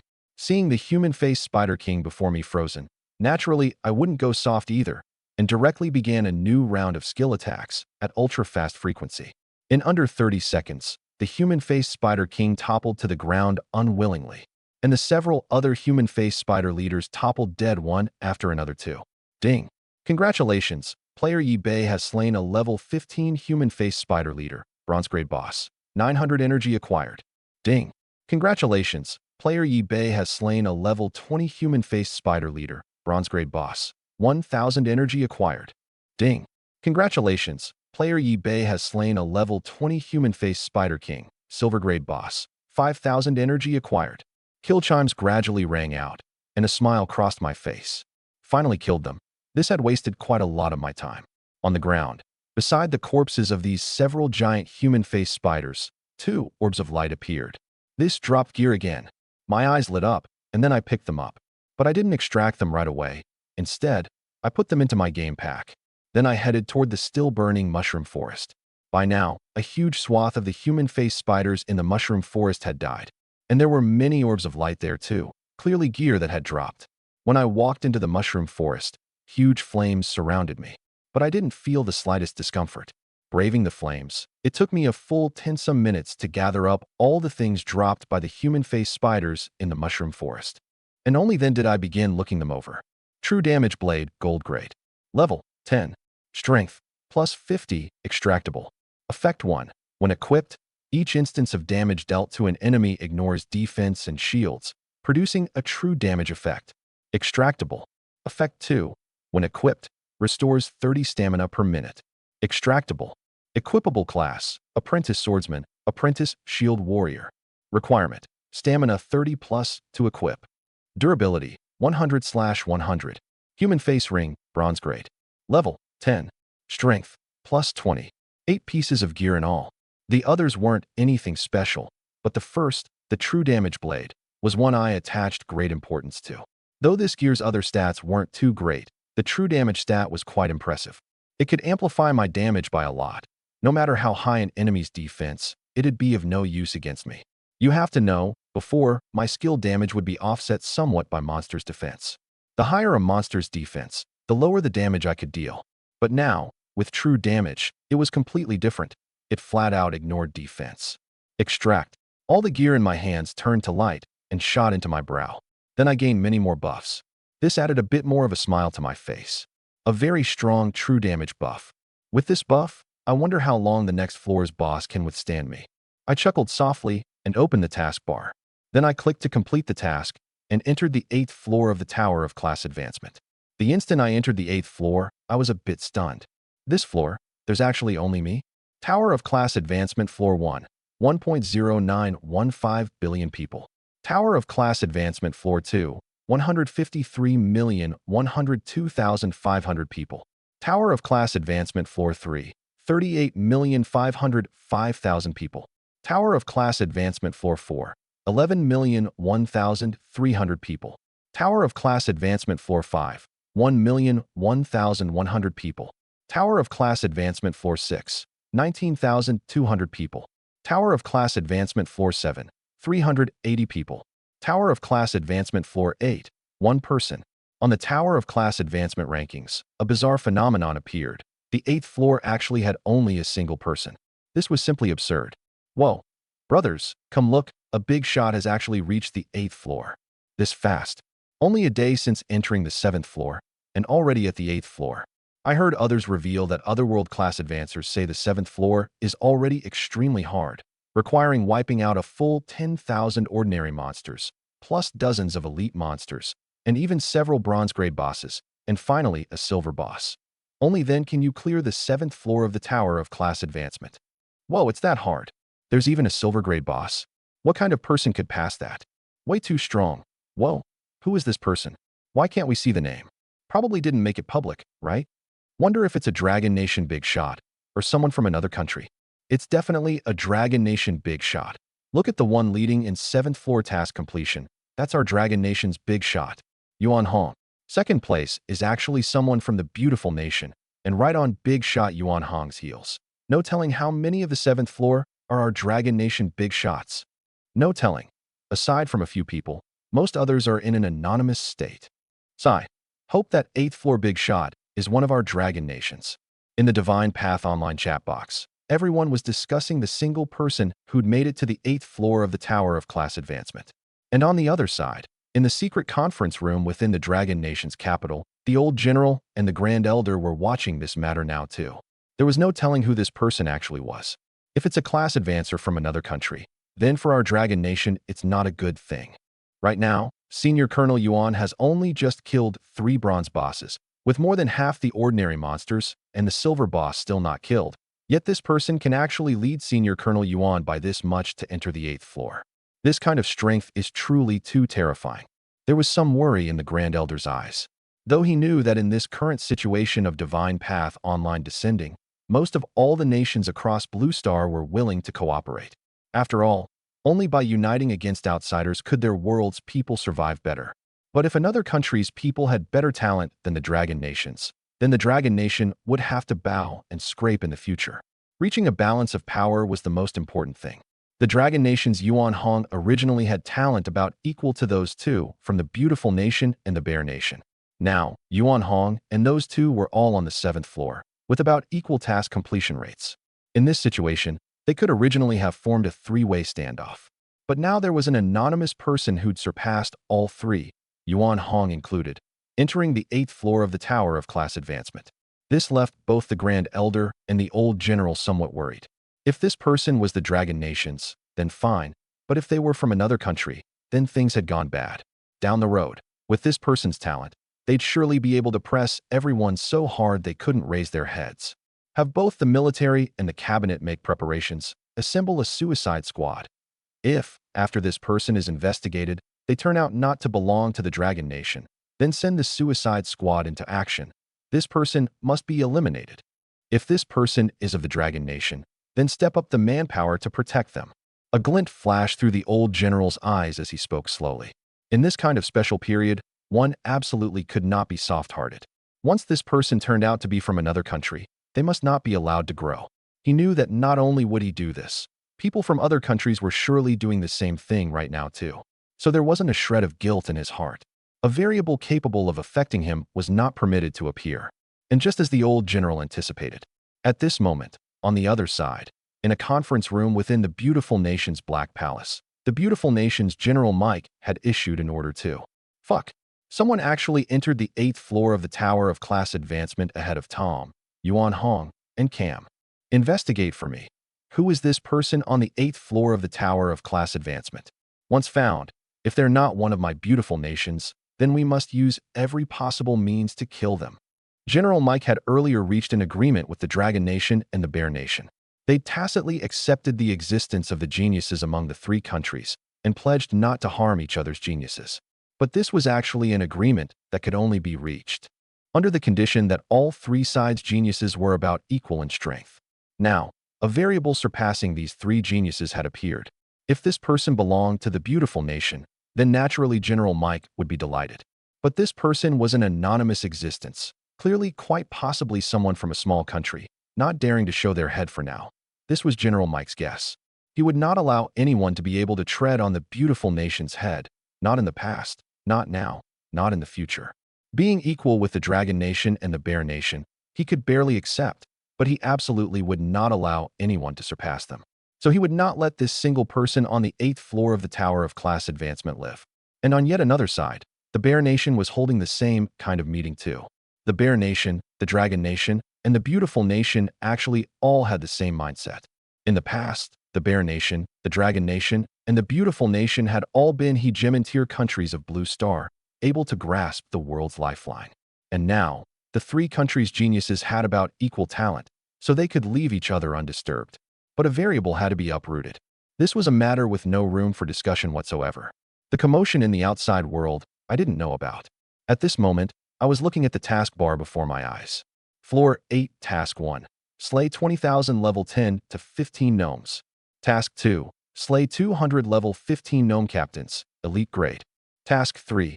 Slay 20 level 20 gnome leaders, bronze grade bosses. Task 4. Slay 5 level 25 gnome chieftains, silver grade bosses. After completing the tasks, you may advance to the 9th floor of the Tower of Class Advancement. Gnome Task Progress, 0/20,000. Gnome Captain, Elite Grade 0 out of 200. Gnome Leader, Bronze grade boss 0 20ths. Gnome chieftain, silver grade boss 0 out of 5. No gold grade boss appeared. Seeing the taskbar, I was a bit surprised. I'd assumed the 8th floor would have a gold grade boss, but unexpectedly there wasn't one. Still, this 8th floor's task of the Tower of Class Advancement was far from simple. After all, the bronze grade bosses went from 5 to 20, and the silver grade bosses went from 1 to 5. For an ordinary class advancer, this was simply terrible news. Especially those still struggling on the 7th floor, like Yuan Hong and the Beautiful Nation's Tom. They'd already been struggling enough on the 7th floor. Upon reaching the 8th floor and seeing this taskbar, there was no telling whether they'd be dumbstruck outright. Still, none of this was any big deal to me. I'd originally assumed this floor had a gold grade boss, but it turned out there were only silver grade ones, even a bit simpler than I'd anticipated. These bosses' grades, like bronze, silver, and so on, are just like the class advancement grades of players, each grade higher, and they get a lot stronger. For instance, a level 20 gold grade monster would surely be stronger than 10 level 20 silver grade monsters. Class advancement and boss grades, truly the greatest chasm, determining the ceiling of strength. A stellar grade advancer has a 10% chance of becoming a god, and a monarch grade advancer has a 20% chance of becoming a god. As for a god tier advancer, they'll definitely become a demigod, but becoming a god is still a less than 100% chance. Even a god tier advancer had only a 90% chance of becoming a god. Seems the gold content of godhood really is high. Thinking of the information I'd gathered, I suddenly grew a bit lost in thought. Still, I'll definitely become a god. Complete the small goal of the god tier advancement first, and that's walking halfway down the road to godhood. Steadying my mind, I lingered in place no longer and began sizing up the surrounding environment. Here, blue sky and white clouds, finally not underground. So I headed forward and began a new wave of slaughter. Seeing my figure, the gnomes all charged at me, but the buffs on my body weren't vegetarian. Any gnome that got close to me all died wretchedly. Ding! Congratulations, player Yi Bei has slain a level 12 gnome. 20 energy acquired. Ding! Congratulations, player Yi Bei has slain a level 15 gnome. 28 energy acquired. Ding! Congratulations, player Yi Bei has slain a level 15 gnome captain, elite grade. 80 energy acquired. An hour passed, and I'd killed over 1,000 gnomes, including a dozen plus gnome captains among them. 2 hours passed, and I killed over another 1,000. 3 hours. 4 hours. 10 hours. Until a full day passed, when I'd finally killed 10,000 gnomes, and had even killed 5 bronze grade boss gnome leaders. This kind of speed could be called a miracle. Still, I'd cleared 7 floors of the Tower of Class Advancement in a row, then fought and slaughtered for a day and night on the 8th floor. A full 3 days, without ever resting. By now, I finally couldn't quite hold up anymore. So I found a comfortable spot at random and began to rest. And Yuan Hong and the others were still fighting hard at this point. They were locked in a bloody struggle with that silver grade boss, all wounded to a grave degree. Clearly, the situation wasn't optimistic, but they still gritted their teeth and held on. And out in the world, everyone was watching the task completion rates of everyone on the 7th and 8th floors of the tower. Whoa, the 7th floor big shots are all going all out now, completing the earlier tasks in a day, almost all with only the bronze grade boss and silver grade boss tasks left. Our Dragon Nation's big shot Yuan Hong really is awesome. Completed the earlier tasks long ago, been fighting the silver grade boss these past 2 hours. Those two from the Bear Nation and Beautiful Nation aren't bad either. Just completed the bronze grade boss task too. Should be starting to kill the silver boss now. Is the guy above worshipping foreign things and fawning on foreigners? Someone eating dust behind big shot Yuan Hong's rear can get hyped up too. Don't you know what the situation is now? Still dividing us and them? I hear the Dragon Nation, Bear Nation, and Beautiful Nation have already formed an alliance and signed an agreement, advancing and retreating together. Right, it's all a human community now. Only by uniting can we resist the other worlds. Give it a rest. I'll still trust myself. Only your own motherland is the most trustworthy. With the Beautiful Nation's kind of character, it'd be a good thing if they don't stab us twice in the back. I also think the Beautiful Nation is two-faced and treacherous. Hope the 8th floor big shot is one of our Dragon Nation's people. It's gotta be the Dragon Nations. When the big shot completes a monarch grade advancement, they'll flat out hold sway over Blue Star. Haha, the guy above thinks too small. Go straight for a god tier advancement. Everyone, has that 8th floor big shot run into trouble? Why has the task progress stopped moving? Holy crap, don't scare me. Why has it really stopped moving? The moment they saw my progress stop moving, the people watching the Tower of Class Advancement rankings all panicked. Though I was in an anonymous state, with no telling which country I was from, I was a person of blue star, all human, so all the populace didn't want me to run into trouble. And even the upper echelons of every nation were watching the goings-on inside the Tower of Class Advancement now. Seeing my task progress stop moving, they all had different reactions. In the Dragon Nation's conference room, the old general and the Grand Elder were watching this matter now too. This sole person on the 8th floor, their task progress has stopped moving. Is this someone gravely wounded and about to fail? The Grand Elder's gaze was faint, without any excess expression. Perhaps that's the reason. The old general answered. There's no telling whether this news is good or bad. Most importantly, there's no telling what country this person is actually from. The Grand Elder sighed faintly and continued. If they're of our Dragon Nation, I'd wish nothing more than for them to charge to the 10th floor of the Tower of Class Advancement and complete the God-tier advancement task. Even if they later refuse to become an official's person, they'd still bear in mind that we're all of the Dragon Nation, and surely wouldn't leave the Dragon Nation to fend for itself. But if this sole person on the 8th floor is from another country, then our Dragon Nation's future circumstances absolutely won't be too good. The two exchanged a glance, both seeing the helplessness in the other's eyes. My anonymity had brought them too much speculation and had affected a great many things. And on the other side, in the Black Palace, the reaction was about the same. General Mike was extremely conflicted in his heart now, as if 100,000 ants were burrowing back and forth inside his heart. He both hoped the person on the 8th floor would fail and didn't hope for it, because he truly couldn't be sure who this person was or what country they were from.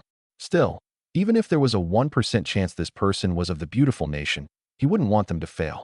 After all, from the rankings, they'd observed my task progress. It was simply skyrocketing, faster than anyone's, and not just a little faster, but with a monster-killing speed several times faster. Even when killing bosses, my speed was a matter of just a few minutes. Strength this powerful and unmatched, was simply like a myth. General Mike, and even all the countries in the world, or all the various nations' populace watching this matter, all regarded me as a seed for a god-tier advancement, even the #1 talent of Blue Star. This kind of figure, they all hoped was of their own country. Fuck, why won't this person make their name public? Making us guess back and forth like this, investigate them, even deploy secret units. How much of our time and money has been wasted? If I find out who this person is, I'll personally wring their head off. The more General Mike thought about it, the more irritated he got, already nearly unable to suppress his temper. And seeing General Mike this worked up, on the other side a person wearing a cloak stood up and walked to his side. Beneath this person's cloak was concealed a single horn growing from the forehead. He wasn't a person of Blue Star, but an otherworld class advancer who'd smuggled himself over. Your Excellency the General, you can't wring his head off. On the contrary, you'll have yours wrung off by him. Why not? After you investigate his identity, hand his information over to us and let our people handle him.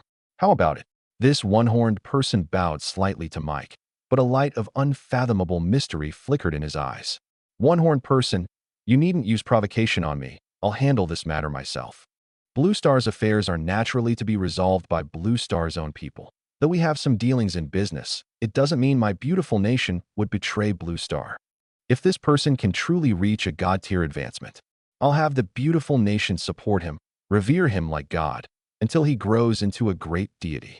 And you otherworlders who smuggled yourselves to Blue Star with your petty schemes, you're only fit to be crushed by the great God, never to turn things around for all eternity. Ha! General Mike looked at the one-horned person before him and revealed a strange smile.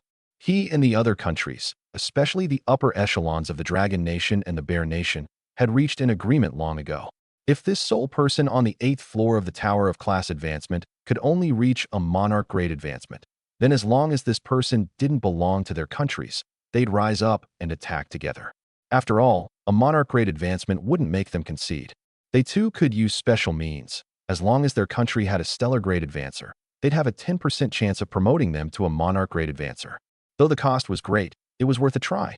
But that kind of special means couldn't let a monarch-grade advancer advance further into a god tier.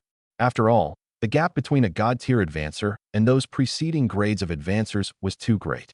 So a monarch grade was, to them, merely a threat, one that had to be uprooted.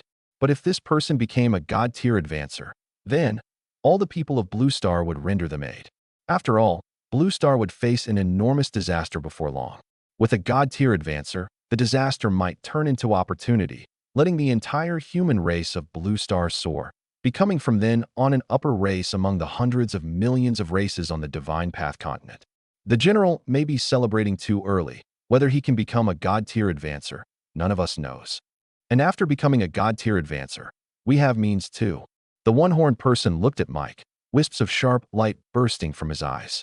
The Neon Nation, the Great Cold Underworld Nation, the Kangaroo Nation, the Romance Nation, and so on. These countries were watching the movements of the Soul Person on the 8th floor now too.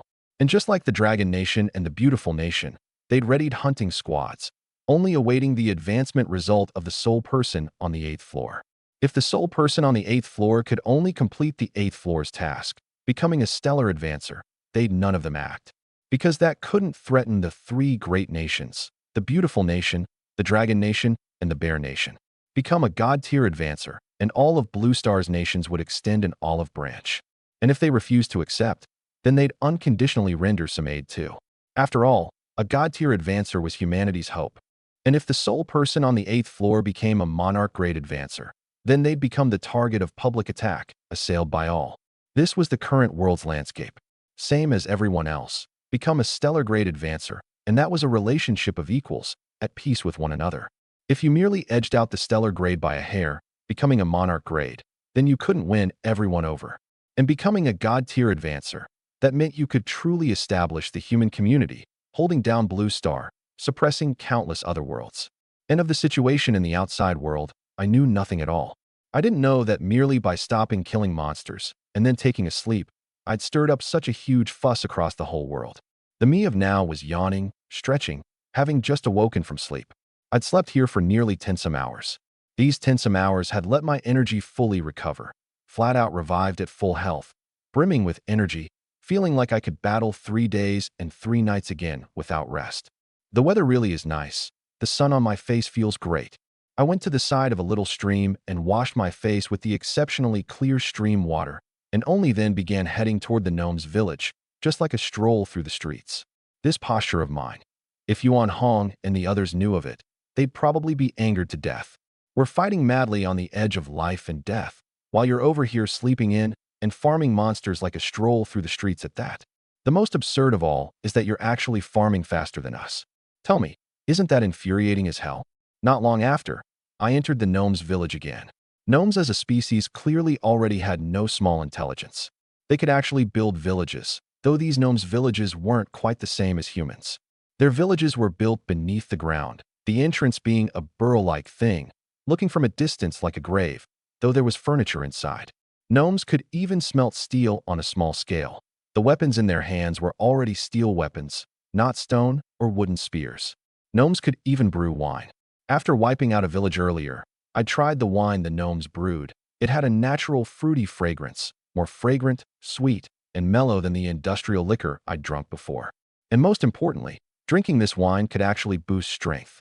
Though it could only boost it a tiny bit, of no damn use to me. This wine was still a rare treasure for other class advancers. After all, anything that could boost strength was precious.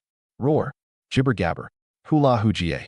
After I entered the gnomes' village, a large group of village-guarding gnomes charged at me holding very crude steel blades and swords. The next second, black crows began condensing beside me. This was the Nightlust buff, having already detected monsters within 50 meters. Swish! A black crow rammed out, and the gnome captain charging at the very front was turned straight to ash. Ding! Congratulations! Player Yi Bei has slain a level 15 gnome captain, elite grade. 80 energy acquired. The gnome captain's death didn't make the gnomes fearful. Their nature was born fierce and unafraid of death, and they still charged at me. In an instant, as they charged within 20 meters of me, the dread buff took effect. Though the dread buff's damage was no longer too high against monsters like gnomes now, the dread buff served merely as a medium for output, using it to activate the bone spike buff, deadly venom buff, true damage buff, and so on. With the various buffs coordinating, the damage instantly rose to an explosion.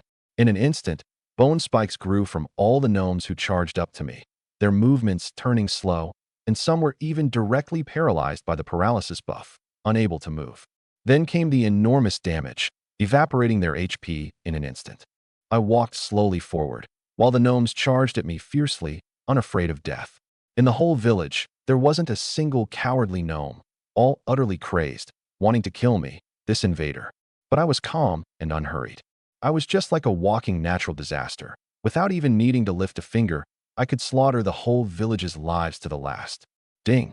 Congratulations, player Yi Bei has slain a level 10 gnome. 10 energy acquired. Ding! Congratulations, player Yi Bei has slain a level 15 gnome. 16 energy acquired. Ding! Congratulations, player Yi Bei has slain a level 15 gnome captain, elite grade. 81 energy acquired. Ding! Congratulations, player Yi Bei. Game chime after game chime rang out nonstop. And when I awoke from rest and began slaughtering monsters, the task progress finally began to move. This finally let the boulder in the hearts of those populace out there worrying about me drop at last. The majority of the various nations' populace didn't harbor that kind of scheming or thinking the national upper echelons had in their hearts. Their thoughts were simple, just wanting to survive or to live with more dignity. In this kind of special era, an era where myriad races coexisted on a single boundless divine path continent, the populace's only thought was to become a free race, rather than becoming a foreign race's slaves. So they were the ones who cared about me most. Whoa, the Seoul 8th floor big shot moved. Their task progress has started climbing. Holy crap, it really did start climbing, and climbing madly at that. This big shot's monster killing speed is way too fast. Many times faster than the 7th floor big shots. Worthy of being our blue stars #1, flat out invincible, alright. This big shot's strength is simply strong beyond invincible. I think maybe they really can achieve a god tier advancement. Maybe, but I hear from news the otherworld class advancers revealed. A god tier advancement hasn't been achieved by anyone on this divine path continent in 10,000 years. Can this big shot really do it? Foreign races are nothing. As long as our big shot completes a god tier advancement, they'll only be suppressed. How would they get to lord it over us like now? Right. Now that you mention this, I think of those race traders, willing to be foreign races running dogs. Chengdu's Venom Wolf Guild earlier was a foreign races running dog too, and got wiped out by big shot Yi Bei later. Truly gratifying to the heart. SSS. The guy above. Hearing you say that, I suddenly have a guess. That Seoul 8th floor big shot. Could it be big shot Yi Bei, who scored the first kill on the silver grade boss earlier? Whoa. The guy above has a nimble mind. How did I not think of it? Big shot Yi Bei could already kill the silver boss back then. And surely he's more powerful now. Maybe it really is him. Impossible. The 8th floor big shot is definitely of my great cold underworld nation. Heh heh heh. It's my beautiful nation's, that's right. Nonsense. This is my dragon nation's big shot. My identity was nearly pinned down, and then got derailed by other people. And then the thread in the chat box went completely off the rails, all scrambling over which country the Seoul 8th floor person actually belonged to. Still, their earlier chatter was seen by people with intentions. The various nations' people, seeing this guess, hurriedly reported it to their national upper echelons. They guessed the 8th floor person is Yi Bei. That's possible too. After all, Yi Bei was globally announced by Divine Path Online twice before. But there's no absolute certainty. This Yi Bei person, we looked into before. The first announcement was because his luck was very good, fighting a scarecrow and dropping the god tier 100% damage immunity potion. And the second announcement was actually greatly related to the first two. He seems to have used the 100% damage immunity potion to kill that silver grade boss, Lightning Gorilla. So you're saying we can't be sure it's him? We can't. Sigh. It counts as a bit of a clue about the 8th floor person, at least. Send word to the people in Chengdu. Have them keep a close eye on the teleportation array. See when Yi Bei comes out. Got it. After the various nations' people analyzed it a bit, without absolute evidence, they could only let it drop. But they all added manpower in Chengdu. After all, they couldn't let a single clue slip. And I, inside the Tower of Class Advancement, didn't know that many people had set their sights on me. Still, even if I knew, I wouldn't care. By now, I'd already slaughtered another dozen-plus villages of gnomes in a row, my task completion rate skyrocketing. Along the horizon, I kept pressing deeper into these gnomes' territory.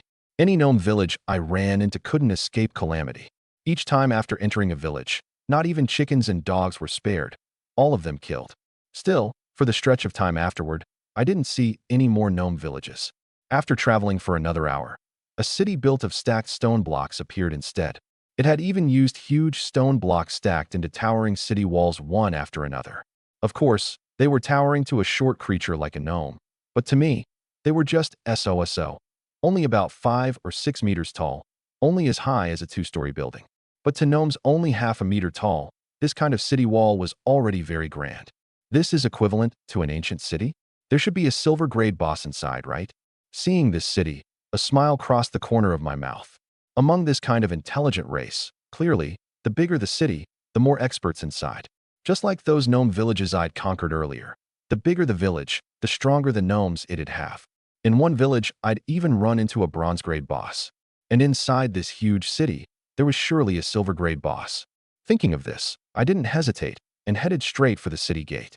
Seeing my arrival, the garrison atop the city wall was clearly very wary and immediately sounded the horn. Then the city gate opened wide, and a squad of leather-armored gnome soldiers charged at me. If they were fitted with horses, they'd have that ancient knight feel. I smiled slightly, then directly raised the staff in my palm. Swish! A corrosion was cast out, drenching the charging gnome soldiers, still over 100 meters away, to the bone with chill. SSS, SSS, SSS. In an instant, white smoke rose from all the charging gnome soldiers. Their leather armor instantly corroded, and even their bodies gradually melted, in the end leaving only a puddle of fluid, along with tattered leather armor and blades. Ding! Congratulations, player Yi Bei has slain a level 15 gnome, elite grade. 78 energy acquired. Ding! Congratulations, player Yi Bei has slain a level 15 gnome, elite grade. 82 energy acquired. Ding! Congratulations, player Yi Bei has slain a level 15 gnome, elite grade. 80 energy acquired. Ding! Congratulations, player Yi Bei. A single corrosion killed all the charging gnome soldiers, and a string of kill chimes rang out. Whoa, these gnome soldiers are actually all elite grade, a bit absurd. I was a bit incredulous. Using elite grade gnomes to guard the gate, this city was a bit absurd. You have to know, elite grade gnomes, in an ordinary gnome village, were among the few strongest gnomes, yet here they could only guard the gate. This kind of behavior really was a bit extravagant. Speaking of which, maybe this city can let me complete the task outright? I thought secretly to myself. The gnome upper ranks in this city were maybe all silver grade bosses. In that case, I wouldn't need to go looking for monsters elsewhere. As long as I killed the gnome upper ranks in this city, plus the ordinary gnomes, then I could complete the task outright. Thinking of this, I lingered no more. Seeing gnome soldiers charging at me again from a distance, I didn't retreat but advanced, meeting them head-on. In an instant, the various buffs on my body began taking effect, unfolding a crushing slaughter of these gnome-cracked troops. My steps didn't linger in the slightest, and I went straight into the city. Activating True Sight, looking at the countless red dots before me, a smile instantly crossed the corner of my mouth, and I charged into the gnome swarm, just like a wolf into a flock of sheep, without the slightest scruple. Ding! Congratulations, player Yi Bei has slain a level 20 gnome leader, bronze grade boss. 900 energy acquired. Ding! Congratulations, player Yi Bei has slain a level 20 gnome leader, bronze grade boss. 1000 energy acquired. Ding! Congratulations, player Yi Bei has slain a level 20 gnome leader, bronze grade boss. 960 energy acquired. Ding! Congratulations, player Yi Bei has slain. Even the bronze grade bosses kept dying at my hands non-stop. There was simply no one here who could hold me off. And atop a high tower at the distant city center, 5 gnomes, their bodies and skin tinged with a faint gold, were staring fixedly at me, slaughtering in all directions, flames of utter fury flashing in their eyes. These 5 gnomes, standing atop the high tower staring at me, were several chieftains among the gnomes. This city, too, had been built by their 5 great clans together. What I was slaughtering now was precisely their kin, so they were already burning with rage. They conferred for a moment, then leaped straight down from the high tower and charged at me. They knew I wasn't to be trifled with. When slaughtering their subordinate generals who possessed bronze-grade bloodlines, I did so with easy grace.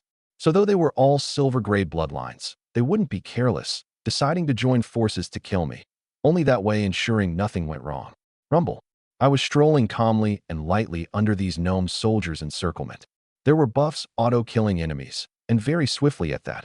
No need for me to lift a finger at all. And the next second, I heard the sound of air exploding coming from overhead. Looking up, there were actually 5 figures descending from the sky. These 5 figures, though also very short, only about a meter, twice as big as ordinary gnomes, their physical bodies were surely extremely strong. While still in the air, they threw punches at me, making the air produce violent explosions. Monster, Gnome Chieftain, Silver Grade Boss. Level, 25. HP, 12,000. Attack, 200. Defense, 150. Abilities, Mighty Force Ram, Body to Wire. Weakness, Fears Soul Damage. In my true sight, these monsters' data simply couldn't be hidden. Silver Grade Bosses? Been waiting for you a long time. I was actually afraid you wouldn't show up, and your courage turns out to be commendable. Seeing the 5 gnomes descending from the sky, a smile crossed my face. My task was already more than half complete. Now, these 5 gnomes had delivered themselves to my door. As long as I killed them, the 8th floor's task of the Tower of Class Advancement would be about complete. Swish. The next second, I raised the radiant staff in my hand toward the sky. Several bolts of thunder turned into lightning serpents, rushing at the 5 silver-grade gnomes in the sky. Rumble. In an instant, the thunder collided with these 5 gnomes' figures, producing a huge explosion. Still, though these 5 gnomes were struck by the thunder, they wore smiles on their faces. Because they saw I had no intention of dodging at all, so they figured the several of them could kill me in one strike. But reality and imagination are sometimes exactly the opposite. The next second, their fists had already come down at me. But upon contact with me, they were instantly dispelled and slid off, without dealing me the slightest bit of damage. Instead, they themselves lost quite a bit of HP. This left them all stunned outright. They'd never once run into this kind of thing. This was the damage returned by the reflect buff on my body, and it activated other buffs too. Instantly, bone spikes grew all over these 5 silver-grade gnome chieftains' bodies, and their skin all began turning green and oily. Rumble. The next second, I continued my attack. Now I could reduce skill cooldowns by 92%, tossing out skills practically without pause. Violent explosion after explosion rang out, making these 5 gnome chieftains' HP begin sliding rapidly. At the same time, the other gnome soldiers were caught in the blast too. Large numbers of gnome soldiers rapidly toppled, dying without whole corpses. And the gnome chieftains, in the end, couldn't hold up either. Aside from that first time they touched me, they simply couldn't touch me once the rest of the time. Because the paralysis buff and bone spike buff on my body were making them sluggish, even halted, at all times, bombarded to death alive in a frenzy, dying in an extremely stifled, grievous way. Ding. Congratulations, player Yi Bei has slain a level 25 gnome chieftain, silver grade boss. 5,000 energy acquired. Ding. Congratulations, player Yi Bei has slain a level 25 gnome chieftain, silver grade boss. 5,200 energy acquired. Ding. Congratulations, player Yi Bei has slain a level 25 gnome chieftain, silver grade boss. 5,100 energy acquired. Ding. Congratulations, player Yi Bei has slain. Divine Path online kill chimes rang out one after another. Then beams of light burst from the corpses of the several gnome chieftains, making my eyes light up instantly. I hurried forward and picked up the 3 orbs of light on the ground. Once the light faded, a skill book and 2 pieces of gear revealed their true form in my hands. Then I also took out the gear from killing the ordinary gnomes just now that I hadn't had time to extract. Cursed Flame, God Tier. Effect. Release a burst of cursed flame that can have all of an enemy's stats, permanently unrecoverable. Note, this is flame from the deepest depths of the abyss, an existence feared by all gods and demons. Learnable class, Apprentice Mage. Mana cost, 100 mana. Frost Ice Blade, Silver Grade. Level, 10. Strength, plus 50, extractable. Effect 1. When equipped, each attack on an enemy has a 30% chance to freeze the enemy. Extractable. Effect 2. When equipped, restores 30 stamina within an hour. Extractable. Equipable class, Apprentice Swordsman. Requirement, Strength 30 plus to equip. Durability, 100/100. Dread Crystal, Gnome Iron Blade, Gnome Leather Armor. This time I obtained a dozen plus pieces of gear in all, plus a skill book. But the only thing that could catch my eye, that God tier skill book, was the only thing that truly moved me. At this point, my gaze was fixed intently on the skill book in my hands, a look of wild joy on my face. A God tier skill. It really is a God tier skill. I could hardly believe it, because this skill was simply too powerful. As long as you released a single cursed flame, you could make all of an enemy's stats and skill power drop by half, and permanently at that. Though this skill's mana cost was a bit high, for me, this kind of skill surely wouldn't be used often. Rather, I'd keep it as a trump card, surely to be used on powerful monsters. Ordinary monsters simply weren't worthy of me using this skill. And only those incomparably powerful creatures were worthy of it, for instance, gods. Moreover, this skill's required mana wasn't high either. This skill is too strong. The smile on my face couldn't be held back. The next second, in the minds of all the people of Blue Star came the sound of a Divine Path online announcement. Ding! Important announcement. Congratulations, player Yi Bei has slain a silver boss and dropped a god-tier skill. Cursed Flame. Ding! Important announcement.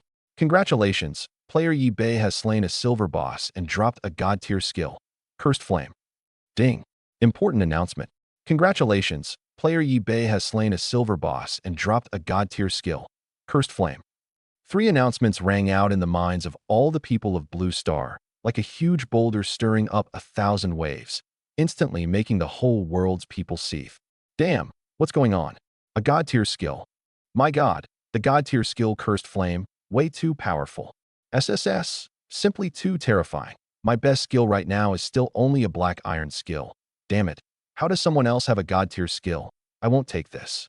Ugh. This is cheating, right? Way too fake. Fuck. How is it this Dragon Nation's Yi Bei being announced again? He's definitely cheating. Baka. This Yi Bei is definitely of my Neon Nation's bloodline. The Dragon Nation couldn't possibly have someone this powerful. Guy above, if you've got the guts, go kill a silver grade boss too. What are you being sour about here? Right. And these few foreigners, hurry and scram back to your own chat channels. Quit stirring the pot in the Dragon Nation's chat channel. Right. Even being sour about Big Shot Yi Bei, he's the only person ever globally announced. Are you worthy of being sour? SSS, I suddenly thought of something. You guys don't suppose the sole 8th floor Big Shot is Big Shot Yi Bei, do you? Whoa, very possible.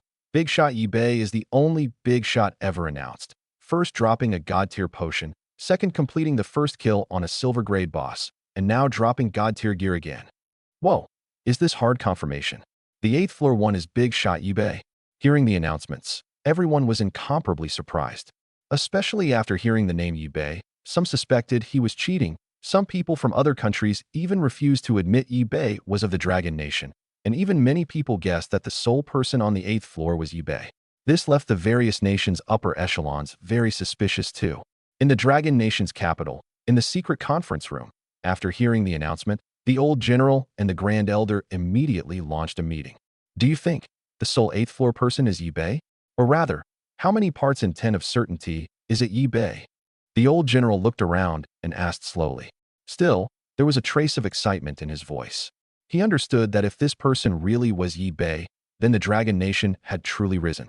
This sole 8th floor person's strength was plain for all the world to see, and many people guessed this person had an 80% chance of achieving a monarch grade advancement. Some had even conjectured that this sole 8th floor person's strength was very great, possibly capable of breaking through to the god tier. You have to know, whether a monarch grade advancement or a god tier advancement, those were invincible existences. Once grown, among these myriad races, they belonged to the topmost powerhouses. Once the Dragon Nation had this caliber of topmost powerhouse, wouldn't it then have risen? General, after our analysis, there's a 3 in 10 chance it's Yi Bei. Someone below answered. This answer made the old general knit his brows. He didn't quite understand why the conjectured probability was this low. Why only a 3 in 10 chance? This Yi Bei's strength is clearly very great. It should be. The old general didn't quite understand the probability the people below had analyzed. General, according to our investigation, this Yi Bei, he's always just had fairly good luck. There's nothing that can prove his strength is very great. Even if his killing over 2,000 people of Chengdu's Venom Wolf Guild and killing a silver grade boss prove he's strong, there are many people who can accomplish this too. At the very least, the class advancers currently on the 7th floor of the Tower of Class Advancement can all reach this step. So the evidence isn't sufficient. Hearing this analysis, the old general couldn't refute it. It was indeed so. All along, what Yi Bei relied on seemed to be luck. Thinking of this, the old general fell somewhat silent again. The Neon Nation, within the cabinet, a roaring sound was going out.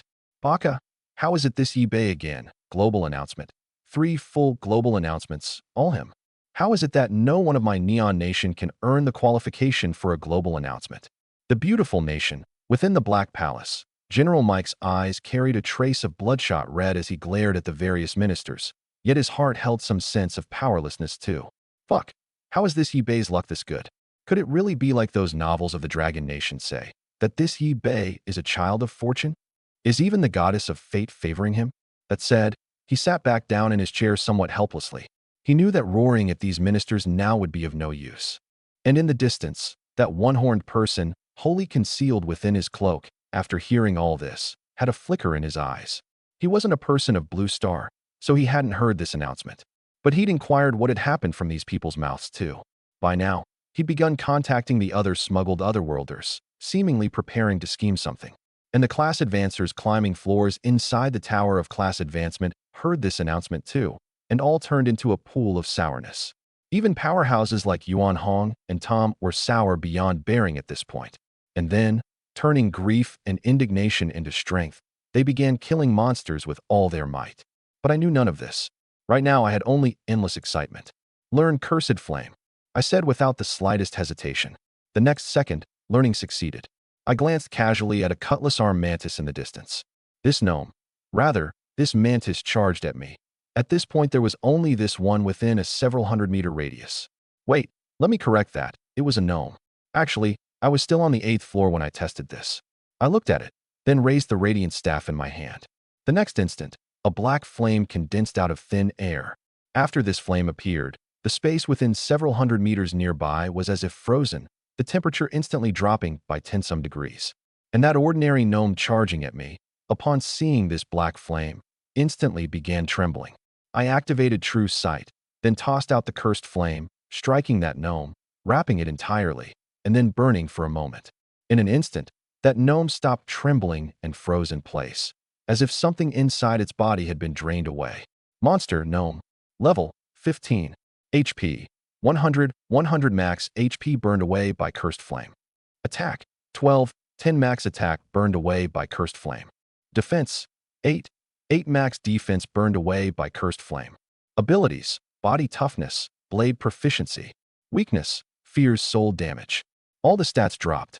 Cursed Flame really is too powerful. A look of wild joy showed in my eyes. With this god-tier skill, fighting bosses in the future would flat-out save me a lot of effort. Having stats outright, not bad, right? Truly worthy of being a god-tier skill. Still, this consumes quite a lot of mana. Each cast requires a full 100 mana, so from now on I can only avoid using it on small fry. I pressed down the joy in my heart slightly, then began extracting the gear I'd just obtained. Frost Ice Blade, Dread Crystal, Gnome Iron Blade, Gnome Leather Armor. Looking at the pile of gear, I directly murmured, "Extract." Swish. In an instant, all this gear turned to light and shot into my brow. My buffs stacked up quite a bit more again. And the new buff was the Frost buff. Each attack had a 30% chance to freeze the enemy. That was to say, after all my buffs took effect, the stacked multiple hits could almost certainly trigger the Frost buff. From now on, my monster farming speed could increase quite a bit more. Kill some more monsters, and I can complete the 8th floor's task of the Tower of Class Advancement. I looked at my taskbar and found the task was only a very small portion away. So I lingered no more, and turned to keep walking through the gnome city. The nearby gnomes had already been killed by me, so I could only walk further in to run into more. My speed was extremely fast now, walking just a minute or two. I'd already covered over 2 kilometers. Here was already the central part of the gnome city, and there were many gnome soldiers massing here too, clearly having learned the news at the city gate, preparing to go surround and kill me, this invader. But they hadn't expected that I'd already arrived, and what I brought was precisely death and dread. Rumble. The next second, I transformed into a mobile machine gun turret. Huge fireballs, thunder, and corrosion were tossed out as if they cost nothing, like a natural disaster. The buildings around suffered along with them, and these gnome soldiers even died before my buffs had finished stacking. Swath after swath of gnome soldiers toppled. A dozen-plus minutes later, the task was finally complete. Task complete. Proceed to the 9th floor? Yes/no. Yes. With a single thought, I agreed to enter the 9th floor. The next second, my figure vanished from the 8th floor. Tower of Class Advancement Floor 1. 1.5915 billion people. Tower of Class Advancement Floor 2. 353,102,500 people. Tower of Class Advancement Floor 3. 78,505,000 people. Tower of Class Advancement Floor 4, 21,001,300 people. Tower of Class Advancement Floor 5, 5,001,100 people. Tower of Class Advancement Floor 6, 29,200 people. Tower of Class Advancement Floor 7, 580 people. Tower of Class Advancement Floor 8, none. Tower of Class Advancement Floor 9, 1 person. I opened the Tower of Class Advancement rankings and instantly froze. I'd already reached the 9th floor, yet others hadn't even made it to the 8th. Was the 7th floor's task that hard to complete? The Great Tao truly is a road walked alone, lonely. I shook my head slightly, then looked at the task bar. Floor 9 Task 1. Slay 30,000 level 10 to 15 Cutlass Arm Mantises. Task 2. Slay 500 level 15 Cutlass Arm Mantis Captains, Elite Grade. Task 3. Slay 30 level 25 Cutlass Arm Mantis Leaders, Bronze Grade Bosses. Task 4. Slay 10 level 30 Cutlass Arm Mantis Kings, Silver Grade Bosses. After completing the tasks, you may advance to the 10th floor of the Tower of Class Advancement. Cutlass Arm Mantis Task Progress, 0/30,000. Cutlass Arm Mantis Captain, Elite Grade 0 out of 500. Cutlass Arm Mantis Leader, Bronze Grade Boss 0/30ths. Cutlass Arm Mantis King, Silver Grade Boss 0 out of 10. I lifted my eyes and swept lightly over this 9th floor's taskbar and instantly felt a bit disappointed. I'd assumed that on this 9th floor, I'd run into a gold grade boss. But to my surprise, here it was still a silver grade boss. Still, these 10 silver grade bosses should be considerably more powerful than the silver grade bosses of the previous 2 floors. Cutlass Arm Mantis. One look at the name told me it emphasized attack. That pair of blade arms was surely unmatched in offense, and their speed should be very fast, very nimble. And their level had reached level 30, surely much stronger than the level 20 or level 25 silver grade bosses. This kind of monster was often very hard to deal with. One careless moment, and you'd be killed by them. Still, this kind of high attack, high speed monster that others dreaded gave me not the slightest sense of pressure. After all, the 100% damage immunity buff wasn't just talk. These Cutlass Arm Mantises could only jump around before me, unable to hurt me. Still, for me to kill this kind of fast monster was a bit harder than killing other monsters. After all, their speed was very fast, and they could dodge some attacks. I discovered that the ordinary monsters from floors 1 to 9, though all level 10 to 15, grew stronger the higher up you went. Even 5 level, 1 giant scorpions from the 1st floor couldn't beat 1 Cutlass Arm Mantis on the 9th floor. Even existences of the same level had a great gap. The scenery here really is beautiful, but it's full of killing intent. I closed the taskbar and gazed at this 9th floor's instance. Here was a forest, a stretch of green very pleasing to the eye, with quite a few plants blooming with flowers among it, and even bees gathering nectar, appearing a scene of peace. But under my true sight, no monster could disguise itself. I could see that in this peaceful forest, the figures of Cutlass Arm Mantises were hidden everywhere, forming conspicuous red dots one after another in my eyes. Monster, Cutlass Arm Mantis. Level, 15. HP, 300. Attack, 30. Defense, 24. Abilities, Blade Arm, Rapid Speed, Flight. Weakness, Fears Slowing. Just as I'd anticipated, the Cutlass Arm Mantis's stats could simply be called luxurious. This was merely an ordinary monster, yet aside from HP lower than the Scarecrow Chieftain I'd killed in the instance before, all its other data was stronger. Though the Scarecrow Chieftain was only a level 10 elite grade monster, this Cutlass Arm Mantis was truly impressive too, bearing the title of an ordinary monster, yet already nearly comparable to an elite monster. Start farming monsters. Once done, I'll advance to the final floor of the Tower of Class Advancement. I'd been in the Tower of Class Advancement long enough, a full dozen-plus days. I estimated it'd take a good while more to clear it ahead. Right now, I was still stuck at level 10. Because I hadn't done a class advancement, I simply couldn't level up. My energy was already plentiful, but I could only watch it and be unable to level up, which left me a bit uncomfortable. Rumble. The next second, I charged into the woods. Then a fireball struck out, hitting a big tree. After killing the Cutlass Arm Mantis atop it, the huge tree collapsed too, causing a huge commotion, making all the hidden Cutlass Arm Mantises around reveal their true forms, flapping their 2-meter wingspans and pouncing at me. They actually looked green too, not much different from ordinary mantises, just a tiny bit bigger than ordinary mantises. Their bodies were nearly 2 meters long, and that pair of blade arms was different from ordinary mantises too, because a metallic glow rose from the blade arms, looking extremely sharp. Swish. The next second, a cutlass arm mantis flying in the air was blocked by a half-meter thick tree trunk. It directly swung its blade arm, and with a flash of cold light, the tree trunk was cut clean through, the cut surface extremely smooth. Seeing this scene left even me a bit surprised. This blade arm's sharpness could even be used as gear, but I feared it not in the slightest. I didn't even cast another skill. The next second, this cutlass arm mantis flew within 50 meters of me, and the Nightlust buff began condensing a black crow. Swish. The cutlass arm mantis struck by the black crow fell straight to the ground, and the instant it touched the ground it turned to ash. Then more cutlass arm mantises pounced at me, only to die one after another under my buffs. Ding. Congratulations, player eBay has slain a level 15 cutlass arm mantis. 22 energy acquired. Ding. Congratulations, player eBay has slain a level 13 cutlass arm mantis. 18 energy acquired. Ding. Congratulations, player eBay has slain a level 15 cutlass arm mantis. 21 energy acquired. I once again began unfolding endless slaughter upon the monsters.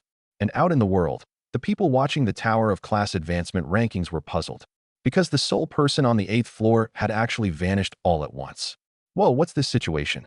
Where's that sole big shot on the 8th floor of the Tower of Class Advancement? How'd he disappear? Holy crap. This is haunted. Could it be he failed to climb and got killed by a monster?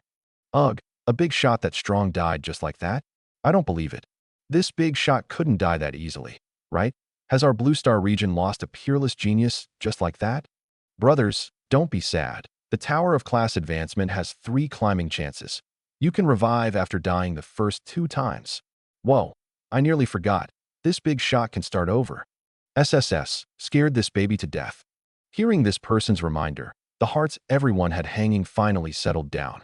Still, the scene that followed shocked them beyond measure again. Everyone was so surprised their mouths gaped open, unable to close.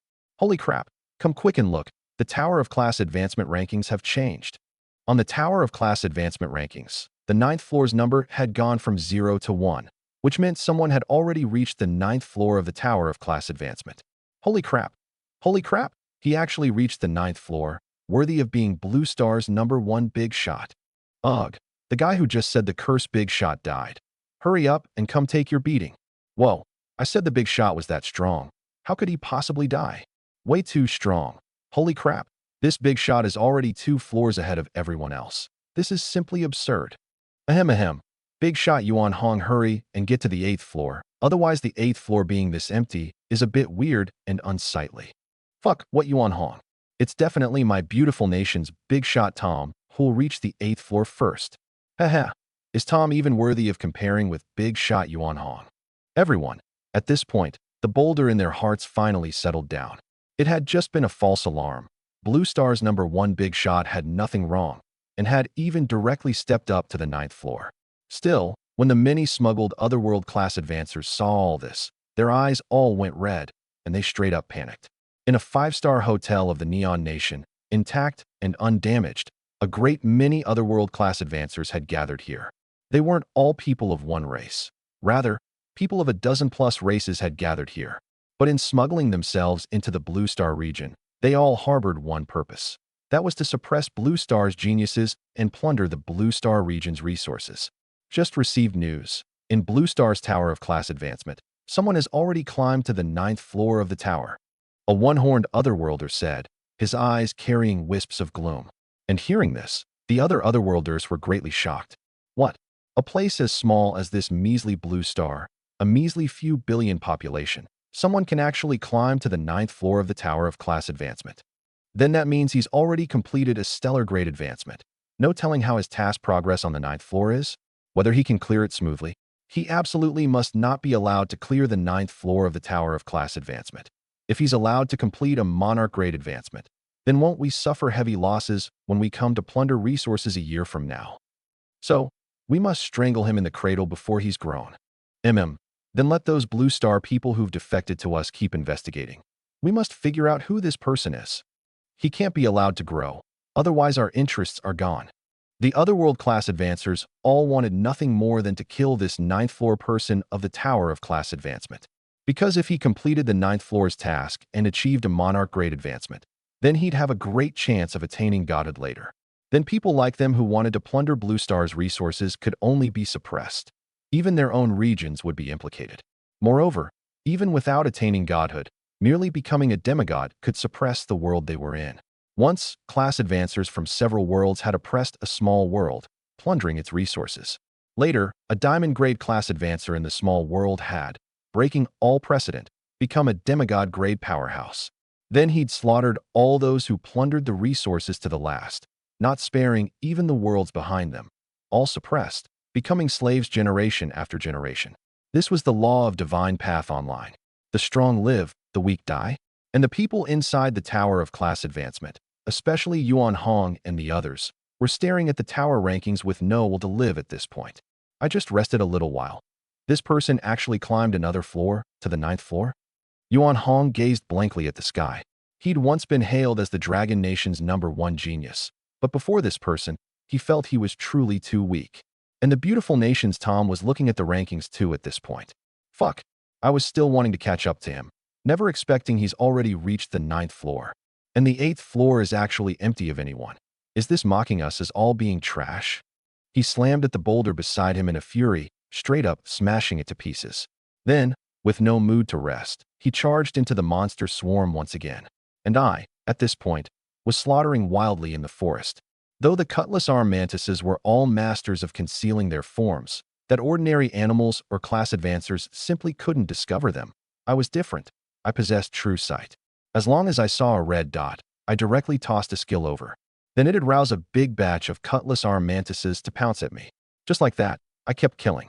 The first day, I killed over 5,000 cutlass arm mantises, and quite a few elite-grade mantises died at my hands too. Even 3 bronze-grade bosses lost their lives to me. The second day, over another 3,000 cutlass arm mantises died at my hands. The third day, I killed over another 6,000 cutlass arm mantises. Until the fourth day, I ran into 3 silver-grade bosses, cutlass arm mantis kings. When slaughtering the third one, I dropped a special item. Master Servant Contract, Diamond Grade. After use, you may contract a monster of Diamond Grade bloodline or below Diamond Grade bloodline as your own pet. A monster once contracted can never harm its master, and can never break free from the binding of the Master Servant Contract. Extractable. Note, requires a monster in its juvenile period to successfully contract. The moment I saw this Master Servant Contract's effect, it instantly delighted me. Before entering the Tower of Class Advancement, I'd obtained a black egg in the little succubi's habitat. This egg was the offspring of the succubus royal family, possessing a platinum-grade bloodline. Got a Master Servant Contract. Now this egg can be hatched. I was a bit excited. I'd been wanting a pet for a while. But if I'd hatched the succubus royal egg ahead of time without a Master Servant Contract, it would surely betray me. After all, a monster is a monster, impossible to tame through human means. And I didn't have that much idle interest to go tame it either. That's why I'd kept it in my game pack all along, not touching it. And now, with a Master Servant Contract, of course I could hatch it. Let's begin. There happen to be this many corpses here. You can absorb monster flesh and blood to your heart's content. I took the huge black egg out of my game pack, then placed it atop the corpses on the ground. Swish. The instant the huge black egg touched the monster flesh and blood, red light rose from it. Then it began rapidly drawing in flesh and blood, slowly, even floating up. In the nighttime forest, the red light grew brighter and brighter, until at last, it settled onto the ground. Crack! After a crisp sound, the whole huge egg split open. Then a figure walked out from within the egg. I fixed my eyes on it. Succubus Royalty, Platinum Grade. Level, 8. HP, 15,000. Attack, 180. Defense, 150. Abilities, Bloodthirst, Dark Sphere, Blood Concealment. Weakness, Fear's Radiant Force. Seeing this, my eyes instantly lit up. Truly worthy of the Succubus royal family's bloodline.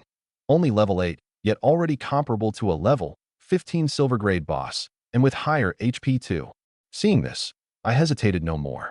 The next second, I looked directly at all the gear in my hands, especially that Master Servant Contract, and directly chose to extract. Swish. In an instant, all the things in my hands turned to light and shot into my brow. Ding.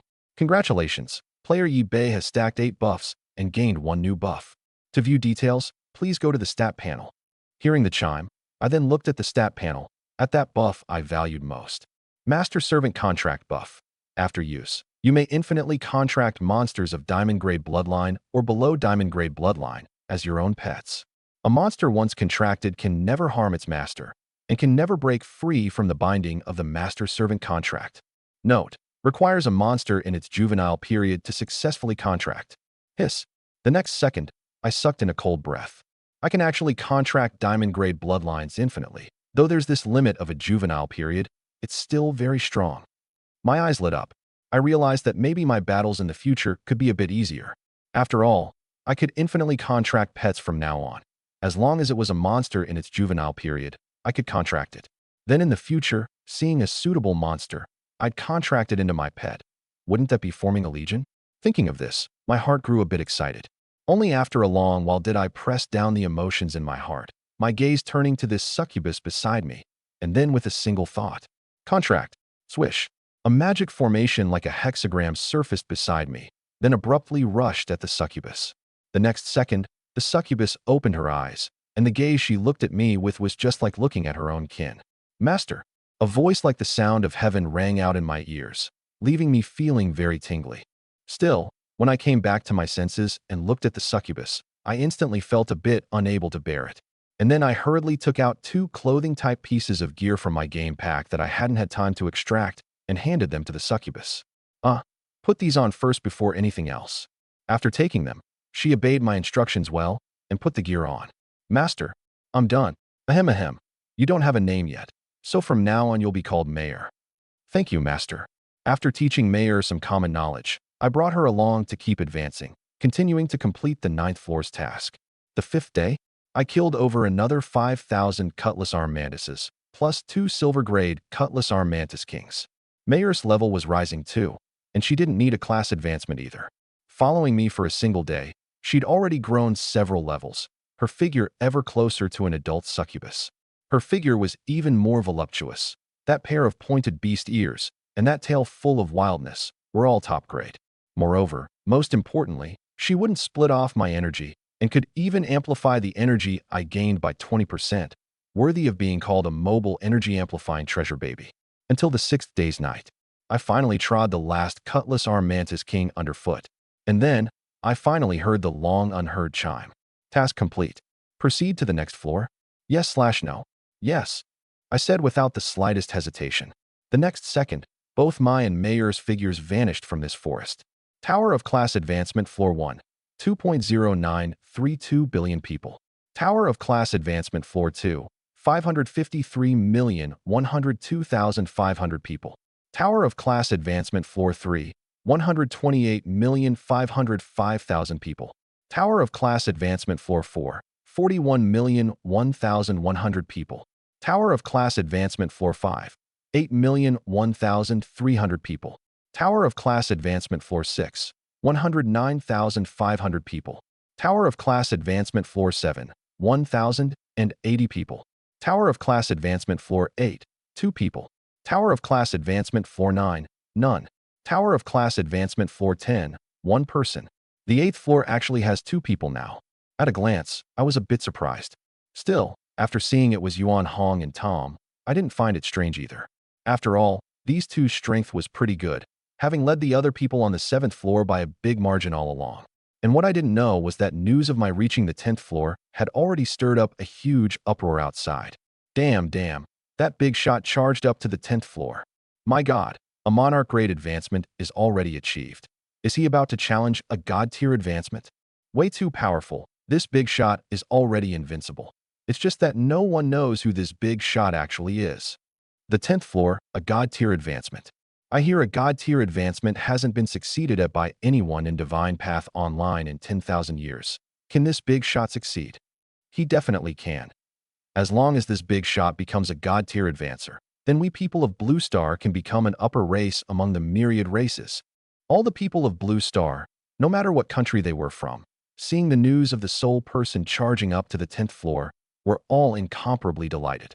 After all, as long as a race possessed a god-tier advancer, then that race would later have a great chance of becoming an upper race, equivalent to one man attaining the Tao and his chickens and dogs ascending to heaven.